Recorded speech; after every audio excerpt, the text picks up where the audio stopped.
Salam əziz və hörmətli dostlar. Salam əziz və hörmətli dostlar. Xoş gördük. Mən İnsafəli Hidayət Düşüncə Bağı proqramını aparırım.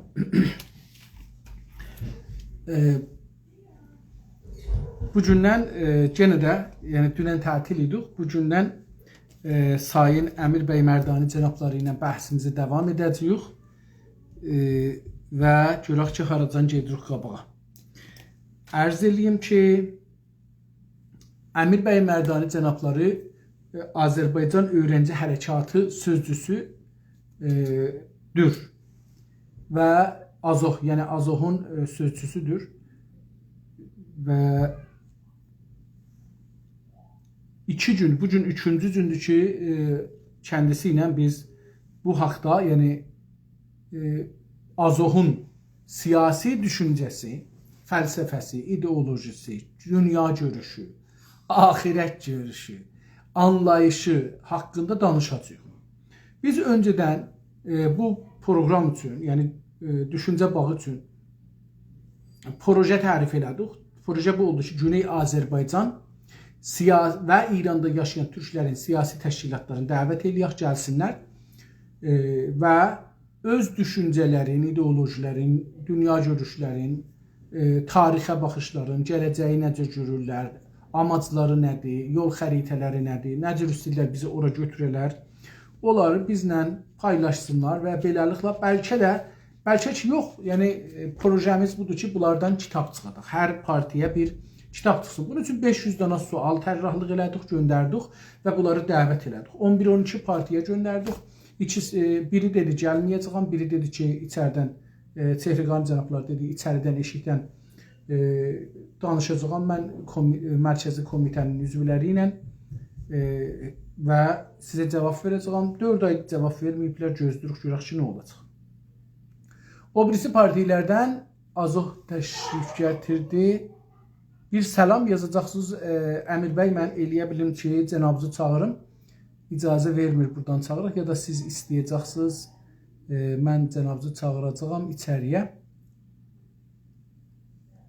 Ərz edeyim ki, partilərdən Güney Azərbaycan İstiqlal Partisi gəlibdi və tamam sorulara cavab veribdi.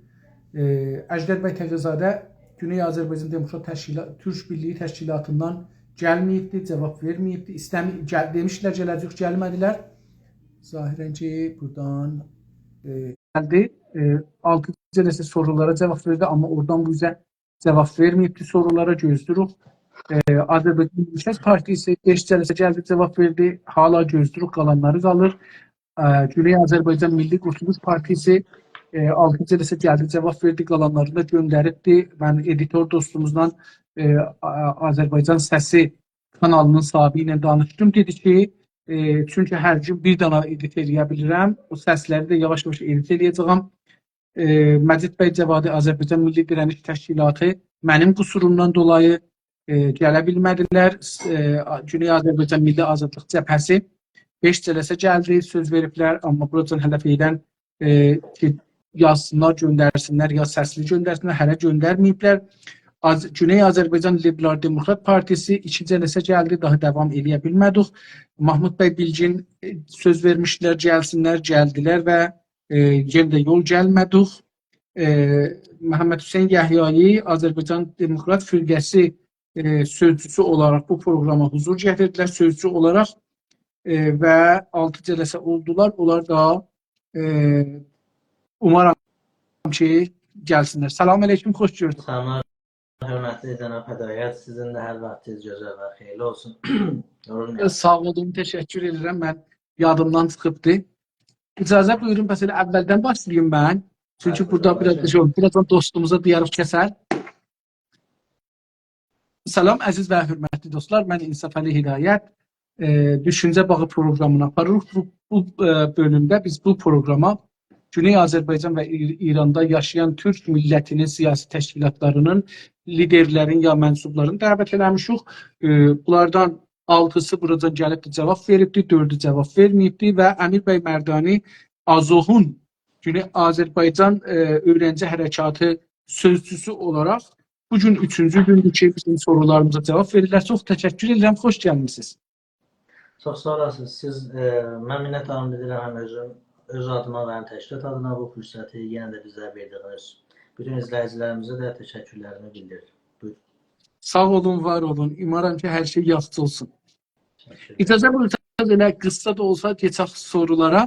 Millət və qovm məsələsi, bu qavramlar haqqında danışacağıq. Sizin təşkilatın tərifi millətdən hangi özəllikləri daşıyır? Bəli.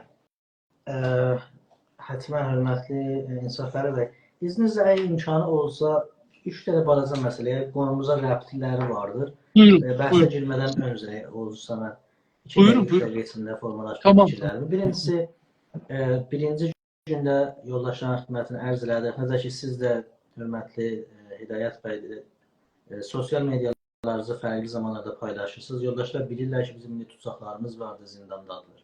Ağır işgəncələr içindədirlər, ağır həbslərə məruz qoyulmuşlar və özəlliklə son ayların içində başlayacağında hörmətli Əzimi bəy, Tahir bəy Nəqəvi və digər yoldaşlar azlıq aksiyasındadır. Bu yöndə hörmətli Əzimi bəyin bir yazısı da çıxdı ki, bütün bir çox istəklər vardılar ki, azlıq aksiyalarını dayandırsınlar və onlar da təbii olaraq bu haqdan vaz keçmirlər üçün eşitdiklərimizə görə bir çox ağır həbs cəza dalğası gələ bilər milli hərəkətimizdə. Ola milli fəallara hörmətli Əzimi bəy ərz elədi, Murtuza bəy Pərvindir, Tahir bəy Nəqəvidir və bir sıraları da buraxılmışlar feylən.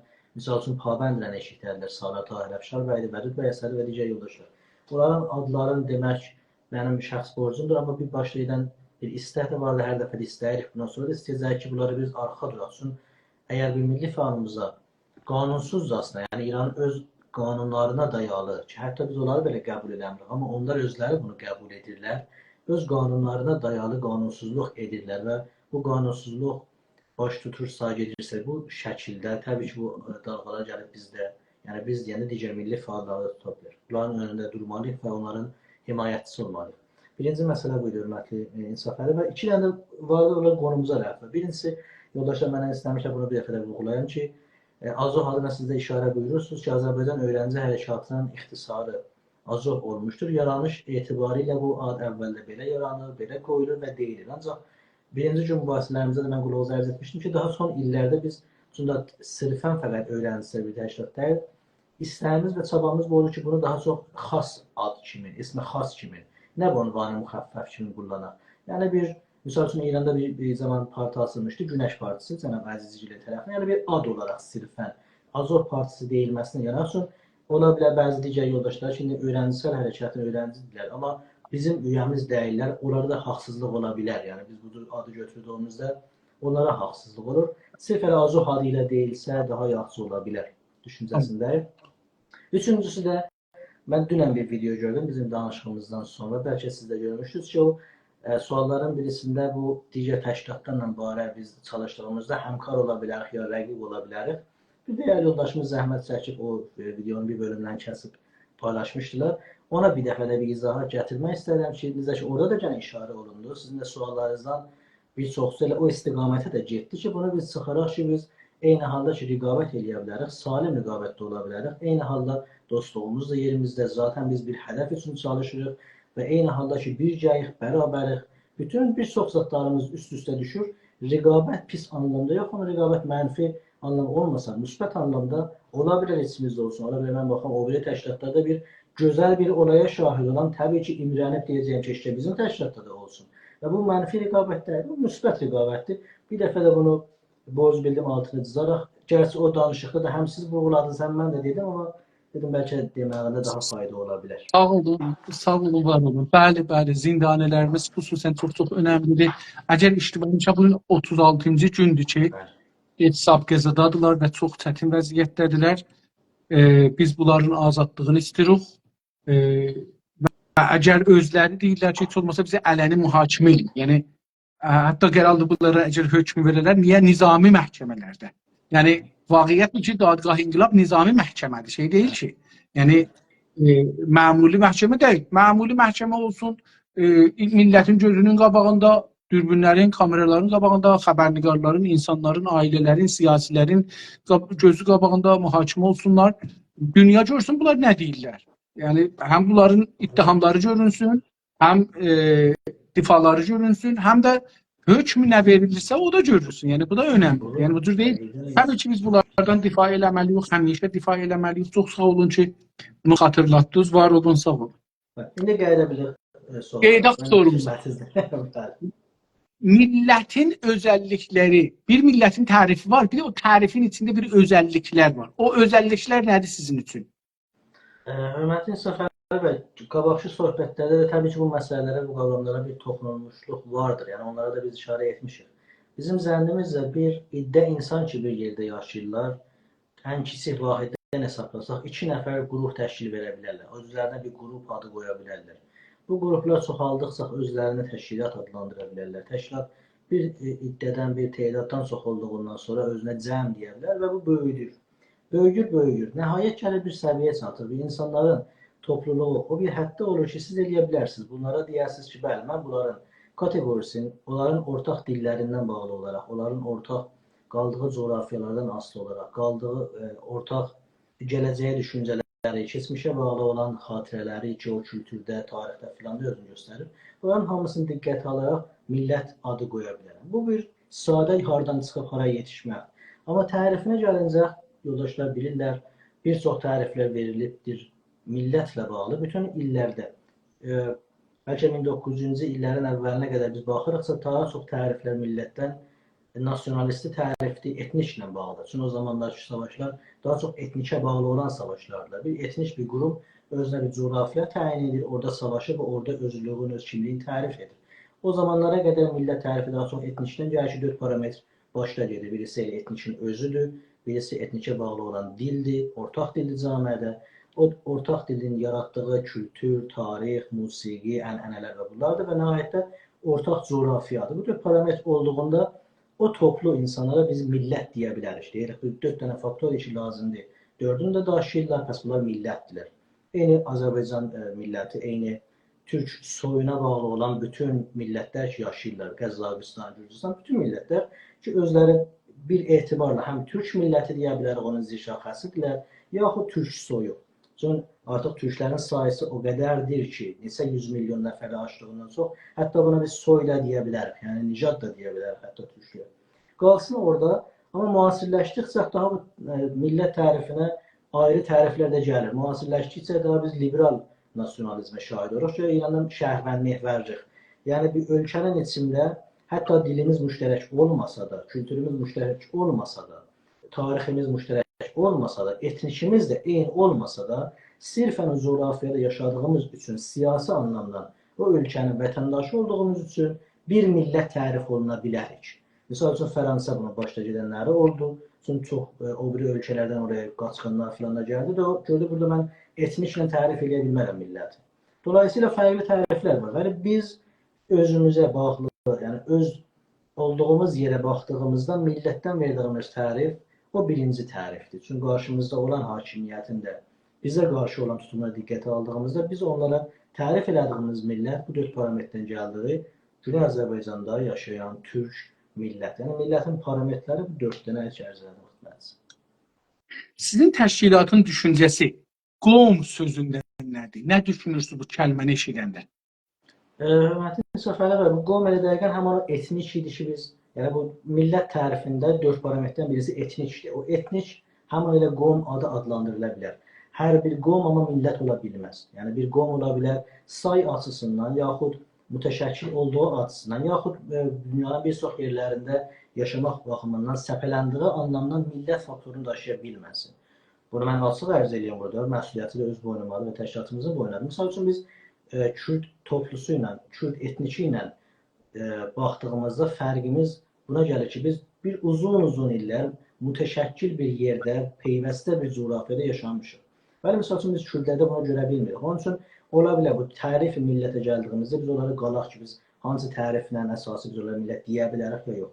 Amma hər halda yəni etnik dediyimizdə həmin o qovm ya etnik ki, bu millətin 4 parametrdən birisidir, odur. Hər qovm, hər millət əgər özü millət tanınıb, həttəmən içində o etnik var ya və yəni qovm olmaq mərhələsini keçirdi.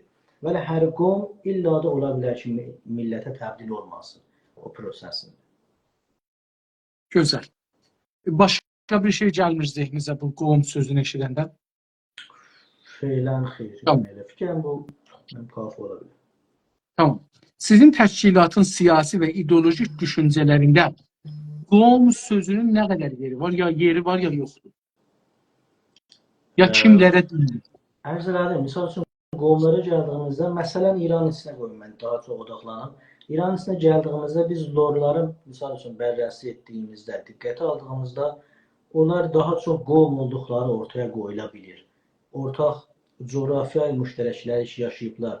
Ayrıca say açısından baxdığımızda, ayrıca dil açısından baxdığımızda, misal üçün bu dilin farscanın, yaxud tacikcənin, yaxud hindicənin, hansındasa onun bir zəkaxı olduğu kimi dəyərləndirirsə, artıq bunlar qovm ola bilərlər, millətə təbdil ola bilməzlər.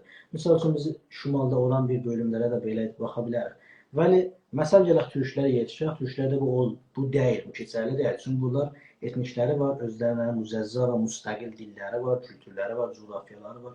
Dolayısıyla bu etnik burada özünü təbdil edibdir bir millətə. Bunlara gəlincə, bu siyasi ədəbiyyatımızda təbii qarşımızda olanlara işlətdiyimizdə qovmu hansını işlədib-işlətməyini dəyərləndirməliyik. Və dəqiqən bunu da misal üçün İran hakimiyyəti istifadə edib. Birləşdən gəlir deyir əqvam. Əqvam dediyində çalışır ki, bizdən o 4 dənə müəllifənin hər 4-ünü də alsın, sadəcə etnikdə qoysun, qalsın. İttifaqı dəyişir. İran hakimiyyəti bütün uzun illərdə, nə fəqət bu hakimiyyətə, bəlkə keçmiş hakimiyyətdə çalışır ki, bizə desin, siz Azərisiniz. Çünki çalışır, yəni etniki əlimizdən alar. Ayrıca deyir, diliz Azəridir. Türk dilin əlimizdən alır, bizi zişaxı eləsin Farsa. Kültürümüzə də elə baxır, coğrafiyamız da parçalar ki, nəticə alsın, pəs siz millət deyilsiniz. Siz nəhayət yeki əz əqvam-ı İrani hesab ola bilərsiniz. Dolayısıyla yəni qovm kələməsi burada bari mənfi ilə işlərdən bizə qarşı ola bilir bəzi vaxtlar. Ya Mərdani, siz lorlara işarə edə dediniz ki, bunlar millət ola bilməz, çünki fars dilinə. Məsələn, biz dünyada çox məmləkət görürük ki, cəmiyyəti çox azdır. Məsələn, məmləkət var ki, 50 mindən az cəmiyyət var. Sazman miyəldə. Mən bir dəfə özüm təhqiq edirdim Günas TV-də olanda. 202 məmləkət var xəritə üzündə.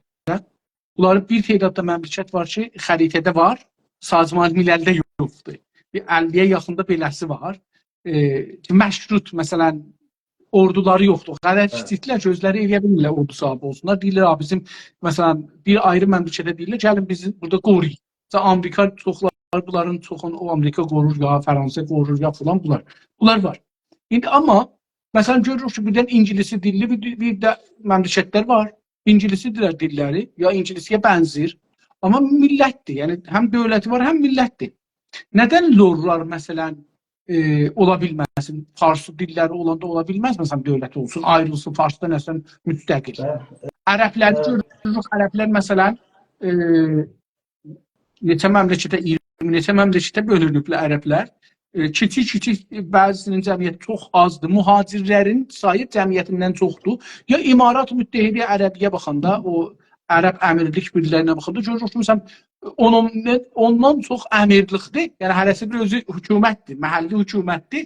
Məsələn, desaq, İranın ədəbiyyatı ilə desaq, qovmudular. Amma hərəsinin özünün lideri var, rəhbəri var və bunlar hamısı yığışıblar, bir dənə də böyük, elə bir dənə federal məmləkətdir əslində. Hər kəsin öz toprağında bir dənə də mərkəzdə bir şey qoyublar. Niyə məsələn, onlar millət hesab olmurlar, o əmirliklər? Hörmətli Səfəli bəy, ərz elədim xidmət sizə. Dövlət, millət bir mütənazir bir məfhumdur. Yəni bir dövlətin bir milləti olur, bir millət də haqqı olur dövlət yaratsın. Dəqiqən bu məsələlərə görədir ki, ərz elədim, müasir dünyaya gəldiyimizdə bəzi yerlərdə siyasi açıdan geopolitik məsələləri diqqətə alaraq orada yeni bir ölkənin yaranması süper güclər tərəfindən yaxud orada olan çevrəsində olan ölkələr tərəfindən lüzumu hiss olunur. Bəli, bu hiss olunduğundan sonra keçmiş terminlərə dayalı orada bir millətin vahid şəkildə olması görünmür. Bunları çözmək üçün ki, dəqiqən həmin o liberal nasionalizm gəlir. Yəni deyir, sən bir ölkə olursan, sən ölkə qurmaq haqqın vardır, bu cəm buradasan, olsun millət parametrlərini daşımasan da, sən eləyə bilərsən millət olasan, sayılasan, dövlətin də ola. Dəqiqən ona görə müasirləşmədə 1900-dən sonra, sanırım 1900-cü illərdən indiyə qədər biz o zamanlar, əgər səhv eləməsəm, 100 xurdaya bizim ölkəmiz var, 100-ə yaxın. İndi 200-dən çox bizim ölkəmiz var. Yəni 100 ilin içində, əgər səhv eləməsəm, 70 dənə ölkəyə yaxın yaranmışdır. Bunlar dəqiqən bu yeni terminlərin üstündədir. Yəni yeni millətdən tərif olan. Yəni lor keçmiş təriflərinə baxdığımızda, keçmiş zamanların klassik təriflərə baxdığımızda, ya Alman mehver təriflərə millət sayıla bilməz. Hələ də millət sayıla bilməz o təriflərə dayalı.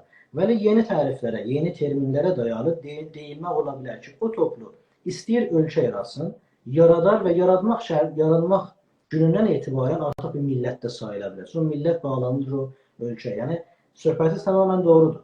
Yenə də mən o istiqamətdəyim ki, onlar terminlərə dayalı millət sayıla bilməzdir. Klassik terminlərə dayalı. Vəli torpaq, dövlət qurmaq haqları vardır, yeni təriflərə, yeni terminlərə dayalı. Onda mən bir sual soruşuram bunu dostlardan. Burada görmürəm, ehtimalən ya sonra soruşacağım bunu, bilmirəm.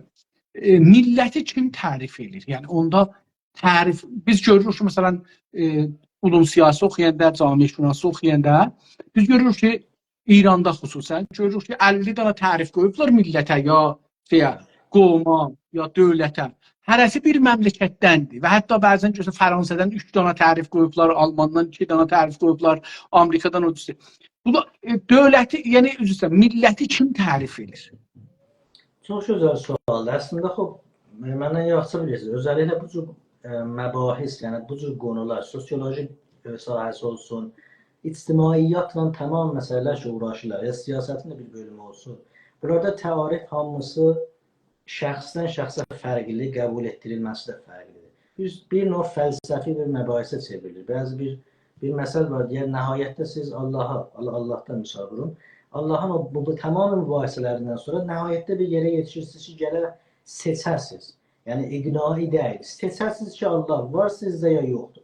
Bu məbahis də bunlardan birisidir. Yəni bu millətin təriflərini siz buyurduğunuz kimi çox-çox təriflər vardır ki, hər birisi də onu tərif etdiyi uzmanlar tərəfindən ən başda gedən tərif kimi sayılır.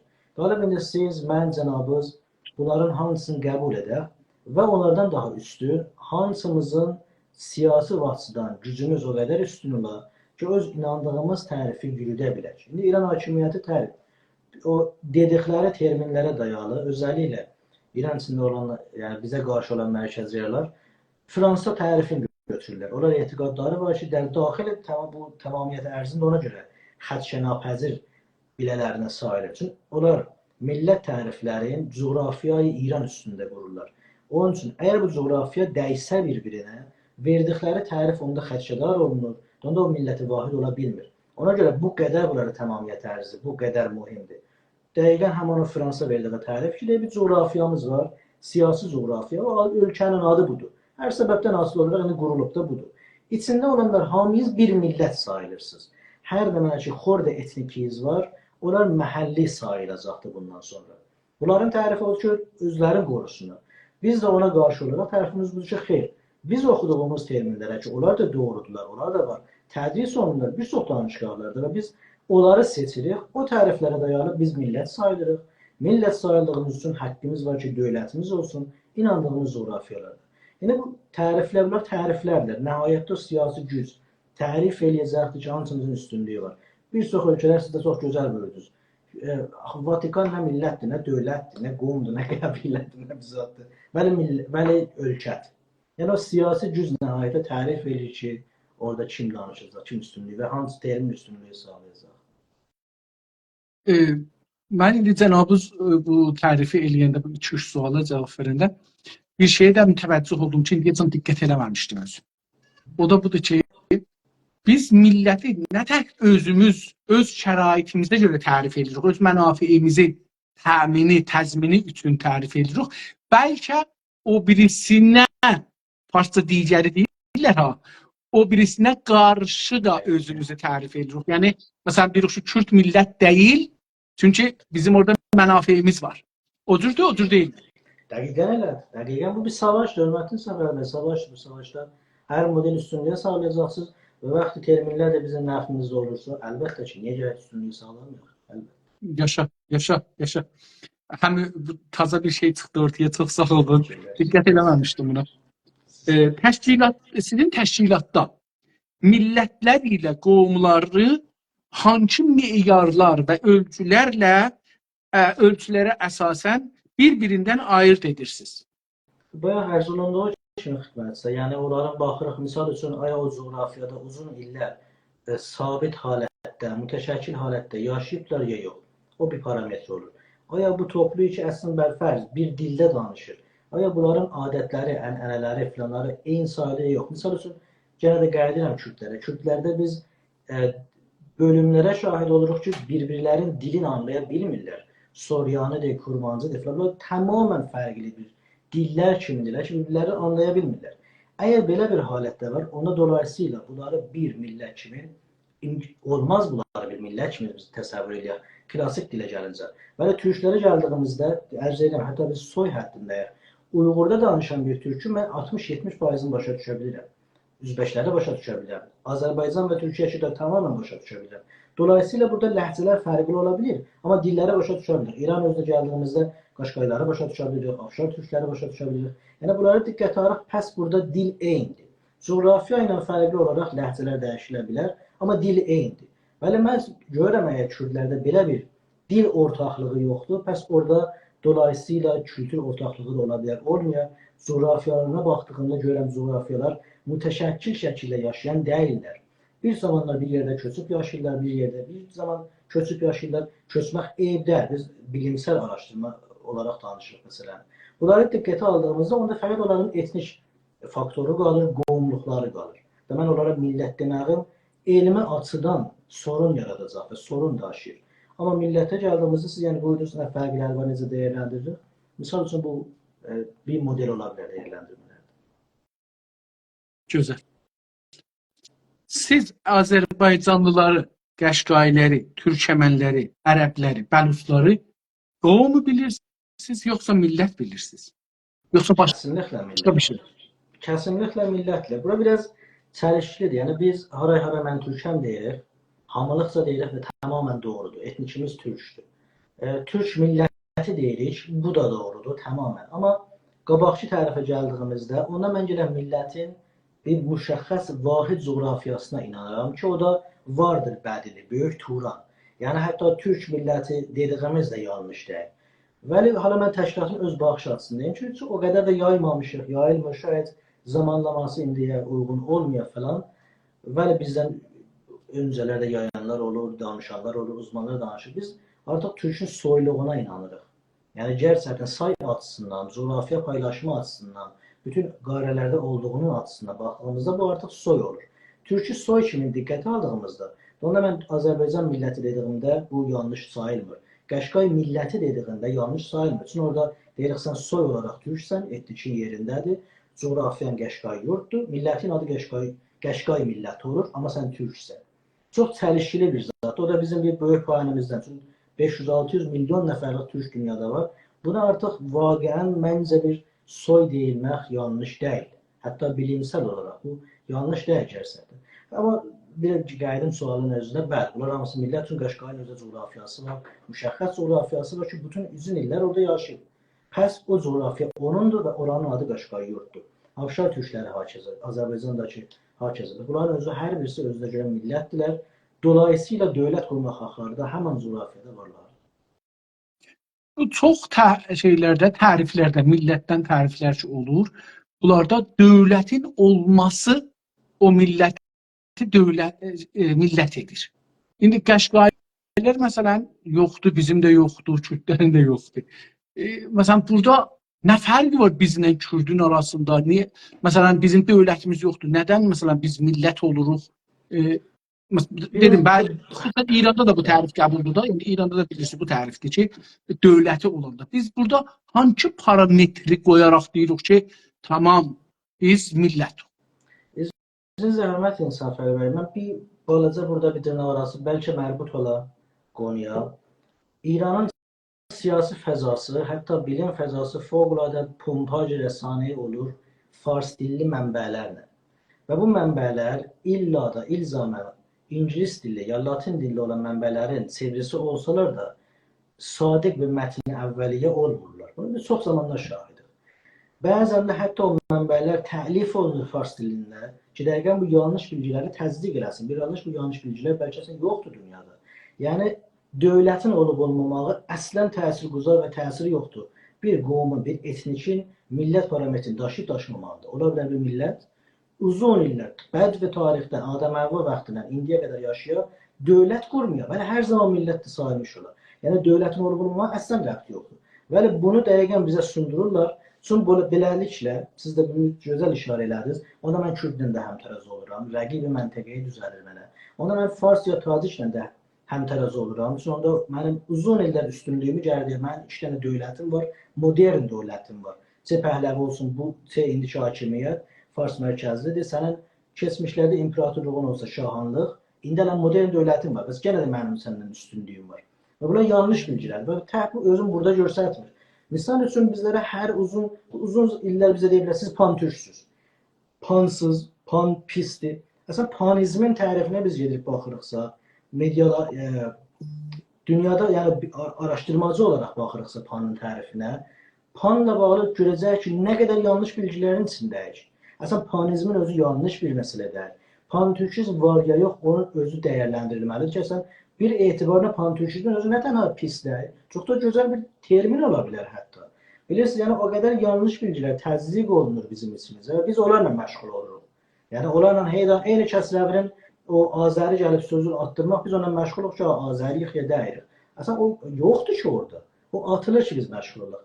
Onun üçün sualınıza döndüyümdə biz əslən dövlətimiz olmaya fərq eləməz.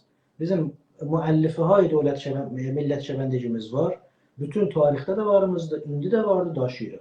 Sizə dövlət olmuş olaraq yox. Gələ dövlətin özündə gəlmiş olsa bizim peşələrimiz var, tariximiz var, keçmişimiz var. Bütün illər var, adrası dünyanın yarısına qədər almışıq. Biz burada ya bu yarısını almışıq, Türkiyə türkləri o əl yarısını alıb. Yəni dünya bizim ayağımızın altında olubdur. Kimsə biz qədər hətta dövləti diqqət alsaq, iddiai millətliği ola bilməz məntəqəmizdə. Çox sağ olun, var olun. Mən əlbəttə sizin o bayaqki bəhs elədiyiniz məsələyə baxanda mənim tərifim ayağımızı tutur. Yəni mən tərif edirdim, iradəni gətirirdim ki, dövlət var, önəmlidir. Amma iradə bu ki, mən dövlət qururam, dövlət millət olan, bu da iradəsi ortaya qoyanda. Çünki mümkün bir millətin iradəsi ortada olmasın. Amma o qrupun ki, hətta qrup mən deyirəm, iradəsi ola ki, mən dövlətə, məsələn, Amerikada çox gözəl bir misal var. Bir dənə kişi var, bir 50 hektar, 100 hektar, 500 hektar yeri var. Rəqətdə o mühüm deyil. Adam tək başına, general paltarı var, nə bilim, vizitor paltarı var, hər şeyi var. Bir dənə dövlət düzəldibdir, bayrağı var, özü onun hər şeyidir. Həm pasport verir, həm bunları turist aparır, həm bu ünvan rəis cumhur orada görüşür. Yəni, baxın, mən bunu iradə deyirəm. Yəni, bu adamın özü, mən deyirəm, bir dövlətdir. Yəni, çünki adam dövlətdə davranır. Yəni, dövlət davranmaq özü mühümmüdür. Mən fikirəm, bu iradə çox önəmlidir. Ola bilər ki, kiçik qruplarda da olsun. Məsələn, mən dünyanın tərsinə ki, deyirlər, əgər gərək olar, kiçik qruplar dövlət olarlar, dünya üzündə neçə min dənə dövlət olar, yer yoxdur. Mən inanıram ki, dünya üzündə 5000 dil var, 5000 dənə dövlət olsa yenə də sülh olar. Daha çox ittifaqən sülh olar. Çünki insanlar öz iradələrini emal edirlər. Niyə gərək o birisi iradənin altında qalsın ki? Mən bunu belə düşünürəm. Bəlkə fərqlidir. Əlbəttə dedim, öz ayağımızı tutur. Yəni məsələn Kürdlər onda millət hesab olunur. Çünki iradələri var. İradə qoyublar. Ya o birisi, ya bu birisi. Başdan sözü kəsəm, sözdə qüvvət tamamən doğru buyurursunuz. Yəni o iradəyə gəlib çatınca bir millət olduğu, bir etnik millət olduğuna inanmalıdır. Vaxtı inandı, vaxtı dedi mən etnikim budur, mənim dilim budur, mənim kültürüm budur, mənim vətən olaraq coğrafiyam da budur. Heç bir kəs ola bilməz. İnansın, vətəni var və sevmiyor o vətənin bir dövləti olur. Dolayısıyla onda həmin o iradə-i cəmi ki siz buyurursunuz yaranır. Yəni dəqiqən bu gözəl buyursunuz. Yəni o iradə yarandığında ki bu parametrlərə dayalıdır. Onda siz görə bilirsiniz ki bu millət istəyini ortaya qoyur. Yəni tamamilə ittifaqən tamamilə eyni düşüncədə. Yəni mən müvafiqəm cənab. Çok sağ olun, var olun. Teşekkür ederim. Siz Farsları, indi üstə tozihlərinizdə də bir şeyler buyurdunuz Farslılara göre Tacik diye. İndi Farsları millət görürsünüz, yoksa qovm, yoksa Farsların ve Farslığın başka bir anlamı var sizin təşkilat için? O məvaridlərdən insan bəlkə görək istəyir, ayrı zatları danışa, bəli dili məcbur olar ki, ayrı zatlara fırlansın. Bu da cəbri tarixi olduğumuz yerdəndir. Necə ki, bir istiqlal sürəsində olan bir millətin dilindən çıxan bəzi qavramlar istiqlalın aldığından sonra fərqli ola bilir. Çünki onu daha rahat danışa bilə bilir. Təriflərə dayalı, altın cızaraq ərz edirəm ki, hüquqi lazımda cavabdeh ola bilərəm. Tərifinə baxdığımızda Farsları millət olaraq təyin etməyimiz çətinliklə yaşayırıq biz. Bu çətinliyimiz var içimizdə. Çünki dillərinə baxdığımızda bu dilin nə qədər iqtisabi olduğu ortadadır. Kökünə baxdığımızda öz etiraflarına görə 70%-ə yaxın, 60%-ə yaxın öz etiraflarına. Əgər bu kəlmələr iqtisabi kəlmələrdir, qaldı 40%. 40%lik dil indiyə aid olan bir dil deyil. Yəni indi ələsən o qalan 40% kəlmələrlə yaşamaq sürdürə bilməsin. Dolayısıyla bu dil naqis bir dil olur. Naqis dil göstərir ki, o dil mən-meyddir, yaranmışdır ki, onun üçün də iqtisabi eləyib özünü. Kültürə gəldiyimizdə, tarixə gəldiyimizdə, fərhəngə gəldiyimizdə bu tarixə baxdığımızda həxamənişi düzəldirlər ki, cəhli olduğunu bilirik. Dolayısıyla onu mən həsb edirəmsə, Farsın tarixindən ortada bir zət qala bilmir mənə onun müəllifi millət şəbəkəsində tarix bölümünə. Kültürünə gəldiyində ki, özün paltar geyimində göstərə bilər, bir zət əlimizdə yoxdur. Deyək, Farsın özəl bir geyimi var, yoxdur. Türkün var, Bəluçun var, Ərəbin var, hətta Kürdün var. Hələ deyək, Hindistandan gətirib, amma onun da özünə görə bir özəlliyi var. Farsda o da yoxdur. Əgər baxırıq biz bunun kültürün dedim musiqisinə, musiqisi də tamamən iqtisabi bir musiqidir. Bir bölümün Bəluçdan götürüb, bir çoxsun Azərbaycandan götürüb. Bəs bu müəllifədə yoxdur. Coğrafiya izləndiyisinə gəlib baxırıqsa, bu coğrafiya heç zaman mütəşəkkil və münsəcim olmuyordu. Zaman amarlara baxırıqsa 100 il bundan qabaq, 150 il bundan qabaq 11% İran Tacik zəban o zamanın istilahına ki, mən demirəm. O zaman əsnadda vardı. 11% budur. Bunlardandır. Və bu 11% də məmulən o əldən bu ələ şəhərlərdən arasında köçmən yaşayıblar. Hörmətin Səfəri bəy, yəni bunların hamısını qoyduğumuzda yan-yana elmi açıdan mən bunlara eləyə bilmərəm deyən bunlar bir millətdir. Nəhayət deyə bilərəm, ortaq dildə danışanlar ki, bir etnikə də özlərin müntəsəb bilirlər, Fars adında bir etnik, o cür bir topludurlar. Siyasi açıdan mənim nəfimədir ki, deyəm, yox, siz bir millətsiniz, bunu da deyim. Ola bilər ki, mən gələn danışıqlarımda hüquqi açıdan zamanında deyəm, yox, siz bir millətsiniz. Çünki dediyimdə onda onlar məcbur və cavabdeh olurlar haşiyədə olan millətlərə. Və əgər bilimsel danışıram, bilimsel açıdan yox olar, millət parametrlərini daşımırlar özləri. Mən o birisi dostlarla danışanda da bunu demişəm. Farslar biz Günas TV-də gətirirdik, danışırırdıq və siz görürsünüz, məsələn, belə bu xaricdə olan televizyonlarından BBC olsun, hangisini tutsaz. Görürsünüz ki, danışanda deyirlər, Fars adında bir millət yoxdur. Tamam, Fars adında bir millət yoxdur. Biz niyə bunları millət tanırıq? Vətənləri də yoxdur. Yəni demirlər, məsələn, Kürdlər əyri düz. Düz ya yalan deyir. Bizim də belə torpağımız var. Azərbaycanlılar deyir, lordlar deyir, belə talişlər deyir, bizim torpağımız buradır. Amma Farslar deyir, torpaq bəlli edə bilmirlər. Və burada niyə biz bunları millət tanıyaq və bunlara hüviyyət-i milli verək? O halda ki, bizim İranda bunu dərs verməzlər də İranda bizlərə. Amma Türkiyədə bunu dərs verirlər. Toplum və topluluq. Yəni, ictima və ictimaat. Məsələn, deyir ki, Farslar topluluqdular. Yəni nə?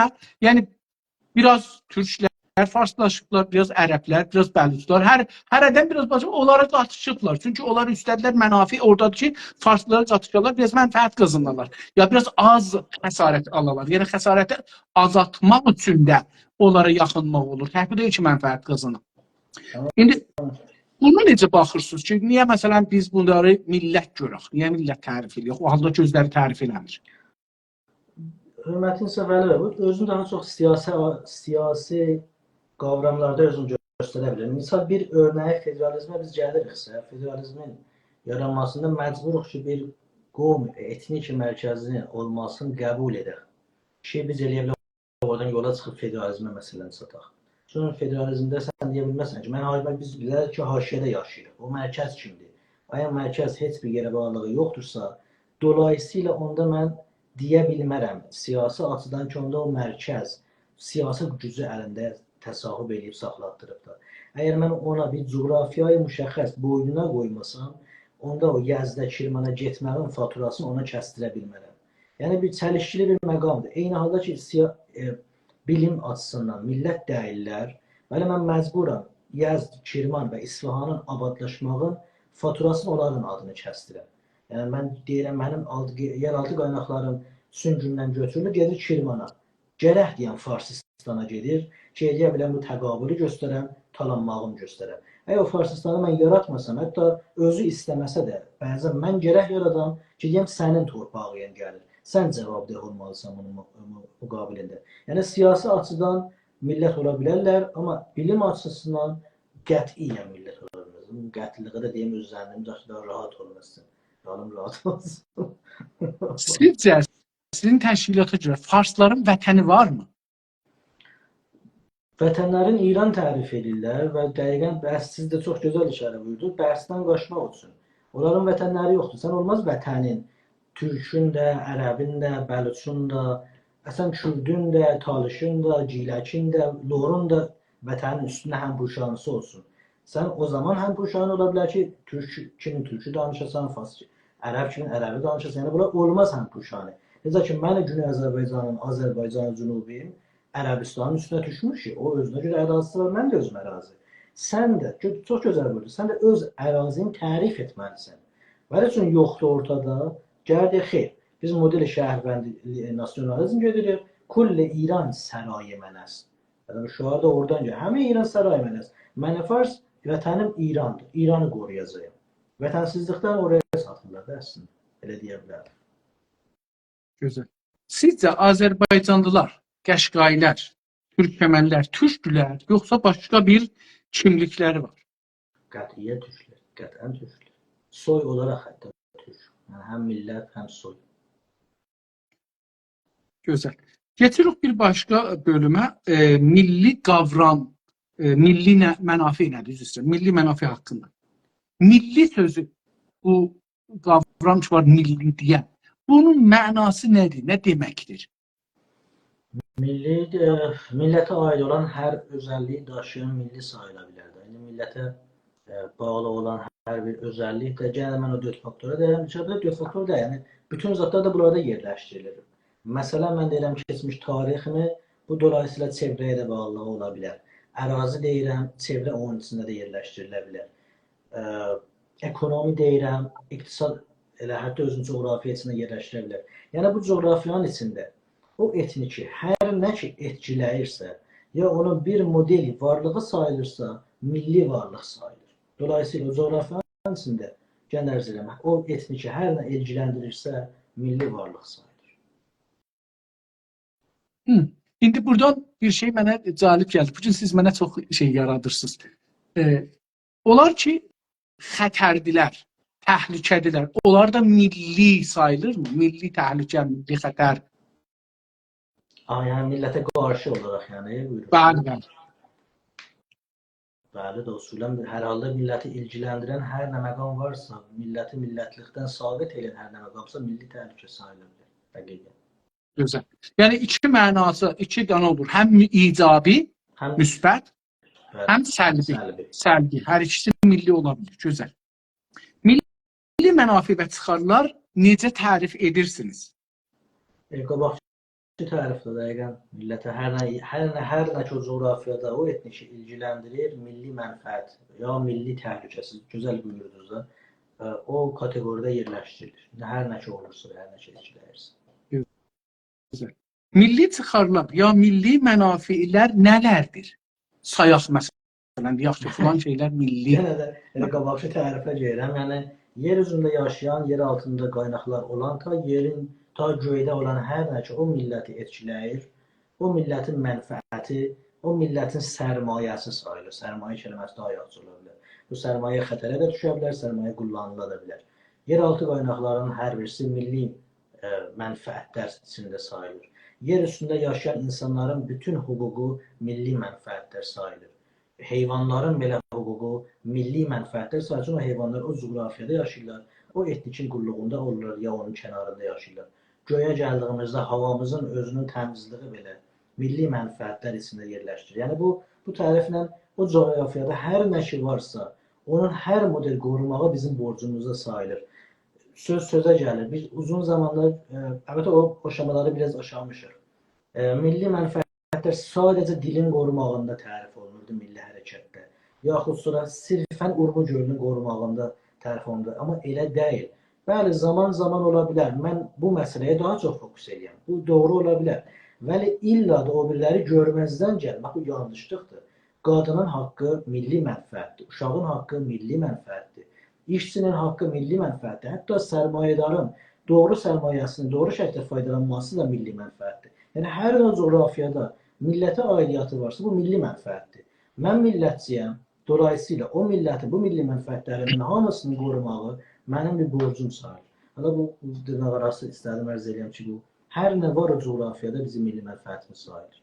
Döktür Məhəmməd Hüseyn Yəhyayı deyir ki, İran amarlarına görə ildə 250 min nəfər Şərqi Azərbaycandan köçür, gedir. Ya İrandan kollən çıxır, ya da gedir ayrı bir yerə ki, Azərbaycandan çıxır.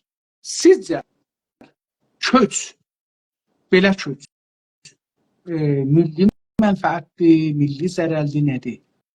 Qətən milli zərərdir. O insan o yaşa çatdığına qədər milli mənfəətlərdən faydalanıb qıdalanıbdır. Yeraltı qaynaqlardan istifadə edibdir. Sərmayə millidən istifadə edib ki, oraya yetişsin.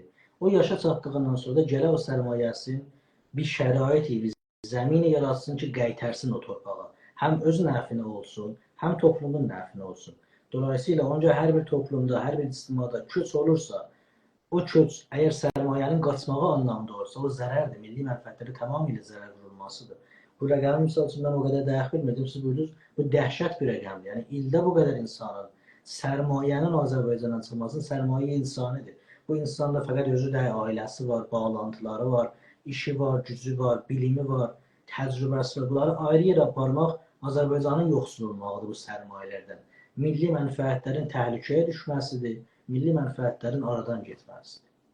Burada bir fərqli sualda soruşum. Sizcə bu çox təhlükə, milli xətərdir, yoxsa məsələn mədənlərin talan olması, hansısı çox dərin etki quraşar?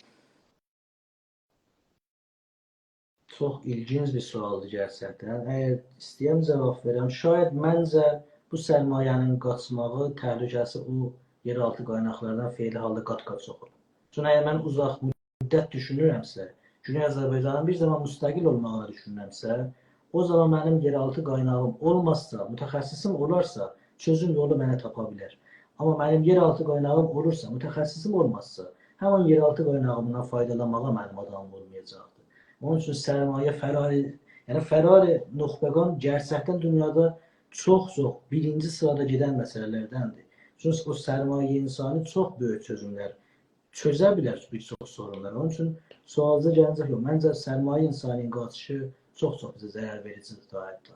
Yeraltı qaynaqlarımız. Çox sağ olun. Təşəkkür edirəm. Mənə ağır dərddir. Yəni bu günlərə hətta Təbrizdə bir qrup var, onunla bəhs edirdik. Orada mən çalışdım ki, nöqtə ilə ziyalının fərqini düşünürəm və əlbəttə bu bölümə getmədim ki, nə qədər zərəri var bunun qaçmasının. Bəli, vaqiqiyyət budur ki, nədir o bir dənə məmləkət var, 5-6 milyon cəmiyyəti vardı. Şanghay'dır. O suyu da yoxdur. Şanghay'dır elə. Yox, Şanghay Çindədir, düz deyirsiniz. Bu şey də elə Çinə yaxındır. Maleziyaya yaxın bir yerdir. Daşlıqdır. Mədəni də yoxdur, suyu da yoxdur. Yağış yağanda bəlkə atsa suyu olar, orada çox yağış yağır, amma suyun Maleziyadan aparır. Bu çox məşhurdur. O dünyanın ən bahalı yeri, ən pullu yeri haradır? O 6 milyonluq bir cəmiyyəti var. Ki dünyanın bəndəri hesab olunur. Sri Lankadan, Bangladeshdən, Yox. Myanmardan. Yox. Onlara yaxındır, amma indi yadıma gəlmir. Cəlibdir. Niyə zehnimdən çıxdı? Məsələn, orada heç sat yoxdur. Heç sat yoxdur. Xeyr, onlar deyil. Bu elə bu ingilislərin müstəmirəsi idi bax. Çox çevirdilər şeyə. Bəndərdir. Əslində ora dünyadan mal gəlir ora, oradan dünyaya paylanır. Çox güclü bir ekonomisi var. 6 milyon cəmiyyəti vardı və suyun da faydalı. Singapur. Orada fəqət beyin var. Yəni nə yeraltı qaynaq var, nə yerüstü qaynaq var. Amma beyin gücü. Yəni istəyirəm onu deyəm. Və məsələn bizə deyirlər ki, nəfsiz keçinə bilməzsiniz. Dünyanın %70-80 faizinin nəfsi yoxdur. Və fəqət qol gücü ilə işləyirlər, beyin gücü ilə işləyirlər. Suet bax, Apple bu bir belə şey düzəldir bu yekağda. 1800 dolar, 2000 dolar, 1000 dolardan başlayır qiyməti gedir üstə. 200 girəmdə vəznidir. 200 girəm. Biz də nəft satırıq. İran nəft satır. Bir cəmi nəft satanda məsələn bunları 100 verir. Nə bilim nə qədər edir. Yəni o qədər fərq ağırdır. Yəni beyin orada telefon düzəldir. Orada saat düzəldir. Mən saatların qiymətinə baxırdım. Bilmirəm baxmısınız da yox. Saat var ki 1 milyon dolar. 1 milyon dolar saat. Yəni 100 girəm də deyil. 200 girəm də olsa deyək 100 girəm. Amma bunu nədən düzəltsən, amma 1 milyon dolar adam verir saata alır. Təəccüb edirdim. Onun üçün beyin gücü çox önəmlidir. Çox önəmlidir. Milli çıxarlardan sizin təşkilat, milli çıxarlardan ya milli zərərlərdən, indi bunun ikisini də işlətməli olacağam mən bundan bu yüzden, vaz geçər misiniz? Milli çıxarlardan ki, heç halətdə milli zərərlərdən həmişə. Mən də bu təbirlə deyim. Yəni, milli zərərlər kəsinliklə olmamalıdır. Bəli, milli çıxarlardan vaz keçmək ki, yox, heç kəs heç zaman istəməz. Bu parantezində deyəm, şayad ola bilər, bəzi zamanda insan həzinə fayda edir, bəzi məsələlər üstündə ki, bayaq bir nümunəsi idi. Yəni, iki məsələmiz var. Məsələn, bu ləhzə Urmu gölünün bəhsi var və bir ayrı bəhs var. Mən gücümə baxaraq bu ləhzə daha çox Urmu gölünü bold eləmək istəyirəm. Dolayısıyla o biri məsələdən feylən vaz keçirəm. Yəni, bu birisini seçmək ya bir növ milli mənfəətdən müvəqqəti vaz keçmək kimində anlamına gələ bilər. Vəli məsələ bu ki, hatta göz ardını atam, heç zaman tərk etmirəm. Yaxud bir zaman gələ ki, əslən deyəm, bu da mənim milli çıxarlarımızın sayılmaz yox. Qəti şəkildə ola bilər. Bir məqam yox. Bu sualda diqqət eləsək, burada çox bu sualların hamısında, yəni bu milli mənafeydən danışanda çox deyirik ki, bu parti iş üstündə olacaq. Dövlət qrupdur, dövlət idarə edilir. O məqsəddə də əslində bu suallar. Əgər qərar olsa bir parti gəlsin, dövlət qursun ki, hər bir parti suallarınızın birinə təzdən olduğuna da işarə eləmişdim. Əgər bir parti yaranıb indi və özün düşünmür ki, gələcək günü Azərbaycanda da davam etdirsin, hətta özün də sima və qamət liderlik və camiə görsün, məncə bir dəfə də düşünməlidir.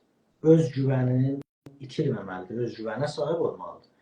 Bəli, əgər bir parti istəyir, o zaman gəlsin, iş üstündə olsun. Biz də onun daxilində qəti şəkildə mən milli çıxarlardan, varlıqlardan vaz keçən birisi olmamalıyam. Yəni, əslən, nəqzi qərəzdir ki, mən deyəm, millətin mənfəətlərini istəyirəm, verəm, gələm iş üstünə və milli çıxarlarımızın bir bölümdən vaz keçəm. Əslən ki, olası işlər yəni. Milli zərərlərdən vaz keçmək olarmı? Təbii ki, onlara qarşı olaraq da nə mənə əlimizdən gəlsə, yəni əgər bir zərəri gəlirsə milli mənfəətlərimizə qarşı onların qabağını durmaqda, elə o da bir milli borc sayılır. Milli çıxarlardan hangi durumlarda və hangi şəraitdə, indi bayaq dediniz, bəlkə buna çox gəlir, vaz keçərsiniz təşkilat olaraq? Hörmətli Səfəri bəy, gözəl suallarınızın keçmiş danışıqlarında bir bölümü də dəqiqən bu demokrasi ilə danışırdıq da. Hansı şəraitdə demokrasiya misal üçün kölgə salına bilər. Eyni durumlarda, eyni şəraitlərdə ola bilər dövlət bəramədə az əksəriyyət mərdum bəzi zamanlar nəzərdə alsın ki, bu milli çıxarlar müvəqqəti olaraq dəyərləndirilməsin. Sanmıram bir zaman gələ bilər ki, bir dövlət təslim tutar. Hətta millətin səsini qazanmış olsa da milli çıxarların əleyhinə gedir. Çox nadir görünə biləcək, təsəvvür edə biləcəyim bir zaman və məkan ola bilər. Misal üçün biz elə bir yerə gəlsək, şayad istefa verək hətta dövlətdən. Çünki milli mənfəətin əleyhinə sən eləyə bilməzsən qabağa getsən. Hətta əksəriyyət də sənin arxanda olmuş olar. Müvəqqəti tətil eləyə bilərsən. Eyni demokrasi kimi, eyni seçim kimi, eyni mətbuat azadlığı kimi belə bir məsələlər müvəqqəti şayad olmuş ola, tozih ola və əleyhinə çalışmaq sanmıram tozih olmuş ola bilər. Gözəl. Siz milli xəyanət deyə bir şeyə inanırsınız? Düşüncənizdə yer var mıdır? Milli xəyanət. Milli xəyanət. Çox çəlişkili bir, qəzai bir söhbətdir əslində. Məncə bu xəyanət kəlməsini kullanmaq. Mən sanmıram özümü uzaqda biləm ki, birinə xain adlandıram, yaxud onu xəyanətə müttəhəm edə bilirəm. Mən nəhayətdə deyə bilərəm ki, bir nəfər bir qonuda millətin çıxarlarının əleyhinə çalışdı. Bu əleyhinə çalışmaq səhvi imiş, iştibah imiş, əmdi imiş, nə imiş? Mən özüm tapşırıram onu bir dadgah salihəyə. Çünki xəyanət və millət rahat bir kəlmə deyil. Yəni xəyanət çox böyük bir anlam daşıyır. Çox böyük bir məqamdır. Bir nəfərə sən deyəsən xain bir millətsən. Bizim düşmanımız var. O başqa. Mən deyirəm İran hakimiyyəti mənim düşmanımdır. Mən deyirəm Pan-Farslar mənə düşmanca davranırlar. Amma mən öz şəxsi nəzərimə ərz edirəm ki, hətta təşkilatda da bu keçərli ola bilər. Xəyanət bizdə düşməndən də bir addım hətta ötə olmaqdır. Xəyanət yəni sənin özündən olub, sənin əleyhinə çalışan. Xəyanət yəni sənin güvənliyin sağlayan, sənin əleyhinə, yəni sən dedin bunda millətin əleyhinə çalışan. Xəyanət yəni millətin əli ilə boya başa çatan, amma həmin millətin əməyini itirən. Bu hətta düşməndən də çətindir. Düşmən görüntüsü ortadadır, bilirsən düşməndir. Xəyanət vəlim sənin paltarında olan birisinin sənə düşməncə davranmasıdır. Oraya bir nəfəri gəlib o ləqəbi vurmaq biraz böyük cəsarət istəyir. Məgər ki, o şəxs o ki, onu deyir deyə mən siyasi anlamda bunu deyirəm. O ola bilər. Yaxud bilirsiniz, biraz bari hüquqisinin o qədər yüksəkliyi vardır bu xəyanət kəlməsi ki, insan çalışır çox az şəraitlərdə bunu kullansın. Yəni, hətta məsələn, Kəsrəvin özünə gəlincək bir bölüm eləyə bilər düşünsün. Kəsrəvi gəldi, dedi, Azəri məsələsi vardı və tamamən məsri münhərif elətdirdi. Binövrə qoydu 100 il bizim əleyhimizə olan bu təbizin. Ancaq sonralar gəldi, dedi, mən iştibah eləmişəm. Ay o sonra dediğin, eləyə bilərək ondan iştibah etmiş olan kimi də dəyərləndirək biləsin, o xəyanətdən biləsin, yendirək aşağıya yox. Bir hörmətli Səfəri bəy, bəlkə də mənim söhbətlərimin bir bölümünün belə olması milli hərəkətimizdə olan atmosferdəndir. Mən qoyun elə burada da deyim.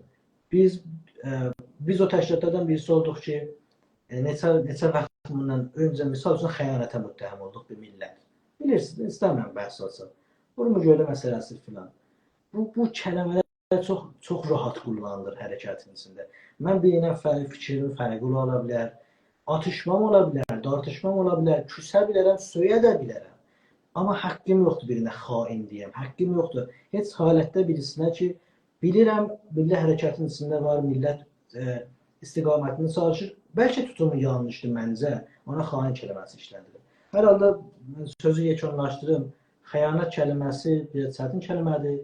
Və tərifə gəlincə, bayaq ərz elədi, millətin özündən olmuş olan, amma düşməncə millətin əleyhinə çalışan xain olur o millətə. Və bir dadgah salihə der Cumhuriyyə Azərbaycan Cünubi qət'ən olmalıdır ki, bu məsələlərə yetişsin.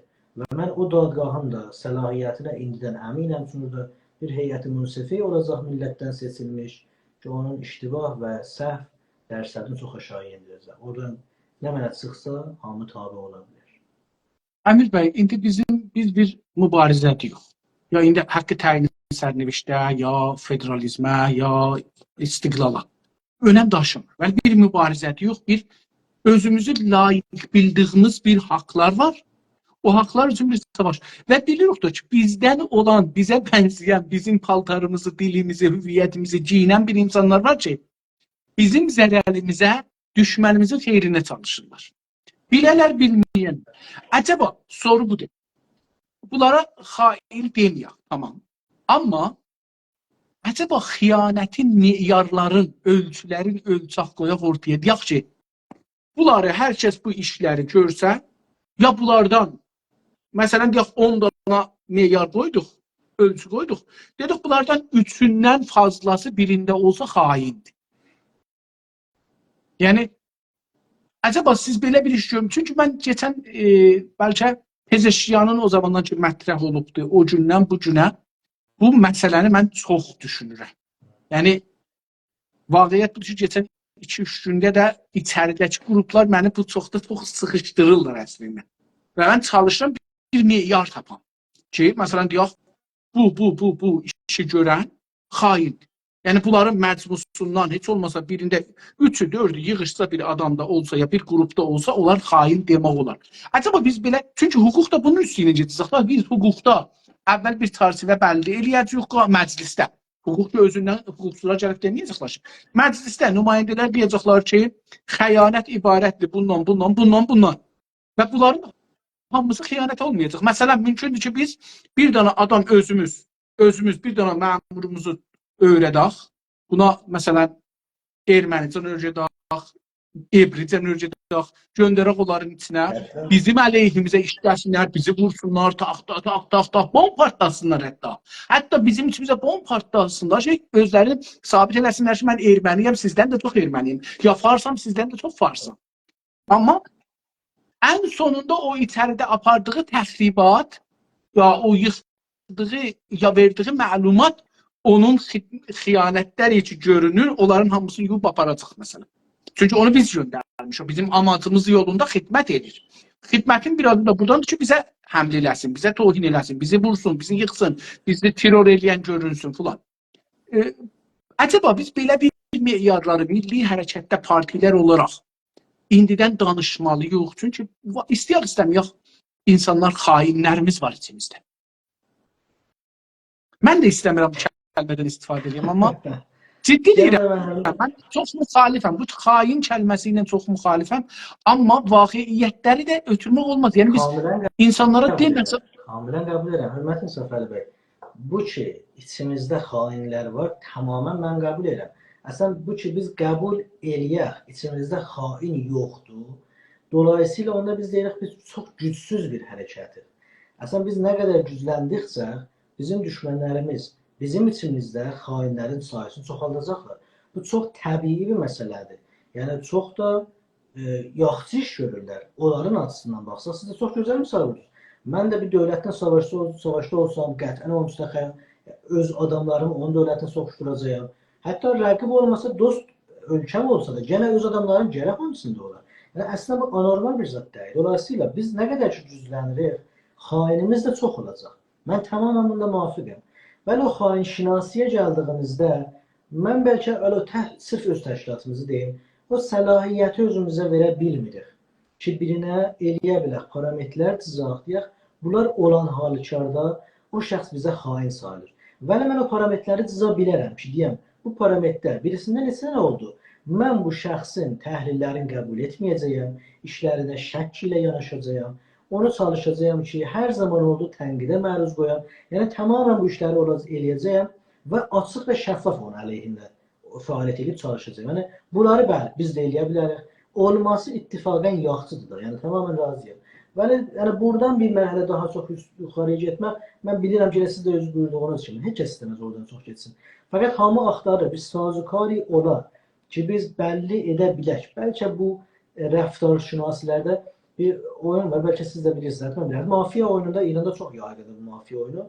Bu mafiya oyununda bir yollardan birisi ki, bu şəhərvəndlərin içində özün şəhərvənd yerinə vuran mafiyanı tapasan, budur ki, bir nəfər görürsən ki, bu 10 dənə iş görür.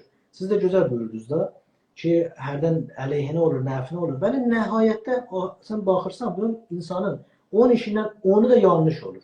Vaxtı 10 işdən 10'u da nəhayətdə sonuç etibarilə zərbə vurur da görürsən, baba bu olmaz ki, insan katureye de olsa şansla 2 dəfə yanlış iş görməz, düz iş görər. Bəs vaxtı bir nəfər 10 dəfə dalbadal yanlış iş görür, bəs bu bilərəkdən yanlış iş görür. Misal gətirib, eyni bu Ərəbistanın səfarətinə düşdükləri, ya İngilisin səfarətinə düşdükləri ki, indi heç kəs İranda boynunu almır. O zaman amma alışlayırdı. Amma sonucunu görəndən sonra görürlər, baba olmayır onların özü elə bunların. Misal üçün öz adamları imiş, nüfuzları imiş. Sən buraya gələ. Bu parametr olduğundan sonra bəli, mən eləyə bildim, əmir mərdanı olaraq deyəm, ağayı, məsələn, hörmətli Hidayət bəy, baxın filan şəxs var ortada. Mən bu şəxsin 10 ildir mən araşdırıram. Görəm bu 10 ilin içində filan yer, filan yer, filan yer, filan yer. Filan yerdə mənim sözüm üst-üstə düşmür. Bəlkə burada bir ayrı zatlar da axtara bilər. Göl istəmir, ha bunlar asıq deyilsin olsun. Böyle vaqiyyətlər. Sözü yekunlaşdım, bəhsi uzatmıyorum. Mən də tamamen hörmətli Səfər bəy, sizdən razıyam. Bilirəm də ki, siz də elə mən, yəni, bu eyni düşüncədə, o xain kələməsi, xainşinasından daha çox bu sazıkarın olmasıdır. Bəli, olmalıdır. Qətlən olmalıdır. Scientifically, elmi olaraq da bunu əgər biz belə bir tərifə yetişsək, bunu ölçülərin qoysaq, heç olmasa içəridəki və eşikdəki, yəni öz içimizdə, içəri deyəndə toprağımızdakı demirəm, öz içimizdəki, türklərin içindəki və türklərdən eşikdəki insanlar da bilərlər ki, biz hangi metrlə ölçürük xəyanəti. Yəni onlara da bir xuşdardır da. Məsələn, fikirlərim ki, məsələn, dadgahlarda bilərlər ki, əgər milli hərəkətdə çalışanları, məsələn deyirəm, bir dəfə, 2 dəfə olmaz da, səni oraya gələni məhkum eləsən, bu xəyanət hesab olar. Bilirsiniz, yəni biz, yəni o orada bir ustandları, fərmandarı, rəis amuzluq pərvərişi, rəis bankı, rəis büdcəsi, rəis maliyyatı, rəis orası, rəis burası. O da deyir ki, biləxərə, burada, məsələn, mən necə ki, Urmu Dəryasasın seminar qoyuram Danışgah Təbrizdə qurutmaq üçün və xəyanətə müttəhəm olmuram. Mafiya, su mafiyası da bilirsiniz, o şey Ağay Şeyhin dövrəsində bunun təsmim tutdular. Nəydi o Ərdəbilli, nəydi adı? Tehrandan göndərdilər, gəldi Təbrizdə. Təbrizlə Ərdəbilin rəisi su idi. Onun dövrəsində... Kələntəri? Yox, Kələntəri. yox, Kələntəri deyildi. Suyun şeyi. İndi də bu Danışgah Təbrizin listində var. Adını gördüm dünənlər, baxırdım. Adını gördüm, bu Danışgah Təbriz bir list verib. Görürsünüz onu ya yox. Orada adını gördüm. Məsələn, biz hətta onları... Gözəl təklifdir. Bu çox gözəl təklifdir. Hörmətli Səfər bəy. Yəni, özəlliklə o səmtə getmək və özəlliklə odaqlamaq bu ki, İran hakimiyyətinə bağlı olanlara, ya o çərçivədə çalışanlara uyarı kimi belə sistem çox gözəl fikirdir. Gerçəkdən bu. Gerçəkdən gözəl bir sistemdir. Nələr milli mənafi deyildi? Qabaqçı sualın riyaziyyatdan mütəmmim olar. Tərsi də A mütəmmimi, bu da onun mütəmmimidir. Hələ ki, orada deyil. Vaqiyyət elə bu cürdə. Yox, məsələn, biz bəzən, mən bunu buradan gətirdim, bu sualı zehnimə gətirdim. Bəzi məmləkətlərdə siz onun bir adamın giroqan tutsa bir yerdə, o onun milli mənfəəti elam edir, bir nəfəri ha, və onun üçün savaşa girir. Ya məsələn, görürsünüz ki, casusun tutubdu, casusu tutulub casus adında bəlli, amma onun milli mənfəət deyə onun üstündə savaşacan gedə bilir. Əcəba, məsələn, şəxsilərin sərmayəsi, mənim, sizin, əgər sərmayəmiz var, mənim ki, sərmayəm yoxdur, cənabımız, amma fərz edək ki, milyarder yox, fərz edək ki, trilyardılar dolar pulumuz var. Əcəba, bizim bu pulumuz milli sərmayə hesab olur mu? Olur. Müsəlləmən olunmalıdır, hörmətli Səfər bəy, müsəlləmən olunmalıdır. O toplumun birisiyik biz. Bizim sərmayəmiz də məşru yollardan qazanılır bir sərmayədirsə, bizim sərmayəmiz millətin sərmayəsi olmalıdır. Bu yoldan deyil. Mənim əlimdə Azərbaycanlıyam, əlimdə qumardan 100 milyar dolar pul var. 11 milyon var. Məşru dediyimdə hüquqi, yəni qeyri-qanuni pul olmamaq. İşte mənzurum, yəni məşrudan buydu. Hala qeyri-qanuni olsa dövlət gərəkən niyə qeyri-qanunidir da bunu araşdırsın. O ayrı bir şey. Amma mənim insafəli hidayət olar. Qumardan ya hər nədən bir pulum var. Bunu məsələn deyək ki, Kanada dövləti tutur ala, mən də Azərbaycan vətəndaşıyam, Güney Azərbaycan vətəndaşıyam. milli Dünya mənfəətlərin içində sayılır. Qətvən sayılır. Qətvən çünki bu sayılır. bizə çox önəm daşıyır ki, bunu mən istəyirəm sizlərdən öyrənəm. Biz hər fərdi insanımız, hər fərdi bireysel, insanımız bizə milli mənafe hesab olur ya. Qət. Bu məsələ Ən mühüm. olmalıdır. Qətvən olmalıdır. Sən şək və şübhəsiz üçün hətta bir nəfəri hər dəlillə mən bu kateqoriyadan qoysam eşiyə, dolayısıyla mən təbizə yol verirəm. Təbizə yol verirəm, ranta yol verirəm. O da hemen o Petros barmağını o səddə baraja soxur ki, su gəlmir. Bu da eyni o cür bir zatdır. Bu pəncərə açıldısa, bu burada dayanmaz. Elə hər öz tərifi ilə, acısı ilə tərif elə, ağa sən də dəyirsən, o ona dəyər, ona elə İran kimin hakimiyyət. Birinci mərhələdə bunun qabağı önü kəsilməlidir. Qətən elədir, hörmətin səbəbi. Hər bir nəfər, hər bir o millətdən birisi sayılır. Milli mənfəətin içində yerləşir, onun haqqını savunmaq dövlətin vəzifəsidir. Qəti şəkildə. Mən bəzən tozih verirəm, çox üzr istəyirəm. Yox, haşəm, mənə də çox xoş gəldi falan. Kanadada bir dənə qurd var. Biz qurd deyirik Təbrizdə. Həşərə deyirlər farsça. Adına deyirlər Japanese beetle.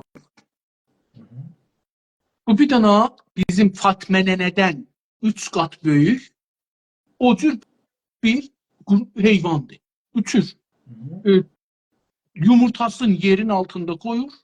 Dışı bu yumurta kalır yerin altında. Yayda, yazda ve yayda. Bu başdır yerin altında əbəlis olur. Yekə bir qurd olur, ağ, çox böyük olur. Çox böyük. Amma bu qurdluqdan çıxandan sonra olur çıqqılı dedim. Fatmənə qurd bilirsiniz də hangi heyvandır? Uçar, qırmızı. Onun 3 qatıdan olur. Amma bu mesela bu 20 il bundan qabaq Kanadada yox imiş. Nə cür olub ki, bunun toxumu gəlib düşübdü, Kanadanı alıb ağzına yiyir, gedir, ağaçlarda yarpaq qalmır. Gilas ağacı, tut ağacı, ağaçda da, yəni o ağaçlar ki, o yarpaqları yiyə bilir, onlarda yarpaq qoymur qalsın. 2-3 ayda bunun dövrəsidir. Məsələn, bunlar onu görüblər, indi hər kəs ayrı bir məmləkətdən meyvə gətirə, filan gətirə qoymurlar. Deyir ki, bizim milli mənafeyimizi, sənin bu meyvə bir nəfərsən yiyirsən, amma mən özüm Amerikaya gedirdim, gəlirdim. Tirelidə işləyirsən, deyirsən, mən evdən yemək aparım, şey olsun da, nə deyərlər. Pul xərcləməyim, mən işləyirəm də, orada baxa-baxa, özdə hamısı fast food. Mərzidən keçəndə polis tutur, deyir ki, hamısı ya ata aşqal qabına. Niyə? Deyir, yoxsa gətirəməsən. Sən mərizçilik gətirə bilərsən mənim torpağımı, mənim milli mənafeyimi xətərə sala bilərsən. Siz bunu necə yanaşırsınız? Tamamilə, misal üçün bu buyurduğunuz misal tamamilə doğru yanaşmadır məqama. Orada birisi deyə bilər, orada siz saat, məsələn, varidatı məmnun eləmək kimi də əvvəli böyük bir genel kütləni, böyük bir xətərdən, riskdən, onların ekonomisini, onların varlıqlarını, hətta çevrəsini qorumaq milli mənfəət açısından olası işdir, olmalı işdir. Gözəl bir olaydır, gözəl bir ittifaq. Nə gözəl ki, belə bir dövlət var ki, o qədərini hətta dəyərləndirir və fikir verir. Yəni, biz də belə olmalıyıq, qəti şəkildə.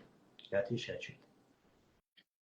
Acaba milli mənafə olmayan qonularda, ki, bilmirəm var ya, yox, onu soruşacağım əslində, vaz geçməyə hazırsinizmi? Əslən, belə bir milli olmayan qonu olar sizcə? Teoride ola bilər, hörmətin Səfər bəy. Misal üçün, coğrafiyaya aid olmayan. Yəni, Burkina Faso'da bir savaş düşüb. İki tirədi bir-birini qırırlar. Və təbii olaraq da haqq məmulən bir tərəfdə olar. Az zamanlarda hər iki tərəf haqlı ola bilər, tamam. İndi o tərəfdə indi haqq tərəfində durmaq, bizim nə qədər çıxarlarımızın əleyhinə zərəri ola bilərsə, dəyərləndirmək ola bilər.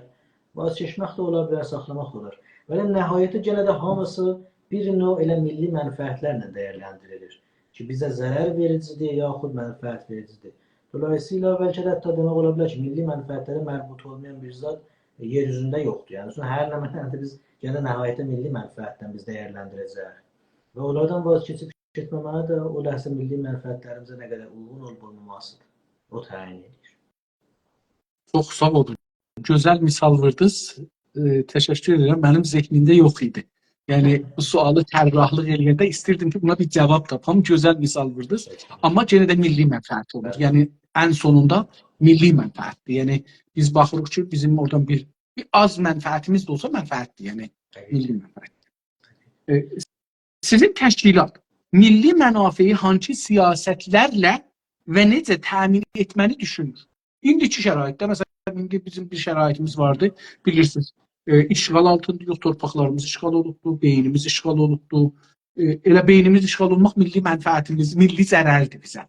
Məsələn, bunu nə tür, bu milli zərəri nə tür aradan alaq? Nə düşünürsünüz? Buyurduğunuz bəzi suallar var idi, özellikle təşkilatçılıqla bağlı. Yəni təşkilat olaraq o bölümdəki olan görevlərimiz, işlərimiz ki görürük, elə həmin bu milli mənfəətləri qorumaq, milli təhlükələrin önünü kəsmək. Əlimizdə gələn olan indi feilən bu indiki olan variantlar elə budur. Təşkilatçılığın bizə verdiyi fürsətlər, güclər. Bu istiqamətdə hərəkət etmək. Yəni tamamilə o işlər ki bir təşkilat görə bilər. Həmin təşkilat formatında deyirəm. Bəli, genel desək bireysel olaraq da hər bir fərd milli mənfəətlərin uğrunda hərəkət etmək onun vəzifəsi sayılır. Çünki bu bir çərxədir. Yəni mən əgər milli mənfəətlərimin uğrunda hərəkət etmirəmsə, zərəri də nəhayət özümə gəlir. Əgər bu coğrafiyaya zərər dəyirsə, mənə dəyəcək. Mənim əgər dilim zədələnirsə, mənim övladıma dəyəcək. Bunların hamısı nəhayət özümə dönəcək. Onun üçün mən bu vəzifəmi istiqamətə hərəkət edirəm ta o zaman ki eləyə bilər bu siyasi fazını biraz yüksəldirə, dövlət səviyyəsinə çatdıra, sınırlar bəlli olur. Təbii onu da öz dövlət həddində, fərqli orqanlar halətində özünü göstərəcək. O zamana qədər də indi məşru yolların hamısı zamana uyğun kullanılmalıdır və istifadə olunmalıdır. Milli çıxarlar yolunda savaşa girər misiniz? Bəli, həttəmən. Əgər lazım gəlirsə, belə bayaqki cümləm dəqiqən məşru yolların hamısı nafərmani mədəni tamam yolları, əvzar şivələri ilə bir savaşda olan millətin haqqıdır. Bu nafərmani mədəni bəzən özünü hətta silahlı da göstərə bilər. Bizdəki ərəblərdə özünü göstərir, bəluslarda göstərir və onlarda da bizdə haqq sayılır. Çünki onlardan can alınır. Əgər bir toplumdan edam formatından direkt siyasi qüvvələri alınırsa, bu elam cəngi müsəlləhanədir. O dövlətdən, o millətin əleyhinə. O millət olarsa təslim tuta bilər ki, həman qarşılığın yenə silahla versin, yaxud mübarizə mədənisinə o qeyri-müsəlləhanə davam versin. Bizim hərəkətimiz də çox şirincəcək olmuyor. Əlbəttə şübhəli ölümlərə biz çox məruz qalmışıq. Bəli, rəsmi olaraq bir siyasi fəalımıza Allah gətirməsində o günü edam hökmü verilməyib. Bəli, misal üçün o gün verilirsə, da onda fərqli faza keçə bilər hətta milli hərəkət. Yəni sözün ki onu bütün əvzarlarla hər zaman biz hazırıq, zamanı gəlsə də insan savaşar və keçən toplantının axırını əldə nə mutlu insan vətən uğrunda hətta şəhid ola bilsin. Milli mənfəətlərdən bir neçəsini misal vurub siyasətlərinizi onların haqqında açıqlaya bilər misiniz? Bəli, həttəmən misal üçün milli mənfəətlərdən başda gedən elə dilimizin qorunması olmuş olan. Yəni birincisi o qopuqluğu Azəri məfhumun ortadan olmasının qaldırılmasıdır. Çünki Azəri məfhumu oradan qaldırılırsa iki parametrimiz həll olur. Həm etnik məsələmiz həll olur ki, biz türküq, həm dil bəhsimiz həll olur ki, bəs biz türk, dilimiz də türkcədir. Bu Azəri hər ikisini gəlir etkilər. Ona qarşı siyasətimiz də yenə də arz edirəm, təşkilatın görə biləcək işlərin hamısı. Bütün cüzbələrdən, ta şəbnamələr, duvar yazmalar, seminarlar, konferanslar, aksiyalar içəridə, aksiyalar xaricdə bu istiqamətdə getməkdir. Ayrı milli varlıqlarımızdan çevrə məsələmiz başda gedən Urmu gölümüzdür. Onun haqqında bütün eylemlərin sərgilənməsidir. Ekonomimiz haqqında məsələlərin sərgilənməsi, siyasət açısında siyasi azadlıqların verilməsidir. Qadın haqqlarına gəlincə onların əldə olub bərpa olunmasıdır və s. Yəni hər birisi ilə hər bir zaman uyğun olan məsələlər, uyğun olan yollarla meydanda olmaqdır. Çox sağ olun. Bu bəhsi burada qutarırıq. Əlbəttə çox üstündə danışmaq olar, amma mən fikir edirəm ki, bu belə yetərli olar. Geçək istiqlal konusuna. Siz haqqı təyin sərnişçisiniz əslində, amma istiqlala can daha hazırsınız. Onun üçün bu bölümdə sizlə çox yaxşı gedə biləcəyik ki, 21 dənə sorumuz var. Bu 21 sorumuz gedə bilər. İstiqlalı necə düşünürsünüz? Necə düşünürsünüz? Hansı anlamda? Əgər haqq olaraq buyurursunuz, qətlən hər bir millətin haqqıdır ki, öz coğrafiyasında dövlət olsun. Əgər bu istiqlal anlamındadır, istiqlal ola bilər. Əgər bir konfederativ hakimiyyətin içində olursa, o da ola bilər. Əgər təyin edirsə ki, mən bu coğrafiyanın içində federal halətində çalışıram, o da ola bilər və s. məsələlər. Ancaq istiqlalın özünə gəlincə, istiqlal bir millətin bir haqqıdır. Və o millət haqqıdır ki, bu haqqından istədiyi zaman kullanılsın. Biz də ondan yanayıq. Onun üçün də Güney Azərbaycanda yaşayan türklər və dolayısıyla Azərbaycan milləti, yəni Güney Azərbaycanda yaşayan millət haqqıdır ki, o coğrafiyada təyin etdiyi dövləti qursun. O dövlət qurulursa, Cəzair, o biri ölkələr olursa olur, müstəqil bir dövlət, adı da Güney Azərbaycan Cumhuriyyəti. Müsəlləmən haqqıdır o millət. Gözəl, gözəl. Siz işarə buyurdunuz ki, bir coğrafiyası olsa, məsələn, İsrailin tarixdə coğrafiyası yoxdur. Nağıllarda var. Yəni bizə bir də Torat adında bir kitab düzəldiklər sonralar. Kitab o zaman Musa zamanı kitab yoxdur. Və bizə deyiblər ki, bir İsrail qovmu var. Onlar deyiblər, biz bilmirik. Və bunu da yerin bəlli etməyiblər haradır. Yəni dəqiq bəlli deyil bunlar hardan gediblər ora. Amma onlar indi bir zaman istəyiblər Amerikada, Kanadada, nə bilim, Asiyada bir yerdə məmləkət düzəlsinlər, axirdə də gəliblər orada. Yəni, coğrafiya olmaq, dövlət təşkil verməyə fikirsiz ki, ya istiqlal almağa fikirsiz ki, hətmən zərurəti var. Bir millət, ərz elədim xidmətçi bayaq, bir millət o coğrafiyaya o zaman hakim ola bilər ki, o millətli parametrlərini daşıyır. Məsəl üçün, İsrailə gəlincə, etnik olaraq onlar özlərin Yəhud tərif edirlər. Yəhudiyyət də bir dinə bağlılıq vardı içində. Bu nə cür etnik sayıla bilər söz konusudur. Yəni, misal üçün siz, onlar Yəhudiyyəti, hətta siz Yəhudi ola bilməzsiniz, məcən ki, qandan gələ. Yəni, həm soy olaraq dəyərləndirirlər, həm etnik olaraq dəyərləndirirlər, həm din olaraq dəyərləndirirlər. Və burada çəlişki var. Yəni, bütün bilim sual altına gedir əslən burada. Bir kompleks bir zat yaranır. Dilə gəlincə okey oldu, kültürə gəldik, okey oldu. Amma coğrafiyaya gəlincə, sizdə gözəl işarələr, onların coğrafiyaları yoxdur. Sonradan qondarma bir yerdir və bunlar üçündür ki, indiyəcək də o İsrail və Filistin konflikti hələ də qaldırılmıyor. Çünki orada bir millət var, Filistin adında ki, coğrafiyası bəllidir, tarix boyu bəlli olur, kültürü bəllidir, dili bəllidir, etniki bəllidir. Və dolayısıyla üçün o etniki, o coğrafiyanın üstündə ayrı bir dövlət, o coğrafiyaya bağlı olmayanların əleyhinə yaranmışdır bu konflikt var. Yəni, bəli, coğrafiya olursa, dövlət də yaranmaq haqqı verilir. Amma o coğrafiya təbii arxasında o millətin parametrlərini daşıyır. Yəni, o coğrafiyada müşəxəs etnik yaşayır, dilinə sahib olan etnik, kültürü olan etnik və o coğrafiyada yaşayan. Bu parametrlər yığılırsa bir yerdə, təbii ki, o coğrafiyada o etnik qurma haqqı var. Yəni, o coğrafiya dediyimdə o millət olaraq o coğrafiyaya sahib çıxıb dövlət yaranmaq haqqı olur. Siz işarə buyurdunuz ki, Filistinlərin tarixi vardı. Filistinlər də eyni Yəhudilər şimdi. Onlar da huzurları yoxdur. Osmanlının sonunacan Filistin adında bir torpaq yoxdur. Cəlibdir. Beyt-el-Məqdəs var, Şam var, Şamat var, Şamat var. Misr var, amma adında, Filistin adında bir yer yoxdur. Filistin Birinci Dünya Savaşından sonra çıxmış bir şeydir. Necə ki, İsrail Birinci Dünya Savaşı. O coğrafiyada keçmişdə, hətta Osmanlı torpağının, Osmanlı zamanında da orada kimlər yaşayırdı? Ərəblər, müsəlmanlar. Yəni, həman etnik, həman o etnikin müşəxəs dili olan bir etnik, amma həman etnikin... Filistin deyil, yəni onu istəyirlər. Kamilən qəbul edirəm. Necə ki, misal üçün...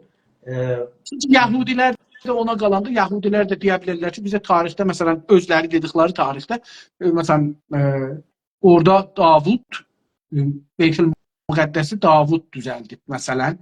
Bizdə Davudun balaları yox, məsələn. Yəni, o cür sapara bilərlər. Dedim, onlar hamısı nağıldır da, yəni əslində... Dəqiqə. Çünki ad bəhsini mən, əslən ad bəhsini taxılmıram. Myanmarımız var, Bermə ola bilər, Güney Azərbaycan ola bilər, sabah adın qoyaq Günəş məmləkəti. Yəni, ad, təbii, o coğrafiyada yaşayanları mən qəsd edirəm. Sizin partinin acaba istiqlaldan bir tərifi varmı? Nə anlamda? Yəni, tərifimiz mən fikrim bayaq sunduğum... Yazılı Öyle. yazılı ya danışmışsınız partinin içindəki istiqlal, bu deyil haqq təyin edilmiş, bu deyil federalist, Bəli. bu deyil istiqlalı bir tərif eləmişsiniz. Nədir? Cüzbələrimizdə özü yansıdır. Ərz Aha. elədim ki, xidmətinizə çox sadə tərifini istəyəm, xülasəsini ərz eləyəm. Bir millət müşəxəs ona bağlı olan coğrafiyanın içində bütün ölkələrdən müstəqil olaraq öz dövlətini qurursa, o dövlətin müstəqil dövləti kimi sayılır. O müstəqil və istiqlalın tərifidir bizim üçün. Gözəl. İstiqlalı hangi sahələrdə görürsünüz ya düşünürsünüz? Hangi sahələrdə istiqlal ola bilər? Ya istiqlal olmalıdır, müstəqil olmalıdır. Buyurursunuz, yəni bir müstəqil dövlət yarandığından sonra yoxsa Bəli. bütün İstiqlal. sahələrdə, yəni müstəqil dövlətin adı oradan, istiqlaliyyət oradan gəlirsən, bütün sahələrdə öz ayağında durmuş olasan, bu milli mənfəətlərin və çıxarların əsasında bütün ölkələrdən qopuq, amma lazımı gəlirsə bütün ölkələrlə yoldaş, qabağa gedəsən. Amma istiqlaliyyəti qorunmalıdır. Heç bir məmləkətin, heç bir bölümü, heç sahədə o biri ölkələrdən asılı olmamalıdır. Asılı olmaq o istiqlaliyyəti pozur. Asılı olursansa, deməli, sənin siyasətin ayrıları tərif edir. Və əgər bir zaman həmən ayrıların mənfəətləri sənin milli mənfəətləri ilə üst-üstə düşməzsə, məcbur olarsan onların söhbətlərini cavab verəsən və qulaq asasan, dolayısıyla o dövlət gəlib sənin milli mənfəətlərin əleyhinə çalışacaq. Onun üçün istiqlal hər bir sahədə, siyasi, ekonomik, hər bir sahədə ki biz tərif edirik, bir dövlətin vəzifəsidir. Siz indi bunu belə tərif elədiniz, onda mənə bu sual gəlir və burada da yazılıdır. Mütləq istiqlala inanır mısınız? Qəti şəkildə inanırıq və olmalıdır. Qəti şəkildə. Ola bilərmi əslən? Belə bir şey ola bilərmi? Məsələn, siyasətdə də, qanun, hüquqda da, mediada da, iqtisadda da, hər şeydə siz dünya ilə alverdə olursunuz və çox vaxtda Dəqiqən o istiqlaliyyəti pozan deyil. Misal üçün siz bir idarənin karməndisiniz. Siz o idarənin içində sizin tərif olunan vəzaifiniz vardır.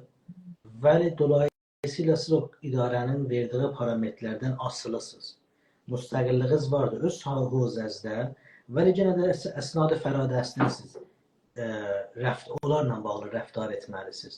Əgər o əsnad-ı fəradiyyəsi ya o idarə desə ki, siz işinizdə filan işi görməlisiniz, eyni halda belə həmin onların verdiyi dəstur sizin öz meyliyinizin əleyhinə olmuş olsa da siz gərək icra edəsiniz.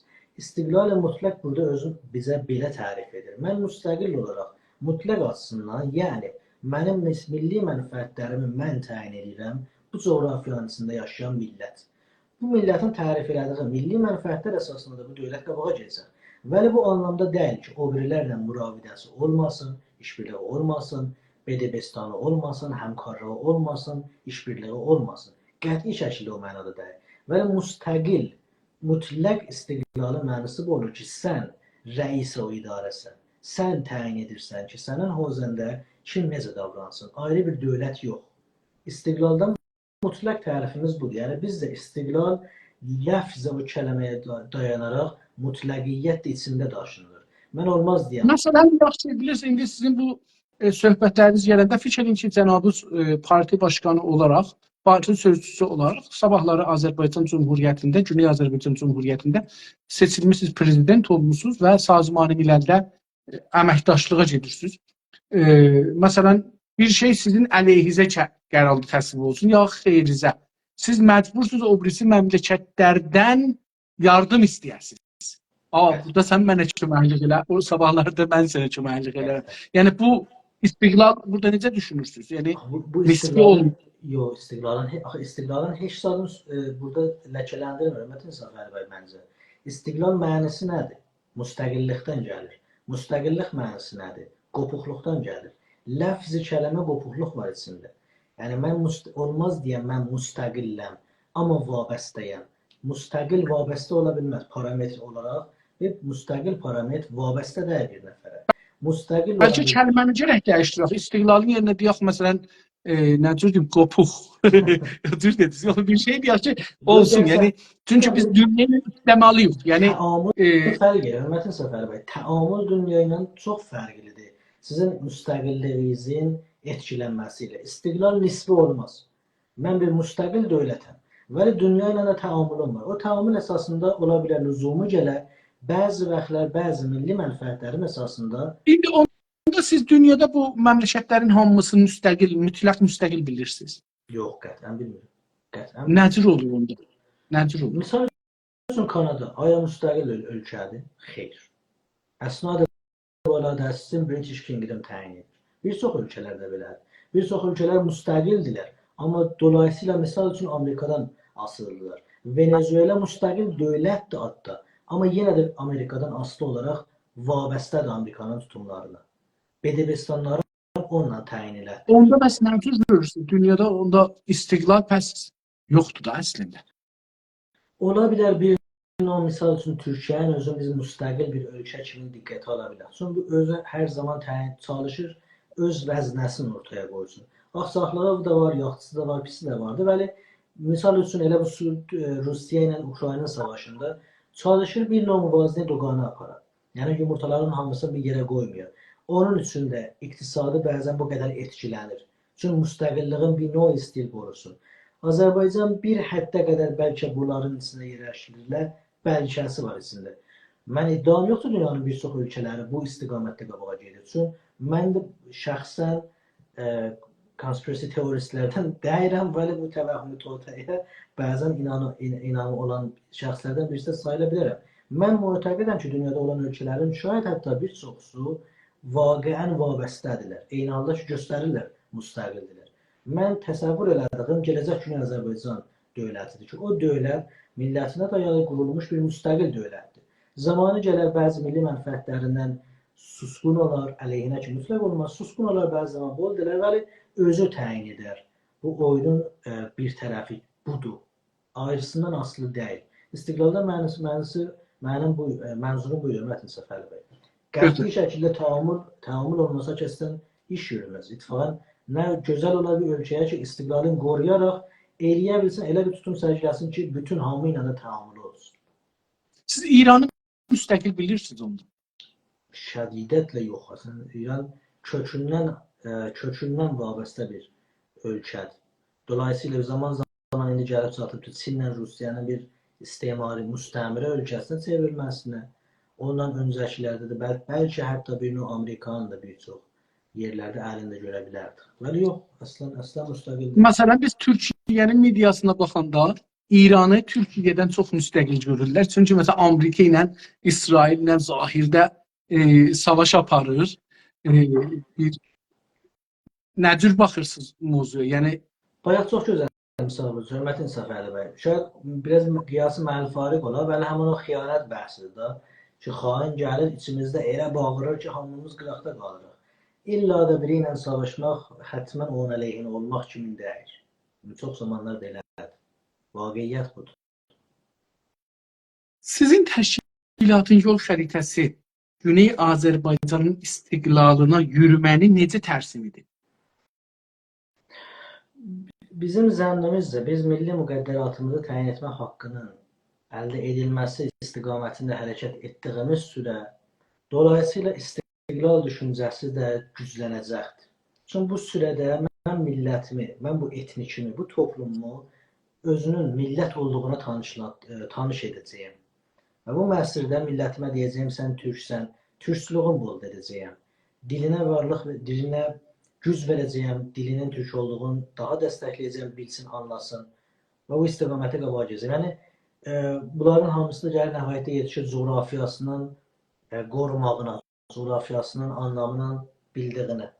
Vaxtı bunların hamısı olur, vaxtı millət bu istiqamətdə hərəkət edir, özün millət olaraq bilir. Gən də bayaq sizin dediyiniz sözə qayıdıram, iradə-i millisi yaranır.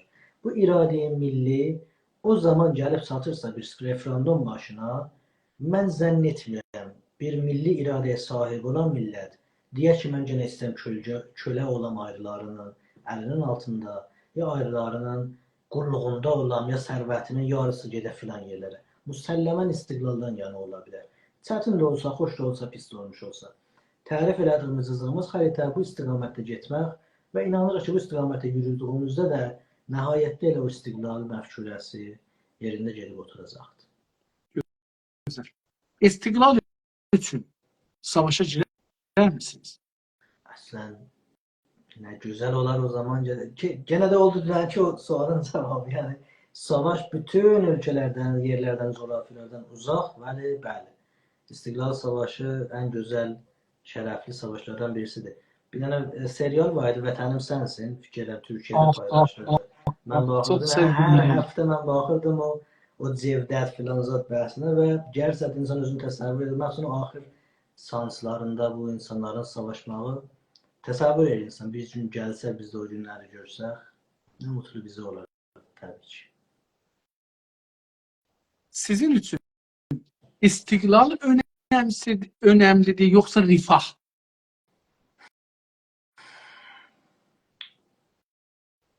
Qalıb aşamasına hörmətli İnsaf Əli bəy. Galip sualdı bu. İstiqlal ya rifah.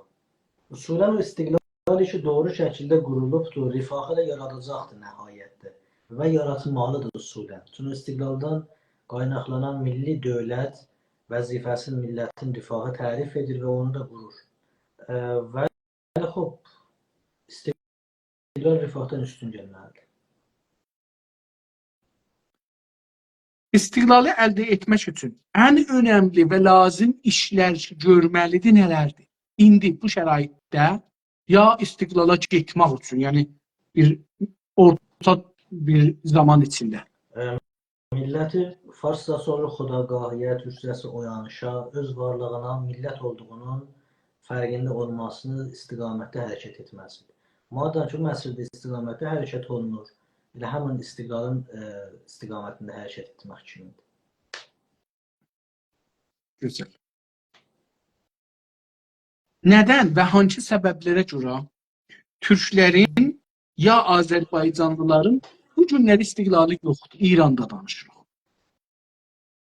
Əlbəttə, mütəəssifanə bir çox yerdə türklərin, məsələn 30 il bundan qabaqda 1989-90-a qədər Türkiyədən sonra türklərin istiqlalı, bir də Qibrisdən sonra istiqlal yox idi. Biz hamımız işğala məruz qalmışdıq və müstəmirə də olmuşduq. Beyinsel olaraq, hər şey olaraq. Amma indi deyək ki, Rusiya o SSR dağılandan sonra biraz fərq edibdir. Amma yenə də Rusiyanın içində 10 cumhuri var, heç olmasa fikir edirəm ki, Türkdür. Rusiya, bu çünki Rusiyanın içində Çində, Əraqda, Suriyədə, İranda, bir çox yerdə Türk torpaqları, Əfqanistanda, Pakistanda, Hindistanda Türklər hamısı işğaldadırlar. Bir bölümü özümüzə qayıdır, hörmət İnsaf Əli bəy. O gün də danışırdıq. Bir bölümü bizim öz yanlış tutumlarımızdan ilerleyen bir məsələdir. Bəzən cəbr tarix səbəb ola bilər. İngiliz təsmin tutdu ki, o zaman Qacar İmparatorluğun təht İngilisdə o süper güclər o zaman başçılığı ilə ki, Qacarı yıxsınlar. Bu onların istəkləri idi. İstiqamətdə də hərəkət etdilər. Bu ki, millət eləyə bilərdi, bunun önünün kəsəyi yox. Bu keçmiş tarixdir, biz deyə bilmərik. Bəli, o istiqamətdə millətimizin yanlışları oldu. Bu yaxq qayıdıram sizin söhbətsə, rifah ya istiqlal. O ərəfədə İngiliz o açıdan baxdı məsələyə. Mən burada qırğın salacağım, qıtlıq salacağım. Saldı da, o qıtlıqdan asılı olaraq da Rıza Şah gəldi. Üç üstə ənanı aldı əlinə, reform adı ilə hökumət, yəni silsilə dəyişildi və indi əlində biz 100 ildir bundan xiddəyimizi qutara bilməmişik. O ərəfədə iştibah olanlardan birisi, bəlkə hətta açıq danışım, Səttarxan və Baqırxanın misal üçün tutumları ola bilər. Çox azadlıq sevən bir insanlar, igidlər və mübarizlər. Gerçəkdən Sərdarə Milli bir etibardan bilirlər farslar niyə deyirlər Sərdarə Milli, Salarə Milli. Çünki onların dediği milli İran milliyyətini qoruyubdur. Hələ elə bizə də Sərdarə Millidirlər. Onlar bizə simgədirlər istibdada qarşı mübarizə. Hala deyək, Qacar hökumətinin son illərində istibdad var idi, yox idi, müsəlləmən var imiş. Şahanlıqda hətmən istibdad var. Amma hansı formatda, hansı səviyyədə və hansı məqamda idi? Aya dəlil ola bilərdi ki, o zaman bu istibdada qarşı savaş gəlsin, bizi istimar altına salsın, yəni istiqlaliyyətimizi də əlimizdən alsın, yox. Şayet o zaman bir dəfə biz qayıtsaq, o zaman tarixdə deyilik. Amma şayet o zamana qayıtsaq, o savaşın içində olsaq, bir dəfə də insanlar şayet dəyərləndirilir. Şayet Səttarxan, şayet deyirəm, Bağırxan indi olsaydılar, qayıtsaydılar o zaman deyərlər, feylən istibdada qarşı savaşımızı dayandıraq. Necə ki, hərdən Quzey Azərbaycanda biz bunu görürük. Demokratik savaşın, demokratizasyon savaşını bəzən dayandırırlar. Niyə? Qarabağ azadlıq hərəkatı vardı. Qoyun hələ bu getsin qabağa. İstiqlaliyyətimiz bir zat deyil ki, bu ön getsin bu dövlətdən, sabah 4 il sonra rəy verim, qayıtsın. Çox çətin qurular, çox da çətin aradan gedər. Təzdən çox çətin qurular. 100 ildə keçib qalmışıq. Yəni, öz səhvlərimiz, yanlışlarımız gətirdi, çatdı o məqama və bütün uzun illər səbirsizliklə gözləyən, bizə rəqib kimi baxanlar da öz iştibahlarından dərs alıblar və onun üçün də biz çətin qurtula bilirik məqamdan. Onlar bilirlər ki, bizim qurtuluşumuz millətin oyanışından gəlir və İran məfhumundan ayrılmasından yanadır. Biz İrandan zehni olaraq millətimiz qopa bilirsə, onda Azərbaycanı özünə vətən kimi tərif edə bilər. Onda düşünə bilər ki, bəli, bəs bu vətənin bir dövləti olsun. Bəli, madam ki, biz elə yenə də İran çərçivəsində düşünürüksə, bizə nəhayət İranlı kimi tanıyacaqlar. Parametrlərimiz onda müştərək olacaq farsla. Dilim gərək farsı olmasına mən etiraz etməyəm. Müştərək dil axtarmalıyam ortada. Hakeza kültürüm, dilim və s. Yəni, sözünüzə gəlmə Mətin Səfərbəy, səbəbi elə bizim öz yanlışlarımızdır. Və bu yanlışları biz gərək yavaş-yavaş başlayaq, təkrarlamayaq. Gənə də qayıdır elə bu son zamanlardakı ona söhbət edir. Misal üçün, Pezeşkiyan bəhsində bizim böyük dəqiqələrimizdən birisi dəqiqən bunun təkrar olunması, kimin görünməsidir. Yəni, gənə də Ləman Səttarxan, Salahxan kimin, Səttarxan Bağırxan kimin Pezeşkiyanımız olur. Nə o eşeldə, çox aşağı eşeldə, bəli, sima görüntüsündə onun sonucunda qəvam səltənələr yerə ortaya çıxacaq ki, indi Zərif özünü göstərir ortada. Yəni, həmin tarixin təkrar olunmasıdır. İrandan biz bu bərayi İrandan qurtuluruqsa, bəlkə də nəhayətdə hətta federalizm... Yəni, indi siz burada bir şey dediniz. Fikirlərsiniz ki, Pezeşkiyan Əhməd Şah kimi bir şey olar, yumuşaq, farslılara taza bir fürsət verər, faşizm güclənsin, faşistli bir sistem ki, o şey rəsmən deyir də, Döktür Huşəng Əmir Əhmədi deyir ki, İranın təkcə qurtuluş yolu bir faşisti nizami ordu beysli, ordu əsaslı bir hakimiyyətin yaranmasıdır. Siz fikirlərsiniz ki, belə bir vəziyyətə gedə bilər mi? Bu konuyla bağlı biz mən baxdım 67, əgər keçən günlərdə hesablasam 70'e yaxın paylaşımımız oldu sosial medialarımızda. Pezeşkiyanın birinci gün yazılmasına öz paylaşımlarımız da azıq olaraq. Mənim də 2 dənə yazım oldu. İkisində açıq mən çalışdım təşkilatın fikir açısını ortaya qoyum. Biz də şayət keçmiş 50 ilin içində Pezeşkiyan kimi İrançılıq düşüncəsinə xidmət edə biləcək bir şəxs ortaya çıxmamışdı ki, indi ələm sıxır. Pezeşkiyanın İrançılıq düşüncəsinə verdiyi fayda əminik ki, çox yaxında özünü göstərəcəkdir. Çıxıram, Pezeşkiyan yaxşı adamdır, pis adamdır, onları çıxıram. Mən Səccaya əxlaqlısı haqqında istəmirəm danışam. Və o nəhayətdə sistemin çərxdəndəsidir. O çərxdəndə içində fırlanmalıdır. Bu sistem Pezeşkiyan adıyla vura biləcək zərbələr Azərbaycançılığa o qədər ola bilər ki, əgər çox çətinliklə qabağında dayana bilməsək, bizi dəqiqən siz buyurduğunuz zamanlara götürüb apara bilər. Siz təsəvvür edin, Pezeşkiyan kimin birisi, rəis-i dövlət olaraq, özü Soyuqbulaq doğumlu, mahabatlı birisi olaraq ki, orada böyüyüb, yaşayıb. Gələ sabah deyə ustanı oxuyan gələk yarana. Batı Azərbaycanın bir bölümü verək kürdlərə. Bununla bizim qarşı-qarşıya çıxmağımız çox çətin olacaq.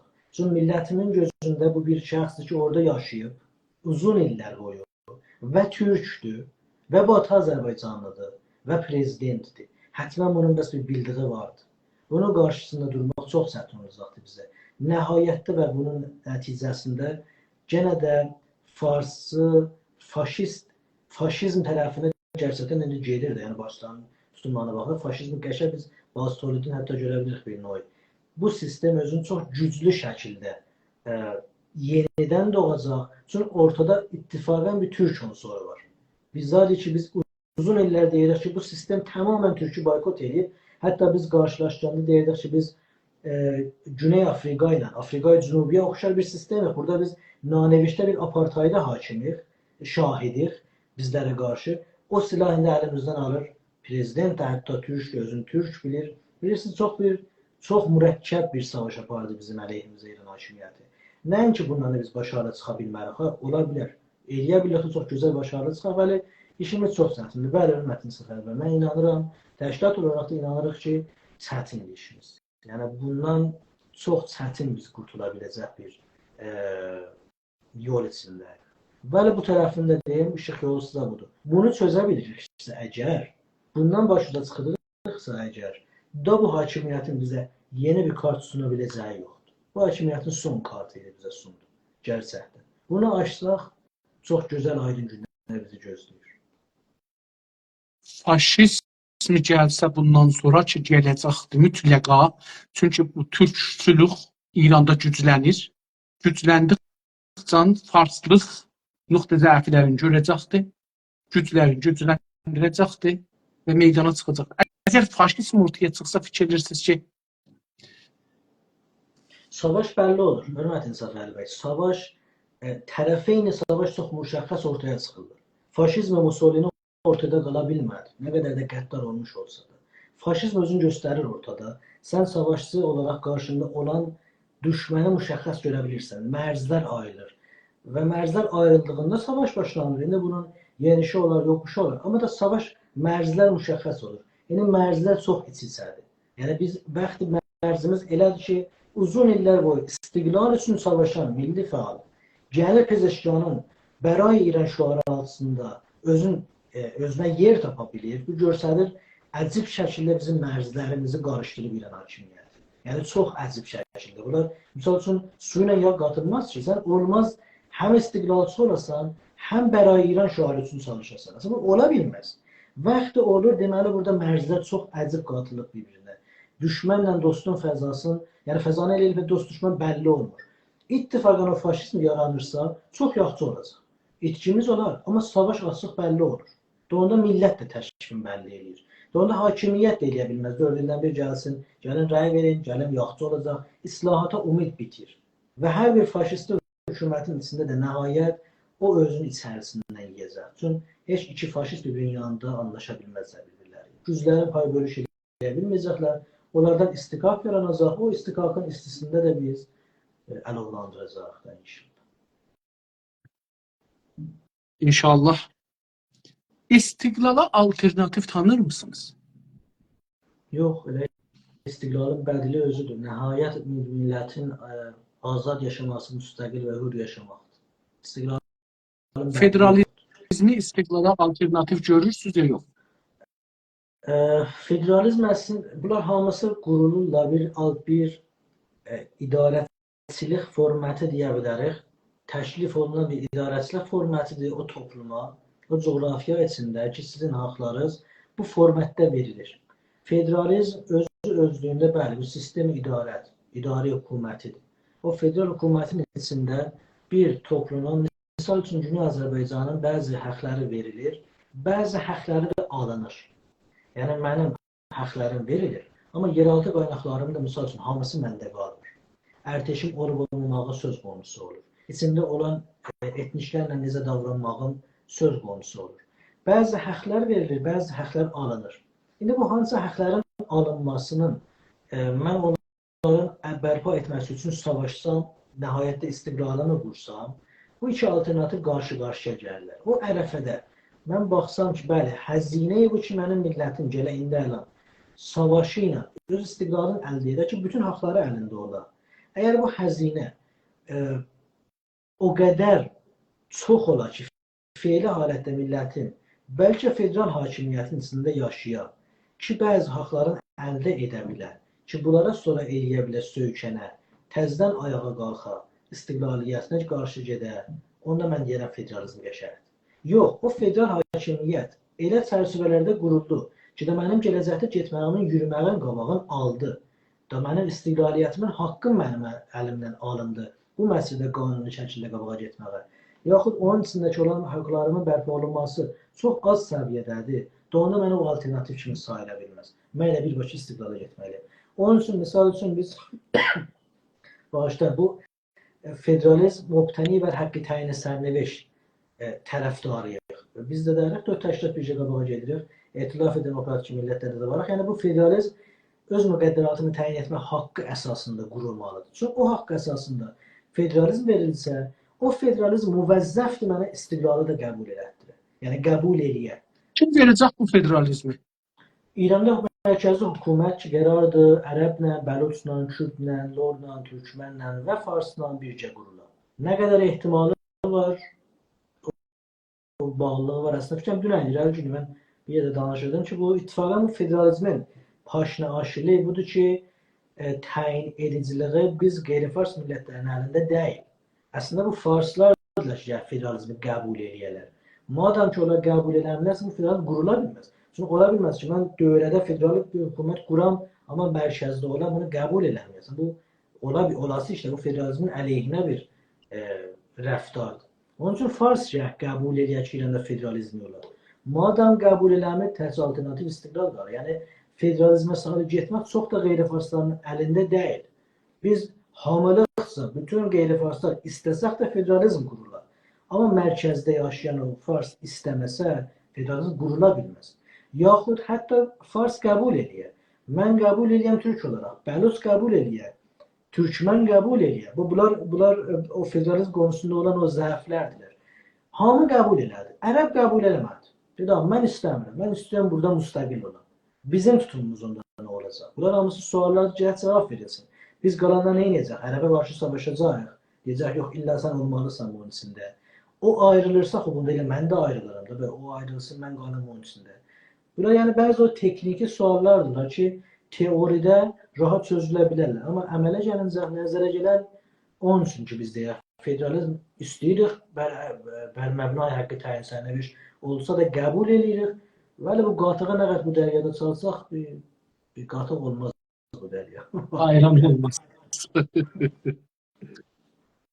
İstiqlal mümkün olmazsa, siz federala necə baxırsınız? Ərz elədiyimiz kimi, hörmətin Səfəli bəy, o istiqamətdə biz qabağa gedirik. Federalın da qalıb şəraiti nə? Əslində, hələ federaldan da daha ötə, Pezeşkan bəhsini də bir dəfə bəhs eləmişdik cənabımızla danışırdıq ki, hətta 1% bizim milli mənfəətlərimizin uğrunda fayda verici bir məqam varsa, ona biz sarı gedərik. Yəni, onu biz tərəfinə yox demərik. Yəni, federalizm və həqlərimizin bir bölümünü verirsə, təbii gedərik. Bəli, o federalizm bari hüquqisi var. Yəni, mən olmaz, misal üçün gələm, həmin müşkil ki, Katalanları vardı İspaniyada. Demokratik ölkədirlər, federativdirlər, bir bölümün xudmuxtariyyatı var, çox yüksək səviyyədə. Amma müstəqil ola bilmirlər. Çünki mərkəzdən, Madriddən asıl edirlər. Biz o federalizmi istəmirik. İstəmirik. Göy yerə gəlsin istəmirik. Mən haqqım var, millət olaraq istədiyim var. O coğrafiyada müstəqil dövlətimi quram. Millətimin çoxunluğu istəyir ki, 500 il qalaq İranın içində qalaq. Sorun deyil. Yəni 501-ci il istəsə bu müstəqil ola, qanun açısından bunun haqqı olmalıdır. O federalizmi biz qəbul edərik. Bəli. Gözəl. Çox az bir ehtimal üzrə federal İranı qəbul edər misiniz? Əlbəttə siz ki qəbul edirsiniz də, yəni o şəraitdə olursa. Bəli. Sizin təşkilat İrandakı tüm türklərin istiqlalını düşünürmü? Yoxsa təkcə Güney Azərbaycanın istiqlalını düşünürsünüz? Müsəlləmən onların hər birisinin müstəqil olmağı bizim də arzumuzdur. Çünki hər bir millət öz dövlətinin altında, öz bayrağının altında yaşamaq hissini yaşamalıdır. Ondan gözəl bir zat yoxdur, istiqlaliyyətin. Bəli, onların müstəqil olmağı bizim də arzumuzdur. Türk Qaşqarlar olsun, Afşar türkləri olsun, hər birisi. Arz edeyim xidmət sizə ki, istiqlal əlverişli mi sizcə? Ya federalcan, belə soruşsam, federalcan əlverişli mi? Hörmətli Hidayət bəy, teoride federalizm çox-çox əlverişlidir. Ta istiqlal. Teoride. Və bu teorinin coğrafi parametri də var. Necə ki İslam. Bir dənə Qurandır da. Məsələn, mən özüm də müsəlman bilirəm. Taliban da özü müsəlman bilir. Ərəbistan da özü müsəlman bilir. Yazı bir dənədir. Və coğrafiya ki o yazı icra olur, təyin edicidir. Federalizm biri var Almanya'da icra olan, biri var Çekoslovakya'da icra olan, biri var Afganistan'da icra olan, biri var İran'da icra olan. Biz coğrafiya parametrini çıxa bilmərik bunun təhlilindən. Federalizm teoriyada çox rahatdır. Bəli, otururuq, anlaşırıq, bir çay çörək içirik, şirində olur, baklava da gətirirlər, müqavilə imzalayırıq, hərə gedir öz evinə. Bəli, bu teoridir. Əmələ gəlincə, məsələ mənlə gələ, Farsın 100 illik ixtilaf-ı millimiz parametrini də ortaya qoyaq. Ya mənlə Kürdün həmsarlığımızda olan məsələləri ortaya qoyaq, ya da Kürdün ərəblə olan məsələləri, Lorla Kürdün, Lorla ərəblə olan məsələləri. Bunların hamısı fərqli parametrlərdir. Onun üçün bəlkə İranda hətta istiqlaliyyətin bizdə əlverişliyi daha çox federalizmdən çoxdur. Siz istiqlaliyyətdə yekdərəfə təslim tuta bilərsiniz. Müntəzir dərsiniz qabaqdakı olanın müvafiqəti ilə. Savaşarsan, ya məcbur elərsən, ya həsb olarsan. Bəli, həzinəsi budur. Vəli federalizmdə bunu xərclədiyim kimi, hamı gələ bu məsələ ilə müvafiq olar. Yəni İranda bütün millətlər ki var, hamısı gələ federalizmin o səviyyədə olması ilə müvafiq olarlar. Və xub bu əzlazı əməli vaqəən əlverişli görünmür indi. Fars parametri var, istəmir pay bölüş eləyir. Bəluç parametri var, tüfək əlində deyir, məndən bu qədər öldürübsüz, mən qalmıram. Ərəb əlində silah var, deyir, nəft mənimdir, sizdən pay bölüş eləmək istəmirəm. Kürd var, bizim torpağımızda göz tikib, deyir, mən istəmir sizdən bu. Yəni, bunları diqqətə aldığımızda, kimlə müvafiqət eləyəcəksə, bu müvafiqət sürəsi 100 il çəkər. Dolayısıyla yox, vaqəən, əgər pratikə baxırıqsa, bizdə istiqlal daha əlverişlidir vaqəən, vaqiyyət federalizmi. Gözəl. Hangi düşüncələr və güclər İranda məhkumluqla yaşayan millətlərin istiqlalı ilə müxalifdirlər? Mərkəzcəralar da istilahan elə mərkəzcəralar, yəni o santralistlər, İranda hakim olan qüvvət, keçmişdə olan Pəhləvi sülaləsi kimi özün güya opozisyon kimi göstərirlər və ya indiki halın iş başında olan İran hakimiyyəti ki, o da santralisti bir hakimiyyətdir. Tamamilə haşiyədə olan, coğrafiya açısında olan millətlərin əleyhinə çalışan bir sistemdir. Yəni, onların tamamı varlıqlarını tanıyırlar ki, özləri o mərkəzdə eləyə bilsinlər, bunları bərpa etsinlər. Yəni, bu mərkəzcəra qüvvələrin hamısı. Şiəliği də bunun üstündə görürsünüzmü? İrandan fikirəm 3 dənə, 4 dənə başda gedən zat var idi ki, bizim birindən işarə edilmiş üçün rant idi, amma parti idi, şiə olmaq idi, din məsələsi idi. Sən şiə olsun üstünlüğü sağlayırsan, rantın olsun üstünlüğü sağlayırsan, kişi olsun üstünlüğü sağlayırsan, fars olsan üstünlüğü sağlayırsan. Yəni 4 dənə məsələdə zülm olur və bizdə şəhərvəndi dərəcədə sayılır. İndi biri sünni sayılırsa, müsəlləmə şəhərvəndi dərəcədə odur, türk sayılırsa şəhərvəndi dərəcədə odur. Türk olur, sünni olur, daha çox zülmə məruz qalır Türkiyə şiəyə görə. Levellərin və parametrlər təbii ki, fərqlidir. Siz buyurduğunuz kimi, şiəçiliğin özü də, İran şiəçiliği özü bir metodlardan birisidir, sərkuba, qeyri-fars millətləri və inhirafa cəhətdir. Bu arada bağışlar, mən səsimin leveli getdikcə geri aşağıya çalışıram. Bir su içsəz düzələr. Sağ olun, sağ olun. Mən də ittifaqən bu günləri su gətirməmişəm. Ağzımda indən quruyub, ona görə az danışıram bugün. Hangi düşüncələr və hangi səbəblərdən dolayı millətlərin istiqlalı ilə müxalifdirlər? Hər bir istimari düşüncə, hər bir sömürgəçi düşüncə müsəlləmən bir millətin istiqlalı ilə müxalif olacaq. Müsəlləmən müxalif olacaq. Çünki həmişə istəyəcək ki, onun sirvətlərindən, qaynaqlarından öz nəfinə faydalansın və istifadə edəsin. Yəni, onun üçün istimari düşüncə millətlərin istiqlalı ilə müxalif olur.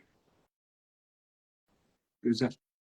Əgər bir millət ya millətlər istiqlal istərsələr və istiqlalları üçün iradə ortaya qoysalar, kimlər və nədən o millətlərin istiqlalı ilə müxalifət etsinlər?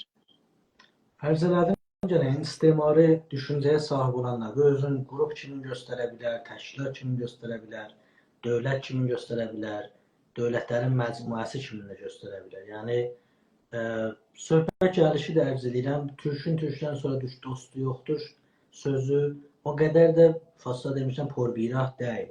Hala siyasətdə o qədər də qətiyyətlə danışmaq doğru olmuyor. Bəli 300-500 milyonluq bir nüfusu diqqətə alırıqsa, əgər Turanın qurulmasının dünyaya etki buraxmasını diqqətə alırıqsa, müsəlləmən bunun əleyhinə olanlar da olacaqdır. Yəni məcmui bir güclər də eləyə bilər.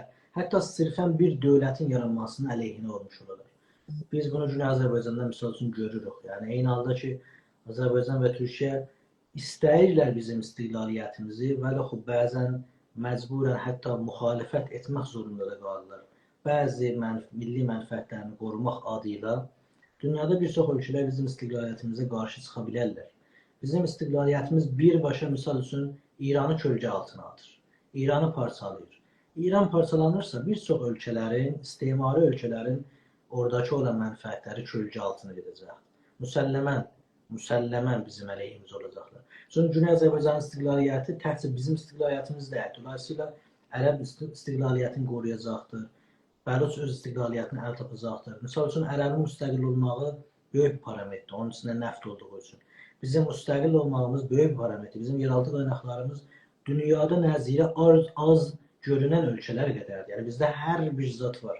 Hər bir zat çox böyük miqyasda. Urumunu mən lityumun çıxıram ki, elə fəqət sırf onunla dünyaya biz şahlıq eləyə bilərik. Uzun illər. Dünya batrilər dünyasıdır. Yəni bunlara diqqət alaraq müsəlləmə mən Amerika olsam, mən Çin olsam, ya da Singapur olsam, ya o bir ölkə olsam ki, lityum batriləri atıram da bu batriləri tolid edirəm. Düşünürəm ki, nə yaxşı olar ki, belə İranla mən anlaşım. Faşisti bir hökumətdə özünü qorumaq üçün oradan götürür 100 tümənlik zadı bir tüməni alıram biləsindən. Ta ki gedən müstəqil Cüneyd Azərbaycandan onu alam. Göz milli mənfəətləri əsasında onun olduğu pul ilə mənə satacaqdır. Yəni onların gücü, onların nəfi bizi müstəmir kimi saxlamaqdadır. Bəli, bu təəssüfanə dövlətlər belədir də. Bizim istiqlaliyyətimiz şayət bəzilərinə xoş gəlmiyor istismari dövlətlər. İstiqlal iradəsi, istiqlali əldə etmək bir uluslararası əxlaqi, siyasi, hüquqi bir istək midir? Bəli. Yoxsa? Bəli. Tamamən. Bir millət olaraq biz tanınmış oluruqsa, misal üçün ƏBT sazmandilərə bağlı deyil, vəli dolayısıyla UNP olan, yəni Dövlət-i Beyni Millət belə bir orqandır, ADS səhv eləməsən ki, biz onda varıq. Yəni biz millət olaraq tanınmış bir millətik, dövlətçilik sabiqəmiz də var. Hətta da çoxsu bir ilan olmuş olsa da. Bunlar hamısı bizə bir parametrlər sayıla bilər ki, iddia eləyək, biz istəyirik burada öz dövlətimiz olaq. Bunlar olmasaydı da belə, gənə bizim haqqımız var. Biz haqqımız var, bu coğrafiyada olan deyək, biz öz dövlətimizi qurmaq istəyirik. Bu haqq bizi tanınmış bir haqq. Gözəl. İstiqlal iradə edən millət üçün müxaliflərin nə önəmi var? Biz istiqlala iradə edirik. Gözəl sual üçün, buyurun. Paniralistlər, İrancılar, Farslar, Türklər, İngilislər, Amerikalılar müxalifət eləsinlər. Bunun nə önəmi var biz əgər iradə eləmişsə? Müsəlləmən, yəni iradə etdiyimizdən sonra buyurursunuz da, nə önəmi var? Bəli, iradə etmişik ki, məsələn, istiqlala alaq. Onların nə önəmi var bizim bu iradəmizdən sonra?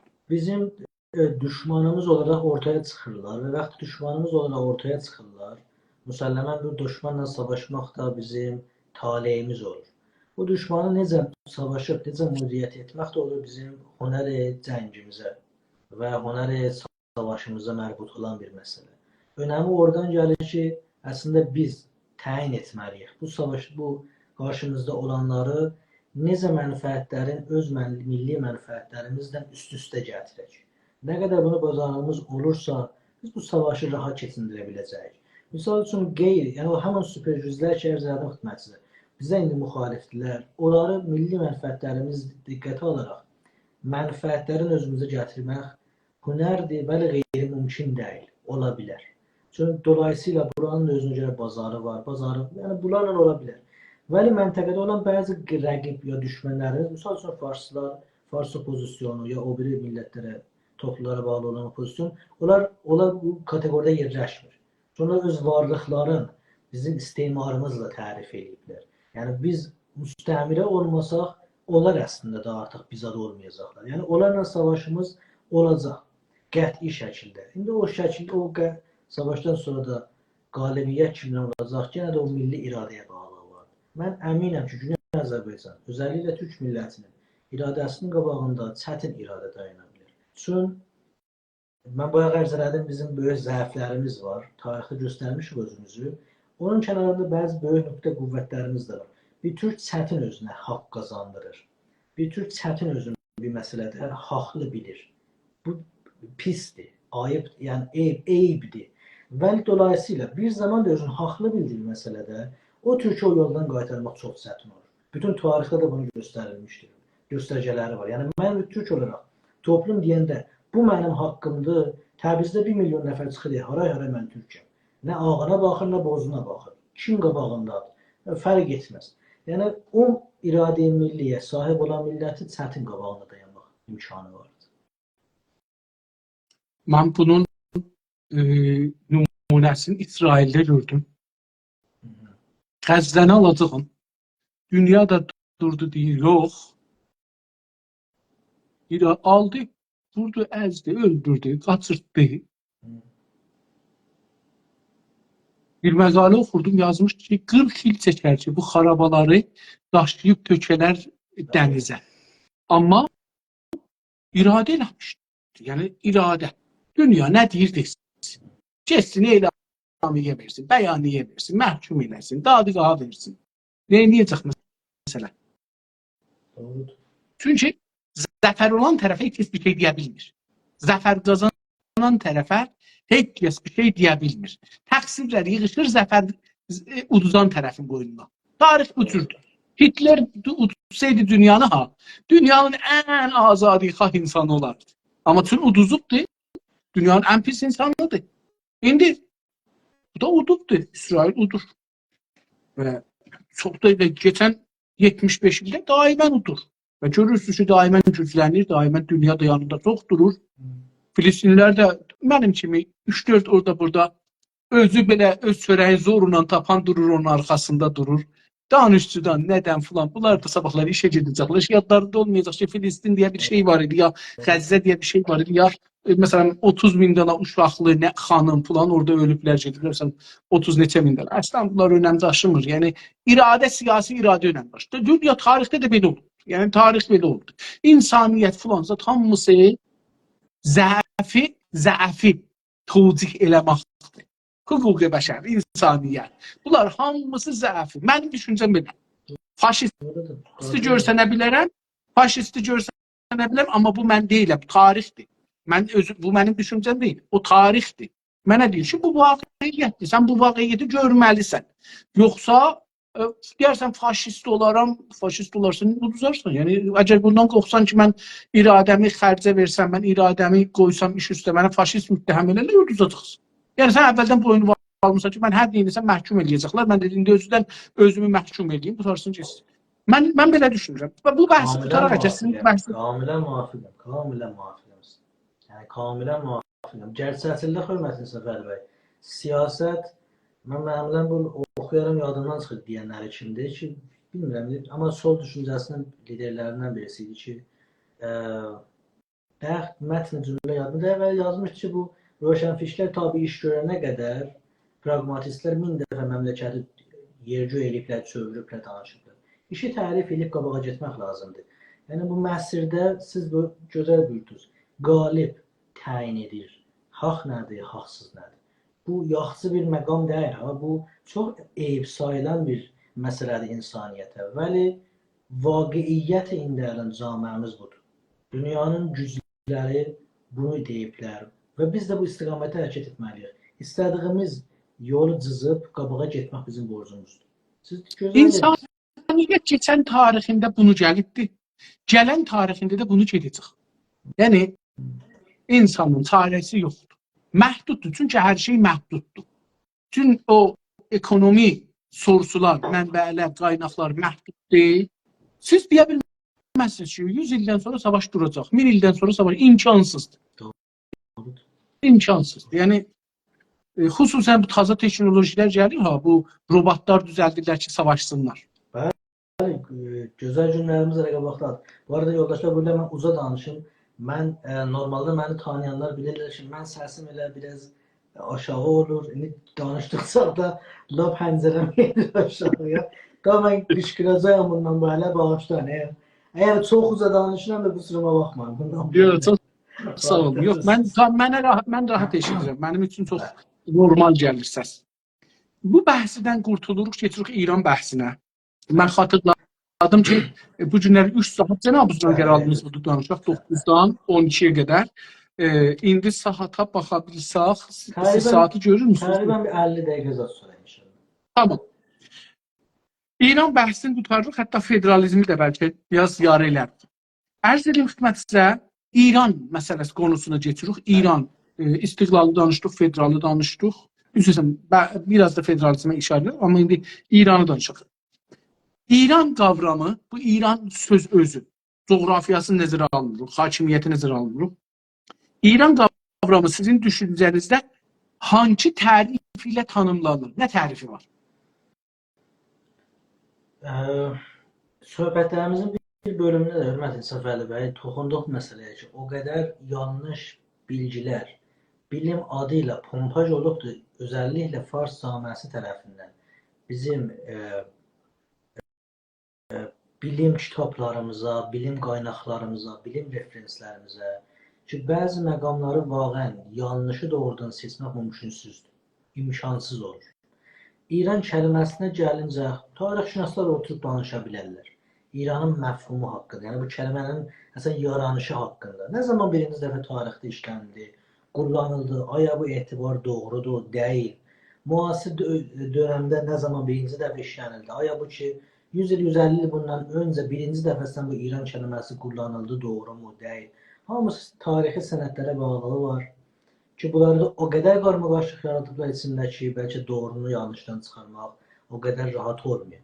Onun üçün daha çox müasir dönəmləri dəyərləndirmək bəlkə yaxşı ola bilər. Yəni bu ki, deyək, tamam indi keçmişdə nə vaydı varsın, gələk indi baxaq tərifimizə, İrandan olan tərifimizə. İran bir coğrafiyadır indi əlan, zehnlərdə olan ki, bu coğrafiya Qazarın sonundan təhvil verilir Rizaya. Əlbəttə, onun içində Bəhreyn də var idi. Bəzi ayrı yerlərdə var idi ki, bu Pəhləvi sülaləsi onlar da bir bölümlərin və öz baxışları ilə baxsaq, elə bir növdə bizim baxışımızdan bəlkə ən önəmli və çox jeopolitik açısından önəm daşıyan yerlərə hətta pay bölüş verirlər. Bəhreyn o tərəfdən verdi. Üstdən Naxçıvana o cızığı verdi Türkiyəyə, Atatürkə. Bu əldən Hirməndin yuxarı əlin verdi Əfqanlara və sən belə əcibən qəribən bir halətdə çox İranın əleyhinə olan bir pay bölüşlərə baş keçdi. Dolayısıyla bu İran dediyimizdə bu coğrafiyanı bizə yansıdır. Biz İran dediyimizdə indi bu coğrafiyanı coğrafiya adı olaraq mavərayı bu ki içində yəni bir dili olmalıdır, millət tərifi olmalıdır, yox. Sirfən bir coğrafi adı olaraq biz İranı indi dəyərləndiririk ki, bir ölkədir indi və özünə görə pasportu var və hüquq dövləti sayıla bilir. Burada bir fərqi sorulur. Siz bunu coğrafi adı görürsünüz, yoxsa siyasi bir varlığın adı görürsünüz? Bu siyasi, bu coğrafi təbii ki, özünün bir siyasi varlıq kimi ortaya qoyubdur. Yəni tərifi də əslində siyasi varlıqla bir gəlir. Həman ölkə ki, özün İran kimi tərifləndirir Rizadan sonra. İran da bizə elə o tarixdən başlandır. Rəsmi olaraq ondan qabaq biz Məmalik-i Məhrusəyi Qacara inanan birisiyik. İran kəlməsi olub olmağı öz yerində danışıla bilər. Vəli İranı biz coğrafiya ki, dövlət milləti Fars tərif edib Pəhləvi zamanında onunla tanıyırıq. Yəni siz işarə buyurduğunuz kimi bu iki varlıq eynidirlər. Siyasi karakterdir, bir coğrafiyaya verilibdir. İran qavramın siyasi görürsünüz bu kəlməni, yoxsa kültürel görürsünüz, yoxsa topraqsal görürsünüz, yəni coğrafi, yoxsa dilsel görürsünüz, dinsel görürsünüz. Nə görürsünüz bu İran qavramı? Ərz elədim xidmətinizə bir coğrafidir ki, siyasi qavram dilinin üstündə var. Yəni siyasi termin üstündə yerləşdirilir. Həmin dövlət-i İran ya hökumət-i İran kimi elan coğrafiyaya hakim. Yəni coğrafiyadır bizim üçün. Gözəl. İran adlı varlığı rəsmiyyətə tanırsınız sizin təşkilatı olaraq. Rəsmiyyətə tanımaq üçün bir dövlətdir və bu dövlət də Sazman-ı Millədə rəsmi olaraq səbtdir və vardır. Dövlət olaraq da biz rəsmiyyətə tanıyırıq. Dövlət dediyimiz Rəsmiyyətə tanıdığınız dövlətlə savaşa bilər misiniz? Bəli, bizə ki Azərbaycan Ermənistanla savaşır. Ermənistanla savaşmadı. Ermənistanla savaşmadı.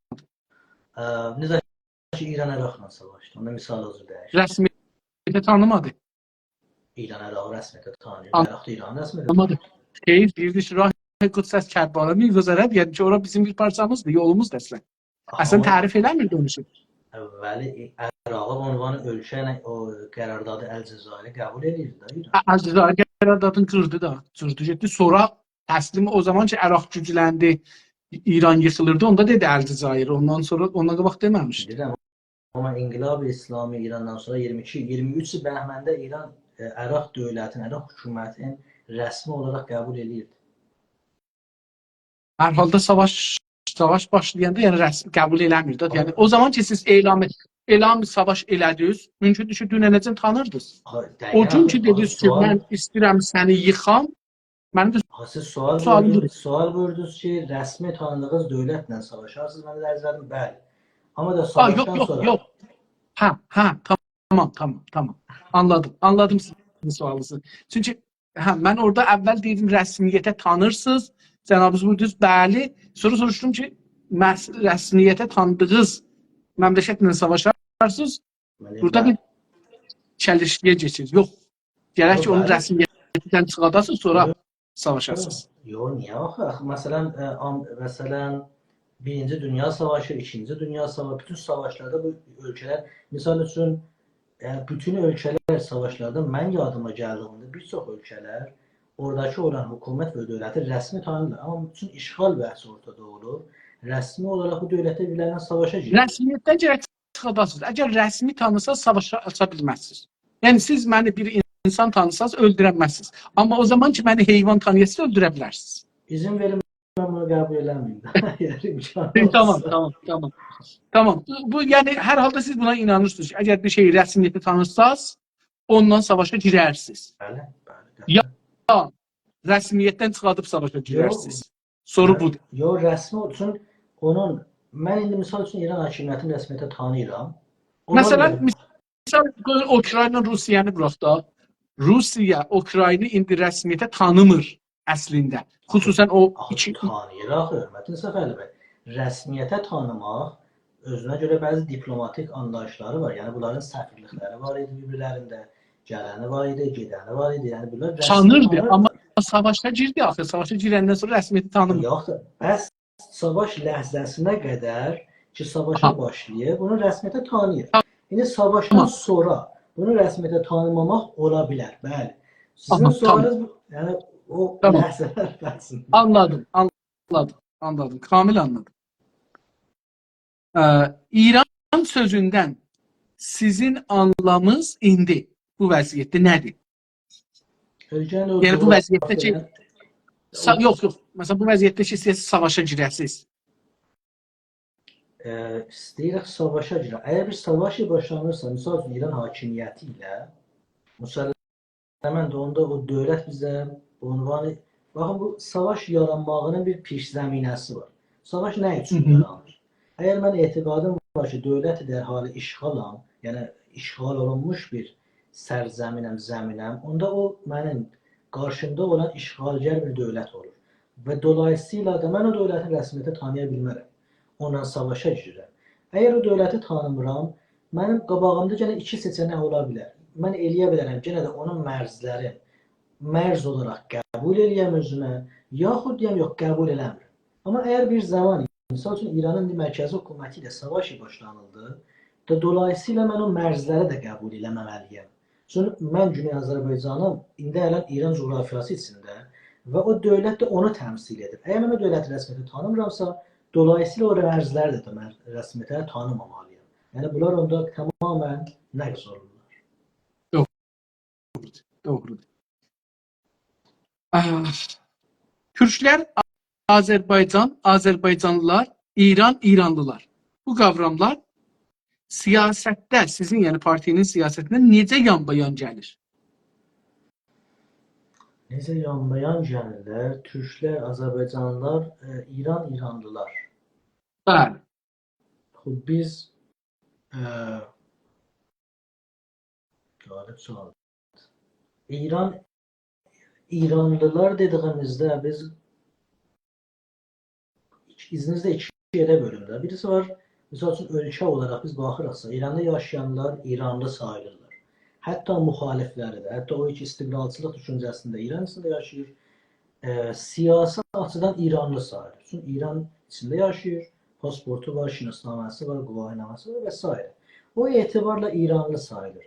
Amma millət tərifi ya terminoloji təriflərə gəlincə özünü eləyə bilər, İranlı bilməsin. Yəni desin, mən İranlı kimliyindən ayrıyam. Özümü İranlı bilmirəm üçün coğrafiyamı, buranı vətən tərif edirəm, İran vətən deyil mənim üçün. Dilim türkcədir, rəsmi dil mənim ana dilim olmadığı üçün onu qəbul eləmirəm və hakeza. Yəni bunlar həm ola bilər birisi içəridə İranlı sayılsın, vəli İranlı da özünü bilməsin və bunlar bir-birinə münafatda olmaz. Gözəl. İranı millətlər ölkələri varlığı bilirsiniz, yoxsa bir bütün ölkə tanımlırsınız?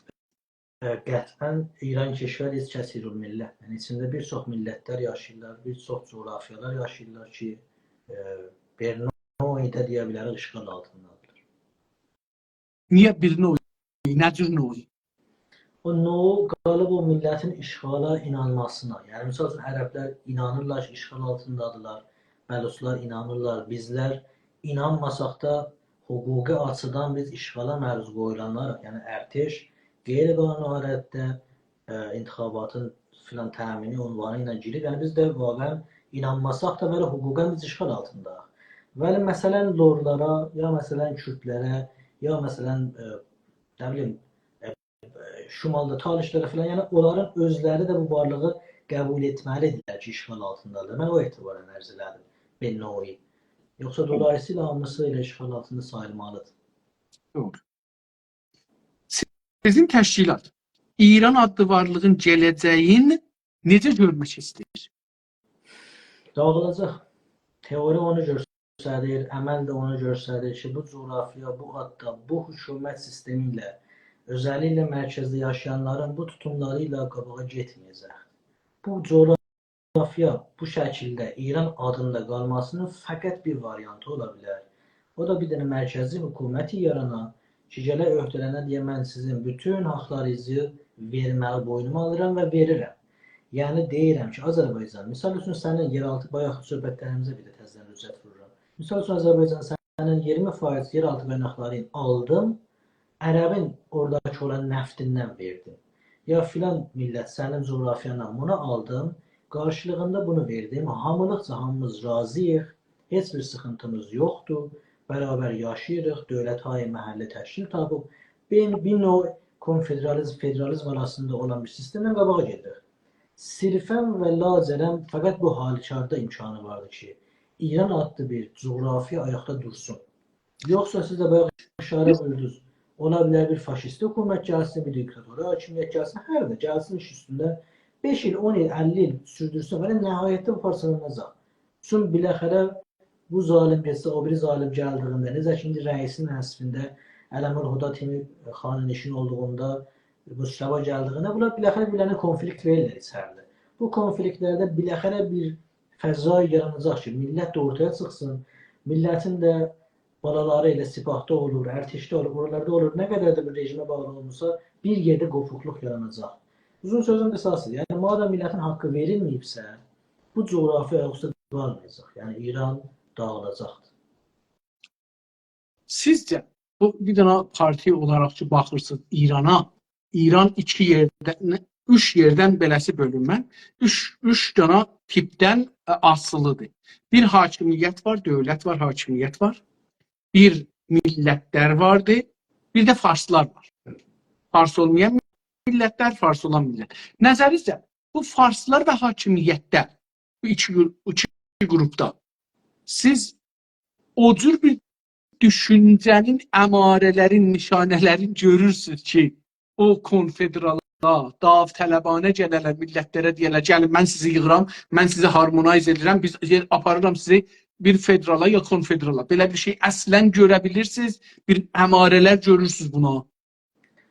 Çox gözəl buyursunuz, hörmətli Səfərə. Və qoyun, mən bir misal vuram. Mən bu Suedə 14 il qabaq, 1988-ci il köçüb, yəni məcburi köç zindandan qaçıb gəldik. Və sonra da xanımım da elə həmin məsirdən çıxdı gəldi. Bizi burada bir çox ölkələrdə belədir. Verilə buranın dilini öyrəşəz. Biz getdik bu dil kilasını İsveçrəni öyrəşək. Bir kitab gətirdilər və yazmışlar ki, siz o baba kimində toyuq cüzə filan şəkillərin qoyurlar. Deyirlər ki, buranın qarşılığın öz ana dilində yazacaqsan. Və biz də başladıq Azərbaycanla türkcəmizdə öz ana dilimizdə yazdıq. İranda, orada olan bəzi İranlılar filanlar da var. Orada konfliktimiz yarandı. Heç söhbət açıldı. Biz dedik ki, ay müəllim, biz bu ana dilimizi İranda oxuya bilmirik. İnanmırdı. Və vaqəən bu kursun yarısı çəhdi tabi gerçəkdən inanar. Çünki inanmırdı. Deyirdi, imkanı yoxdur. Necə bir insanı öz ana dilində oxumaqdan biri məhrum eləyə bilər? Deyirdi, imkanı yoxdur. Deyirdi, baba diktatordur. Deyəsən diktatorluğa rəbt yoxdur ki. Bu qeyri-insafı imkanı yoxdur bir dövlət bu işi görə. Yəni, siz təsəvvür edin, bu qədər bədihi olan haqqı biz roşənfikri farsı başa sala bilməmişik. Yəni, biz hələ bu ibtidai mərhələdəyik ki, bəhs edirik ki, məsələn, mən insan olaraq haqqım var, nəfəs çəkəm, qəza yiyəm, ana dilimdə danışanda bu ondan həmrədədir. Biz bunu düşündürə bilmədiyimizdə 2024-cü ilin yul ayında yaşayırıqsa, mən hansı ayəndə, yaxında bu mərhələni hələ mən təzə başa saldım, hələ ana dilim. Hələ mən təzə ekonomini mi gəlib başa salam buna? Hələ yeraltı qaynaqlarımın mənə xəşlənməsini başa salam. O rədd oldu. Siyasi haqlarımda istiqlala qədər mənə verilməsini başa salam, sürüyərik. Yəni, ya o sürüyər, ya mən sürüyərəm, yəni 100 il olmuyorlar. Vaqiyyətinə baxınacaq, yox, hörmətli Səfərlər. Bu qətar ya bizim qətarımız olacaq, ya bunların qətarı olacaq. Buradan bir çıraq yanmayacaqdır. Əməl bunu görür, bəlkə də sabah yatdılar, sonra bir gün xabləmə oldular, bilmirəm, ola bilər də, bəli, vaqiyyət indiyəcək bunu göstərir.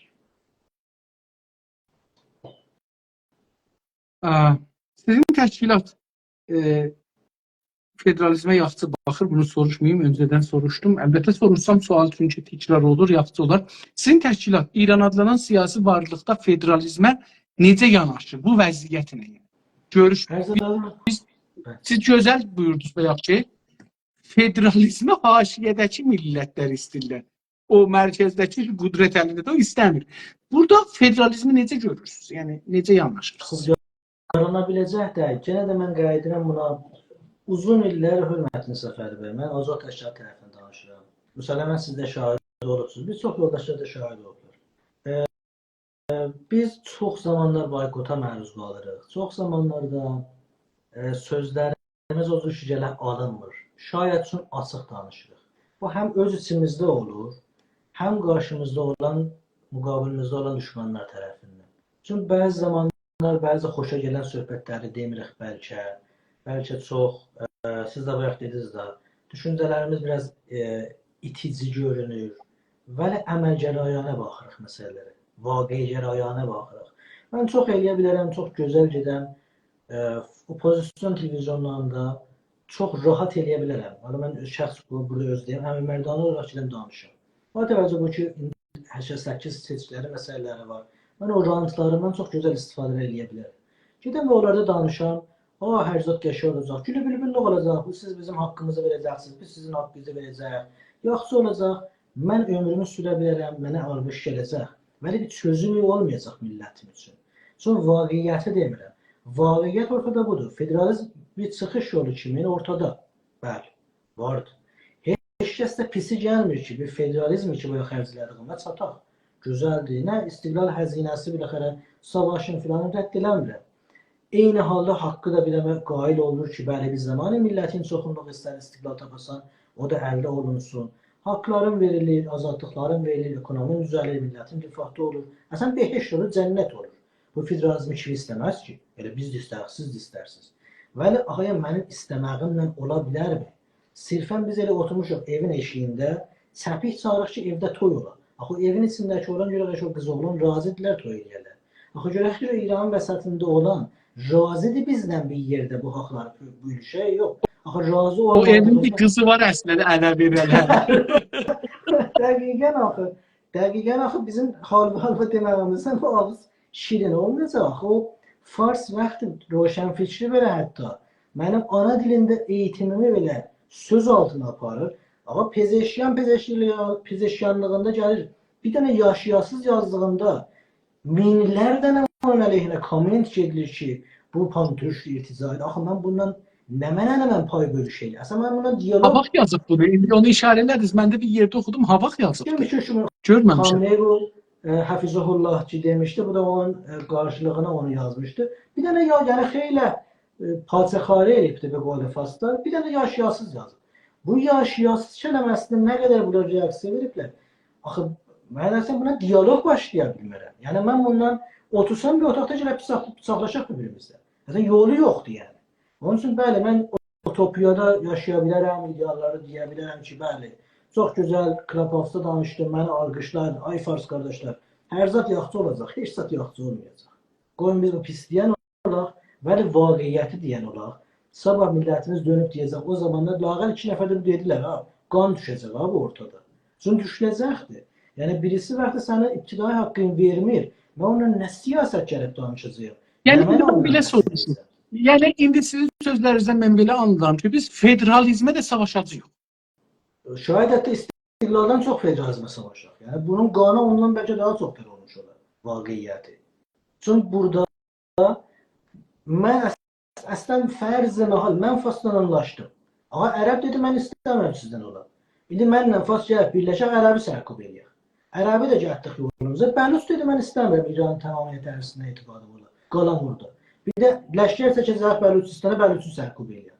Əslən əzlaz elmi, əzlaz məntiqi və əzlaz əməli İran kimi bu böyüklükdə coğrafiyada, bu qədər millətlərin yaşadığı bir coğrafiyada federalizm mümkün deyil. Bəli, biz azaq olaraq qəbul etmişik, etilaf demokratiklərdə də varıq. Əgər bir zamanı bu yarandı, nə də biz hamı istiqlalçılar buna bəli deyər. Və kim bunu istəməz bu model federalizmi? Bəli, bunu da indidən deyirik, bu olmayacaq. Sonra gəlib bizim millət deməsin ki, siz elə heç bir yola əl atmadınız, bir başa getdiniz ora. Xeyr, bu kəf-i mütalibatdır. Yəni da bu, sən qərar deyək ki, İran köləliğindən, bu hökumət köləliğindən çıxarsan, gedib ayrı bir köləlikdə qalasan. Bundan çıxırsan ki, dedirsən, haqların əlində olsun, haqların bərpa olunsun. Haqların kəf-i mütalibası da bir dənə federalist bir dənə hökumətdir. Əgər bunu sənə vermirlərsə, onda ayrı çıxış yolun sənə savaşıb istiqlalini əldə etməkdir. Bunu biz deyirik, indi Beqoli siz bayaq gözəl böldünüz. Faşist deyirlər, desinlər, bizə ülküsü deyiblər, onu da desinlər, geri qalmış deyiblər, desinlər. Amma tarixi gərsəhçilər yazırlar, yaşayırlar, yaşadacaqlar da ayəndə. Doğrudur, doğrudur. Sizin təşkilat bugünkü İranda bir konfederalizm sistemi qurmağa necə yanaşır? Belə həmin federalizmin məsələsindən gəlib buraya yetişən məqamdır. Əslində bəli konfederalizm şayət bir zaman hörmətin Səfər bəy, şayət qurula bilər. Son ola bilər bəlkə bir müstəqil ölkələr qurulduq, ondan sonra dedik ki, hamılıq sizin birlikdə gəlin bir konfederativ bir hökumət yaradaq. Bəli, onun yolu federalizmdən keçmir bizdə. Onun yolu istiqlaldan keçir. Yəni bu ki, mən federalizmdən konfederalizmdən keçsəm, o qədər deyil. Əgər mən federalizmdən istəyəm keçsəm, elə istiqlaliyyətə də keçə bilərəm. O konfederal hökumətlər məmulən görünür ki, müstəqil dövlətlər eyni bir, məsələn, İttihamı Şengən özü, İttihamı Avropa özü bir konfederativ bir sistemdir. Hani Turan düşündüyümüz özü bir konfederativ sistem ola bilər, Amerika Cənubi Afrikası. Yəni müstəqil dövlətlər qurulur, sonra konfederativ halətdə qabağa gedirlər. Biz bəlkə hətta konfederativ hökumətimizin Azərbaycan, Güney Azərbaycan, Quzey Azərbaycan, Türkiyə kimi qura bilər. Ta bu ki, gələk bu tərəflərdə quraq. Son müsəlləmən, əgər bir zaman ərəblər istəyirlər dövlət müstəqilləri olsun, onların mənfəətləri, milli mənfəətlərinin üst-üstə düşməsi daha çox ərəb ölkələri ilədir. Tam məni Türk. Müsəlləmən onlarla daha çox konfederativ bir hökumət olarlar. Yəni teoriyada ola bilər, bəli, niyə ki yox, bəli, teoriyada da. Dünya gücləri və qonşu ölkələr İran adlanan yerdə türklərin istiqlalını necə yanaşdırırlar sizcə? Bayaq danışdıq da Mətin Səfəri bəy. Yəni bunlar feili halət istəməzlər. İran kimi bazarın əldən getməsinə şahid olarlar. Necə ki onlar istəyirlər, süper güclər təbii öz mənfəətlərini düşünürlər, öz millətlərini düşünürlər. Bir vabastə hökumət ki, millətin çalsap eləyir, ondan qərardat bağlamaq, onu istismar etmək daha çox rahatdır, tabii müstəqil hökumət.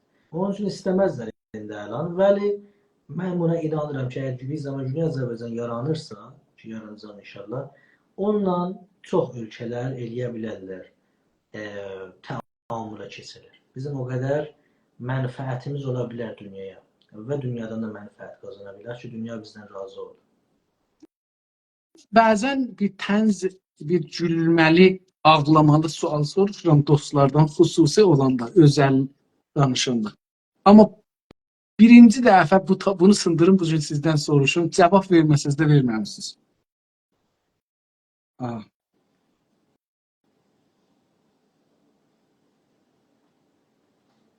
Farslar əgər İngilisin, Amerikanın, hər yeri, Rusun, Çinin mənafeyini təmin edirsələr, iş üstə qalıblarsa, ya İranı idarə edirsələr, nədən biz bu işi görüb biz idarə edəməyək? Həmin imtiyazları biz verək. Verirlər də o imtiyazı biz verək. Biz idarə edək, amma biz idarə edək. Biz hakim olaq. Bunun cavabını mən izninizlə bir təşkilat sorumlusu kimi verim. Çünki ayrı təşkilatın sorumlusu bu cavabı vermir. Məncə biz eləmərək üçün biz zalim deyilik. Biz heç bir millətin istismarından yana deyilik. Heç milləti də istismar etmək istəmirik. Əgər biz iş üstünə gəliriksə, dolayısıyla burada çox gözəl bir hakimiyyət yaranacaq bütün İranda. Bu bütün İranda yaranan bu gözəl hakimiyyətin də düşmənləri təbii çox olacaqdır. Çünki siz dediyiniz o hakimiyyətdə ki, Fars işin başındadır, o istismarla işin başındadır. Və çünki istismarla işin başındadır, o süper güclər mənfəətləri bundan tərif eləyə bilirlər. Çünki bu bizi istismar eləyir. Bizdən 1000 tüməni xısadır. Bir tüməni qopardır, 10.000 tüməni satır. Bəli, mən gəlsəm işin üstünə, mən istismar etməyəcəyim. Ərəbin nəftini verəcəyim, ərəbdə qalsın. Güney Azərbaycanın istəkləri özündə qalacaq. Bu bütün millətlər Bəluçistanda yetişəcəyəm. Yəni, təbii istismar olmayacaq. Mən onda daha çox o süper güclərin mənfəətlərini eləyə bilməyəcəyim, təmin eləyəm. Mən gəlin ki, özümdə o istismara əl vuram. Mən gəlin ki, özümdə o istismara əl vuram. Bu fəlsəfi açıdan o insaniyyət açısından deməkdir. Amma pratika gəlim, əmələ gəlim, Mətin Səfəri bəy. Olası işlər. Şayad 100 il qabaq ola bilərdi. Şayad 50 il qabaqda ola bilərdi. Bəli, indi bizim qarşımızda olan, misal üçün, ərəb var, bəluç var və onlar çox çətin imkanı var, bir də qəbul edirlər ki, bir millətin əlinin altına gedib yaşayırlar.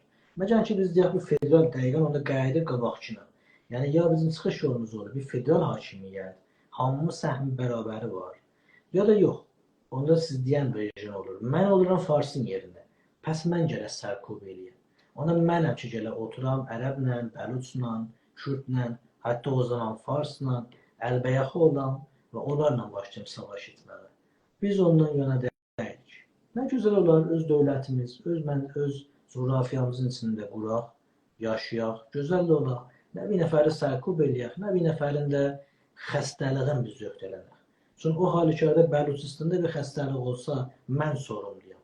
Ərəbistanda bir xəstəlik olsa, mən sorumluyam. Niyə ayrı bir sorumluluq mən daşıyım ki? Öz əlim, öz başım, öz coğrafiyamda, öz istəklərimlə yaşayır. Tamam.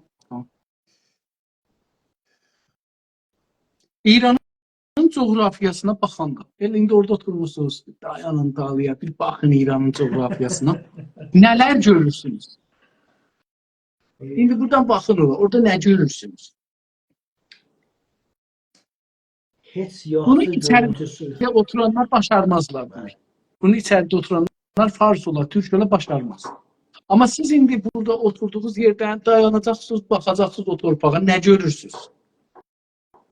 Dünyadan çox şiddətlə qopuqluq. Dünyada bütün gedişatlardan çox irəli qalmaq. Bütün sahələrdə bu təəssüfənə. Ki, bu özü millətin yaşayışında da göstərir, millətin eğitimində də göstərir, millətin kültüründə də göstərir, millətin gündəlik yaşamında da göstərir və heç bir xoş görüntü yoxdur.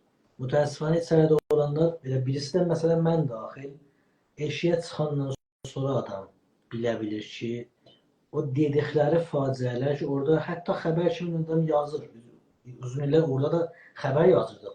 Ekonomimiz dağılır, urmu gölü dağılır, ana dilimiz dağılır. Belə çıxandan sonra sən elə alınırmış, pis də alınırmış.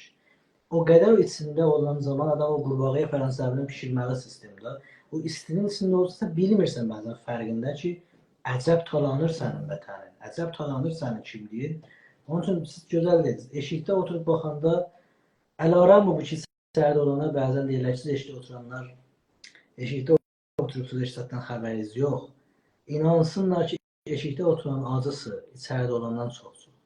Elə həman vətən adına, bunu gerçəkdən inansınlar. Çünki eşikdən adam acıları, vaqiyyətləri daha çox görə bilir və daha çox acıya bilir. Nə görürsünüz? İndi gördüklərinizi deyin. Baxın ora bizə gördüklərinizi deyin ki, nə görürsünüz o? İran adlanan yerdə ki, buyurdu siyasi, coğrafiyayı bir yerdir. Orada nə görürsünüz buradan baxanda? Ərz elədim, talanmış bir vətən, Dünya Azərbaycan adında varlıqlarının talanması var.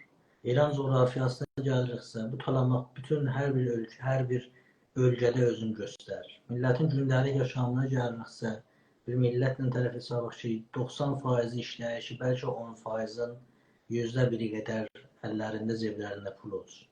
Bir sistemlə tərəf hesabıq ki, bu sistem özü belə indi bir məqama çatıb, bəzən adam düşünə bilir ki, özü də bilmir, hətta nə iş görür. Yəni, o qədər cəzirəyə bir hakimiyyətə təbdil olur İran ki, gerçəkdən sabah heç bir məlum deyil, başlı-başını saxlasın bir sistemdir. Və bütün sahələrdə, yəni bütün sahələrdə çevrə məsələsinə gəlincə, Urmu gölü indi əlan yavaş-yavaş da gəlir son günlərinə, son aylarına yetişirik. Heç bir xoş görüntü yoxdur da, ərz elədim xidmətçisi, yəni xoş deyil, gerçəkdən xoş deyil. Mən 2008-də bir ingilis məqalə yazdım. Verdim bir editora. İngilisim mənim indi də yaxşı deyil. Mən bunu deyim ki, mən yazmadım. Mən yazdım, verdim bir editora, edit elədi. Onu bir ingilisi məqalə elədi. Onun titri indi də vursalar gələrdi. Tomorrow of Iran will be bloodshed. İranın sabahı qanlı olacaq. Və bu yayılandan bir neçə gün sonra mən Radio Fardadan, oradan, buradan 3-4 yerdə o zaman işləyirdim. Yaxşı da gəlirim olurdu. Hamısından çıxartdılar məni. Mən çox qanlı görürəm. Mən hətta bu günləri İranı savaşda görürəm. Yəni, əl-an İran savaşdadır. Siz millətlərlə savaşır, insanları öldürür, edam edir, terror edir, adamları xiyabanlarda, çöllərdə, yəni tuturlar, aparırlar çöldə, od vururlar, yandırırlar, adamı gəlirlər evində asırlar, xiyabanda maşınla vururlar. Yəni insanlar ciddən bir vəhşətdə yaşırlar. Çox ağır bir vəhşət. Biraz ayıq olanlar çox müvazibdirlər ki, ölməsinlər. Diri qalsınlar. Çal, bu onun cibin, o bunun cibin, bu onu kəsir, o bunu kəsir, arvad əri rəhm eləmir, əri arvada rəhmət eləmir, həmsaya rəhmət eləmir, uşaq böyüklər uşaqlara rəhm eləmirlər, uşaqların, yəni cinayət, aclıq tutub gedir və vaxən mən getdikcə inanım çoxalır ki, mən zindanda olanda bunu gördüm, hətta siz də görmüşsünüz, insanlar adres bəlləyiblər ki, məsələn, mən İran biz ələ dəysə bir-birinə haran gedib dağıdacağam, kimi öldürəcəyəm, kimi evin qarət edəcəyəm. Yəni, mollalar, pastorlar, bəsicilər, idarədə işləyənlər, hərasətdə işləyənlər, əncümənlərdə işləyənlər, nə bilim, məclisə gedənlər, dövlətlə ilgisi olan insanların mən inanmıram salim qalan az. Mən inanıram salim qalan az olacaq. Hətta mən onun əsasında dostlarımıza, partilərə təklif verirəm ki, bir dənə təklif ortaya qoyun bərabər. Sərmayədarlarımızdan himayət edəcəyik. O günkü gün əmniyyətlərin biz təmin edirik. Bizim təşkilatımız onların əmniyyətini təmin edəcəkdir. Malların, canların. Çünki qarət olacaq. Yəni, mən şah zamanı gördüm. Şah zamanı belə müşkül yox idi. Mən düzdür o zaman uşaq idim, o qədər ciddi bəlkə məsələləri dərk eləmirdim. Amma inanın, onda məsələn, karxanadan adam işlirdi karxanada, əraq karxanasında, abzol karxanasında. Qazan çıxartmışdı, getmişdi, kireli böyüklükdə. Dığırada bunu 4-5 nəfərin apardı evinə. Deyirdim, axı, sən həyətindən yekədir, bunu hara qoyacaqsın? Amma adamlar qarət edirdi. Yəni, mən bunu düşünmürdüm. Ya, mən qarət edirəm. Hələ bir şey yapardı. Qazanı dığırada 4-5 nəfərə məsələn gətirirlər ki, məsələn, oradan, nə bilim, neyniyəcəklər onu? Məsələn, biz belə bir toplum mən çox ətib görürəm. Mən yəni... Kamilən mütəəssifانه. Tamam. Keçək o birisi suala. İran coğrafiyasına necə baxırsınız? İran dövlətinə necə baxırsınız? İndi yenə də oturun da, coğrafiya baxın. O coğrafiyada nələr görürsünüz? Sonra da dövləti necə görürsünüz? Coğrafiyada nələr gördüyüm bayaq ərz elədim xidmətçisə. Yəni dövlətə gəlincə də o qədər fərqli deyil. Yəni bayaq elə Yox, coğrafiya baxın, coğrafiyayı baxın. Yəni coğrafiya olaraq baxın. Ayrı-ayrı. Azərbaycan coğrafiyası, Ərəb coğrafiyası, Lor coğrafiyası. Birisi baxanda nə görürsünüz? Şəbahət görürsünüz, ayrılıq görürsünüz. Nə görürsünüz? O da hazır. Xüsusən İran coğrafiyasını bayaq bəhs elədik də. İndi nə anlam daşıyır biləmizin, nə mənə. Və bunların içində bəhsi buyurduğunuz feyli halətdə millətlərin mənsub olduğu coğrafiyalar da var. Qeyri-farslara gəlincə bunların durumları və saydıq da parametrləri, yəni rantın olması, partinin olması, din özəlliyi, etnik özəlliyi və bir özəllik də var idi, yadımdan çıxdı herhalde. Din idi, dil idi, etnik idi, bunların birisi idi. Qadın kişi olmaq. 4 dənə özəllik də bu şəhərvəndi dərəcə yekdə eləməkdir. Bu qeyri-farslarda biz bir təbizə məruz qalırıq, qeyri-farsıq. Bunların hər özündə də vəlixub bu qadın kişi arasında olan təbizlər var. Ranta bağlı olub olmamaq təbizlər var, hökumətə ya xudi, qeyri-xudi olmaq və dinlə bəhs. Amma üst-üstə qoyduğumuzda o qədər də bəzi qonularda fərqimiz olmur. Bəli, bəzi qonularda da fərqimiz olur. Misal üçün, bəlusların durumuna gəlincə, ekonomi açıdan onların durumları vəhim. Gerçəkdən vəhim. Yəni, bu bir vaqiyyətdir ki, İran dövləti ya hökumət, hər iki adı bir unvanda izləmən işlərdir, İran hökumətidir. İran hökuməti vaqiən bəlusları şəhərvənd İranı kimi qəbul etmir. Yəni, bəlkə də onlara bir müsbət payına sahələ gələcək, daha bilmirəm. Bəli, hər halətdə indi ələn onları bir ünvanı şəhərvənd İranı belə hətta qəbul eləmir. Və Türkmənlər deyildir. Türkmənlərə də əslən rəsmən deyilən şey. Bəli. Və orada yəni şinasnamən olmaq lüks bir məsələ sayılır. Yəni səviyyə o qədər vəhimdir ki, bir uşağın şinasnaməsi varsa, o fəxr edir ki, mənim şinasnaməm var. İran kimi hökumətin şinasnaməsi bir imtiyaz bilir. İmtiyaz bilir. Yəni görün də durum nə mənədədir ki, həmişə misal vururlar ki, İran özü 100 il dünyadan dalıdır, Bəluçistan İrandan 100 il dalıdır. Hətta təzə yetişsin İranın indiki səviyyəsinə. Ərəblərdə də hakeza, Ərəblərdə nəft üstündə oturublar, o durumdadır, edamlar baş qaldırır, gedir. Hakeza Türkmənlərdə də elə olsun və digər millətlərə ya qovumlara gəldiyimizdə, Güney Azərbaycana gəldiyimizdə biz bəzi təbizləri o şiddətlə görə bilmirik. Yəni etdirmirlər, çünki onlar olunursa, o təpkinin qabağında dayana bilməzlər. Yəni misal üçün, bayaq danışdıq söhbətlərimizdə, Bəluçla ərəbi olan edamı bizə qarşı təpki kimi əgər nəzərdə tutsa sistemi qəzai, bilir ki, Güney Azərbaycanın təpkisi fərqli olacaq Bəluçistan və Ərəbistandan.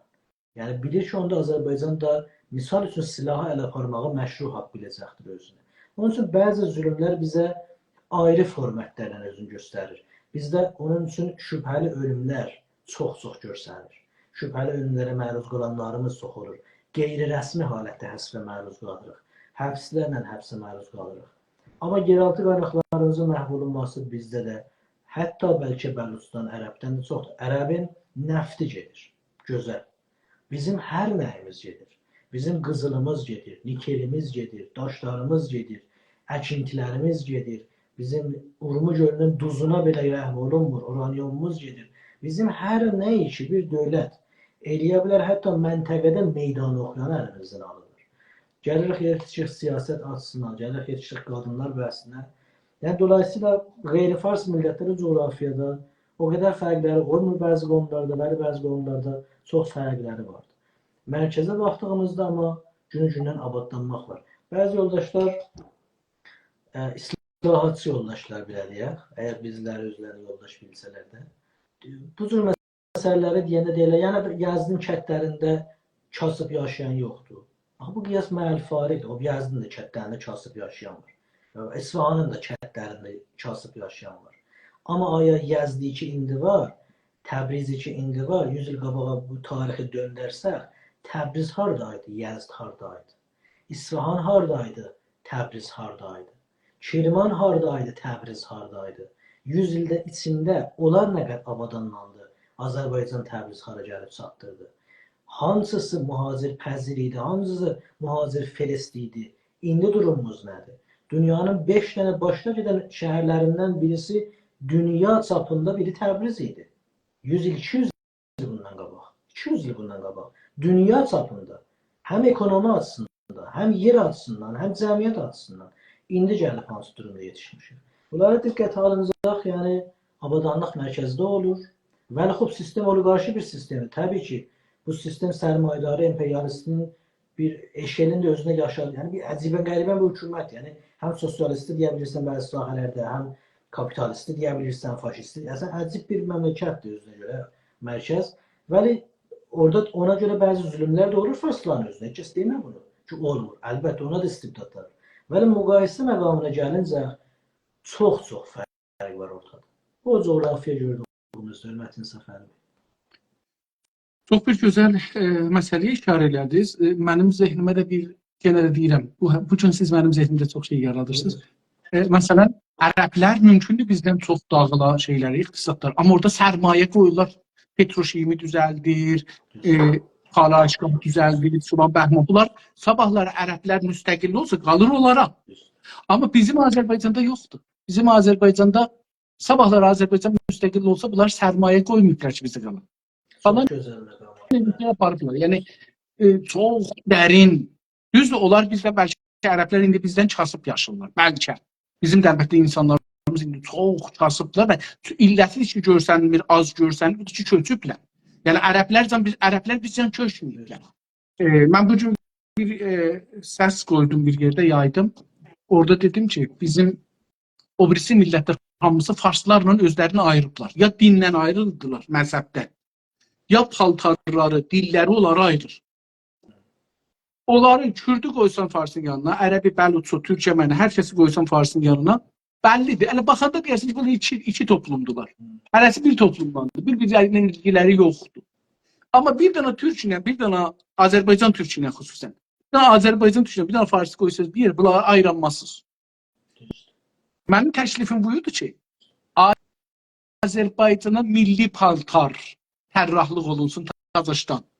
Hər millətin özünün milli paltarı var. Siz bilirsiniz, məndən yaxşı bilir, İskatlendilərin erkəkləri damən giyir lazım olanda, tumansaf damən. Qışlar corabsaq giymirlər, tumansaf bir damən giyirlər.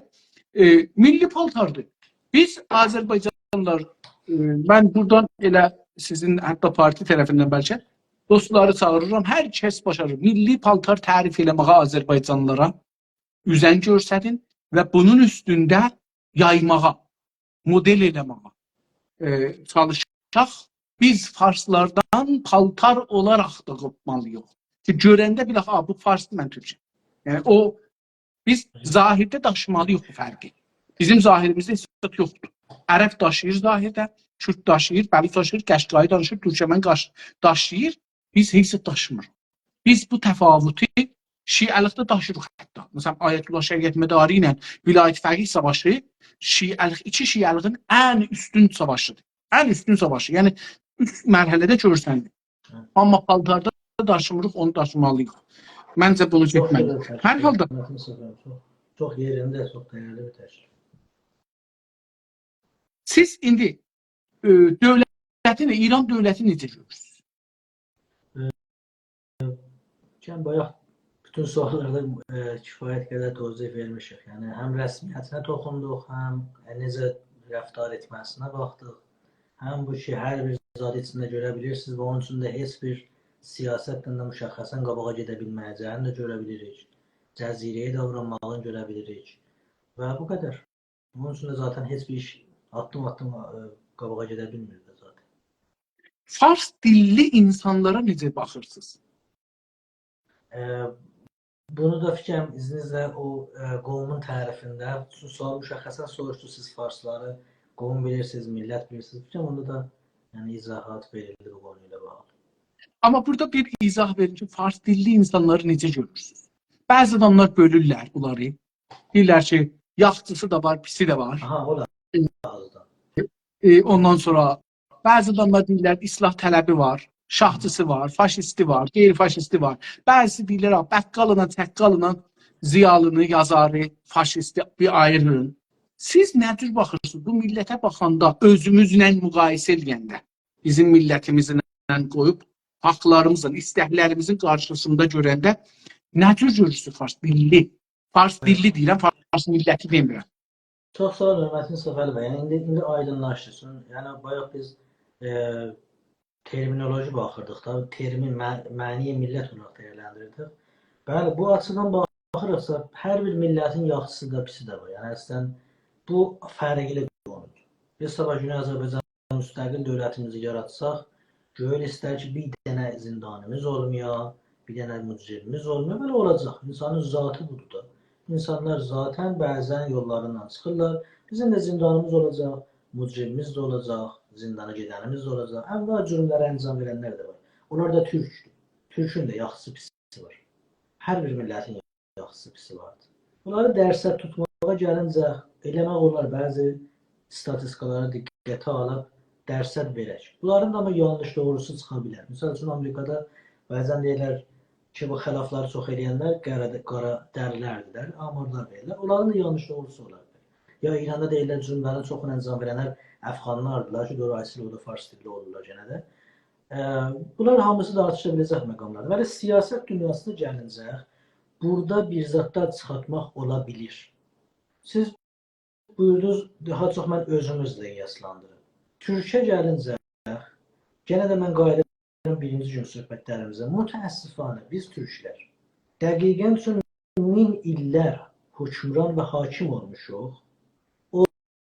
Olduğumuz pozisyonu hər bir sahələrdə daşımışıq. Yəni, düşünmüşük, mən bu ünvanı hökmran, müvəzzəfəm toplumun bütün sahələrdə olan nöqsanları və qüsurları cübran eləyəm, amma yeri gəldiyində haqqımı istəməyəm.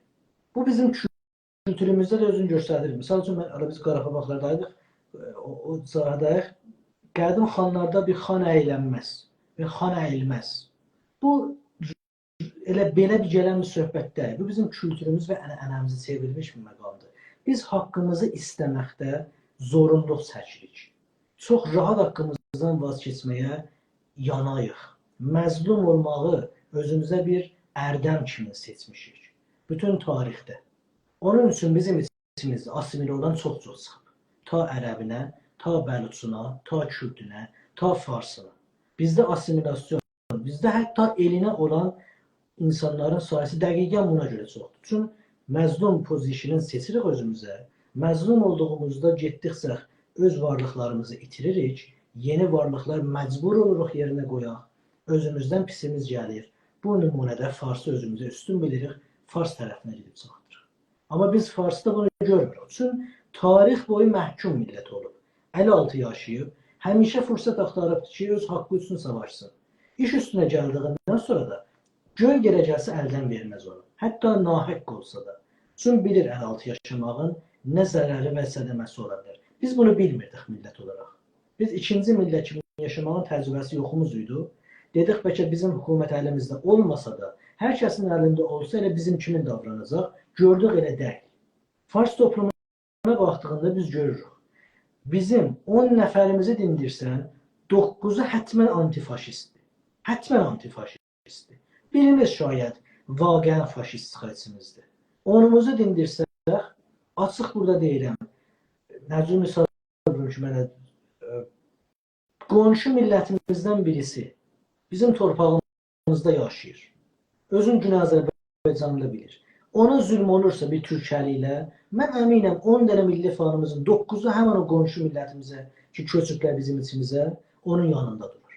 Yersən türk olsan da haqqın yoxdur buna zülm eləyəsin. Vəli farsların içində biz bunu görmürük. 10 nəfərdən bir nəfəri bəlkə çıxa deyə, yox, türkün haqqını verməlisin. Buna bir gerçək. Harda dərs oxumusunuz siz? Siz harda dərs oxumusunuz? Farsistanda oxumusunuz yoxsa? Mən Təbrizdə oxumuşum. Təbrizdə oxumuşum. 10 nəfərdən, amma elə orada da elə biz bu həm danışıq kədələrimiz olub da, bunlar hamısını ləms eləyənlər olmuşuq. Roşənfikri fəzasına gəlirik sizə. Fars dillilərin içində biz tamamən %100 hətta müxalif bir cəbhə görürük Güney Azərbaycanda. O qədər ki, bizim içimizdə qeyri-türklərə can atma vardı, onların haqlarını savunmaq vardı.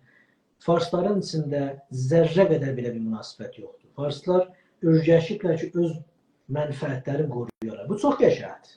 Onların açısından baxsaq çox gözəldir. Çünki milli mənfəətlərin, qomi mənfəətlərin biliblər nədir. Bəli, bizdə o yoxdur. Bizim uduzmağımız da buradandır. Müqayisə gəlin sözlərini ilk önləşdi Mürvətin Səfəri bəy. Fars dillilərə gəlincə, onlar çox yaxşı bilirlər. Durduqları yerdəki olan pozisiyonu necə qorusunlar. Faşist görsənsələr də bilələrinə man deyir, eyib deyir, suç da deyir. Onlara mənfəətləri təyin edir. Biz də eyni onlar kimi olmalıyıq. Bayaq danışdıq, siz də buyurdunuz. Milli mənfəətimin bərpa etməsi üçün mən əvzarlarımdan qullanmalıyam. Mən çəkinməməliyəm bunu deməyə ki, mən öz haqlarımı əldə etməliyəm. Bu yolda lazım olsa birinə savaşaram, lazım olsa birini əzərəm də, keçərəm də. Bu eyib deyil. Faşistlik düşüncədə bir dənə yazar mı? Bir dənə siyasi fəal mı? Bir dənə hüquqi bəşərçi ilə, bir dənə bəqqalın fars olaraq bir demokrasi açısından, faşisti açılardan bir fərq görürsünüzmü? Mən görə bilmirəm. Hörmətin Səfəri bəy. Və bayaq yenə də söhbətlərim, bəzi mənim söhbətlərim təkrar, qabaqçı söhbətlərim ola bilər. Bir adı yox. Buna görədir ki, ərz edirəm, bir çox zamanlar AZO bir antidemokratik bir təşkilat kimi görüntüsü yaranıb hərəkətdir. Mən vaxtı deyirəm, məsəl üçün mən baxıram Azərbaycanla Ermənistana. Bunlar savaşırlar. Siz gözəl işarə buyurdunuz, Qarabağda savaş gedir. Ermənistan adı ilə deyirəm, o qidalandırır. Ora gələn o savaşçılar uzaydan gəlməyiblər ki, Ermənistandan gəlirlər də. Ora gələn qəbul edir Azərbaycandan əleyhinə savaşa. Qəbul edir ki, o torpaq onundur. Yanlış doğru. Amma qəbul edir ki, bundan savaşa. O deyə bilməz ki, mən savaşıram səninlə, amma demokrat insanam. Amma ola bilməz. Sən haqqı ayağının altına qoyuransa, deməli o haqqı pozanın yanındasan. Və dolayısıyla mən nəticə alıram. Onu oraya göndərən o ailə, yaxud o məmləkətdə olub.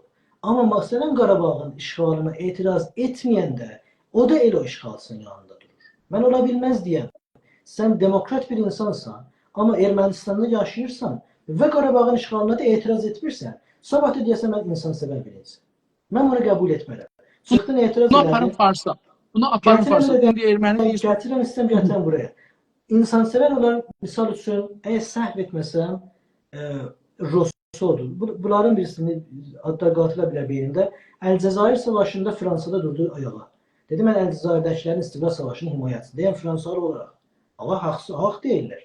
Onun mən yanında dururum. Hətta mənə o gəlsə sabah qarşı-qarşıya dursa, ona sayğı ilə yanaşaram. Çünki deyirəm, haqq yerində durdu. Səni Fars opozisyonunda olan, səni hətta Fars, yəni istəyirəm onu gətirəm, çatdıram, şayət bu didqah faşisti görürlər. Vəli mən ayıra bilmirəm Roşənfikri Farsı, Fars toplumundan. Çünkü məni Əmir Mərdanlı Türk toplumu getirib. Mən demokratik olsam da Türk toplumu məsuldur dolayısıyla. Faşist olsam da bu toplum məsuldur. Mənim əməllərim oradan gəlir mənə çatır.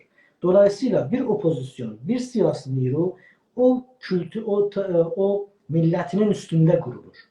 Əgər Fars opozisyonu, əgər Fars roşənfikri mənim haqqımı vermir, dolayısıyla o buna güvənir ki, o toplumu da bu haqqı vermir.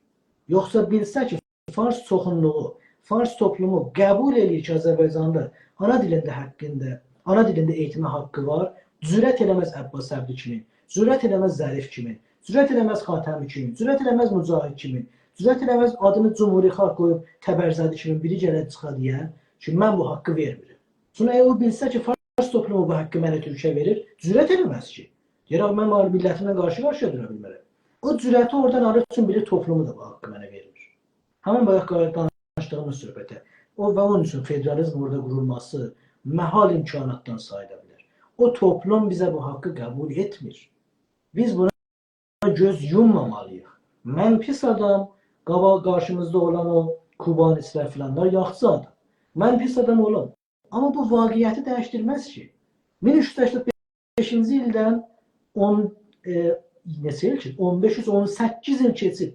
Hələ də Fars toplumu da ünvanı bir karikatura niyə etiraz elədiniz? Kimin dəyərləndirir bunu?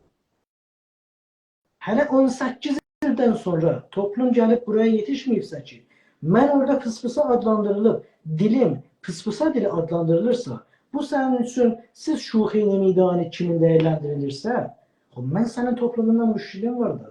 Müşkilim var. Əgər o məni pis görüntüyə salırsa, mən bunu boynuma alırım. Bayaq ərz elədim xidmətçisə. Qoyun tarixdə yazılsın.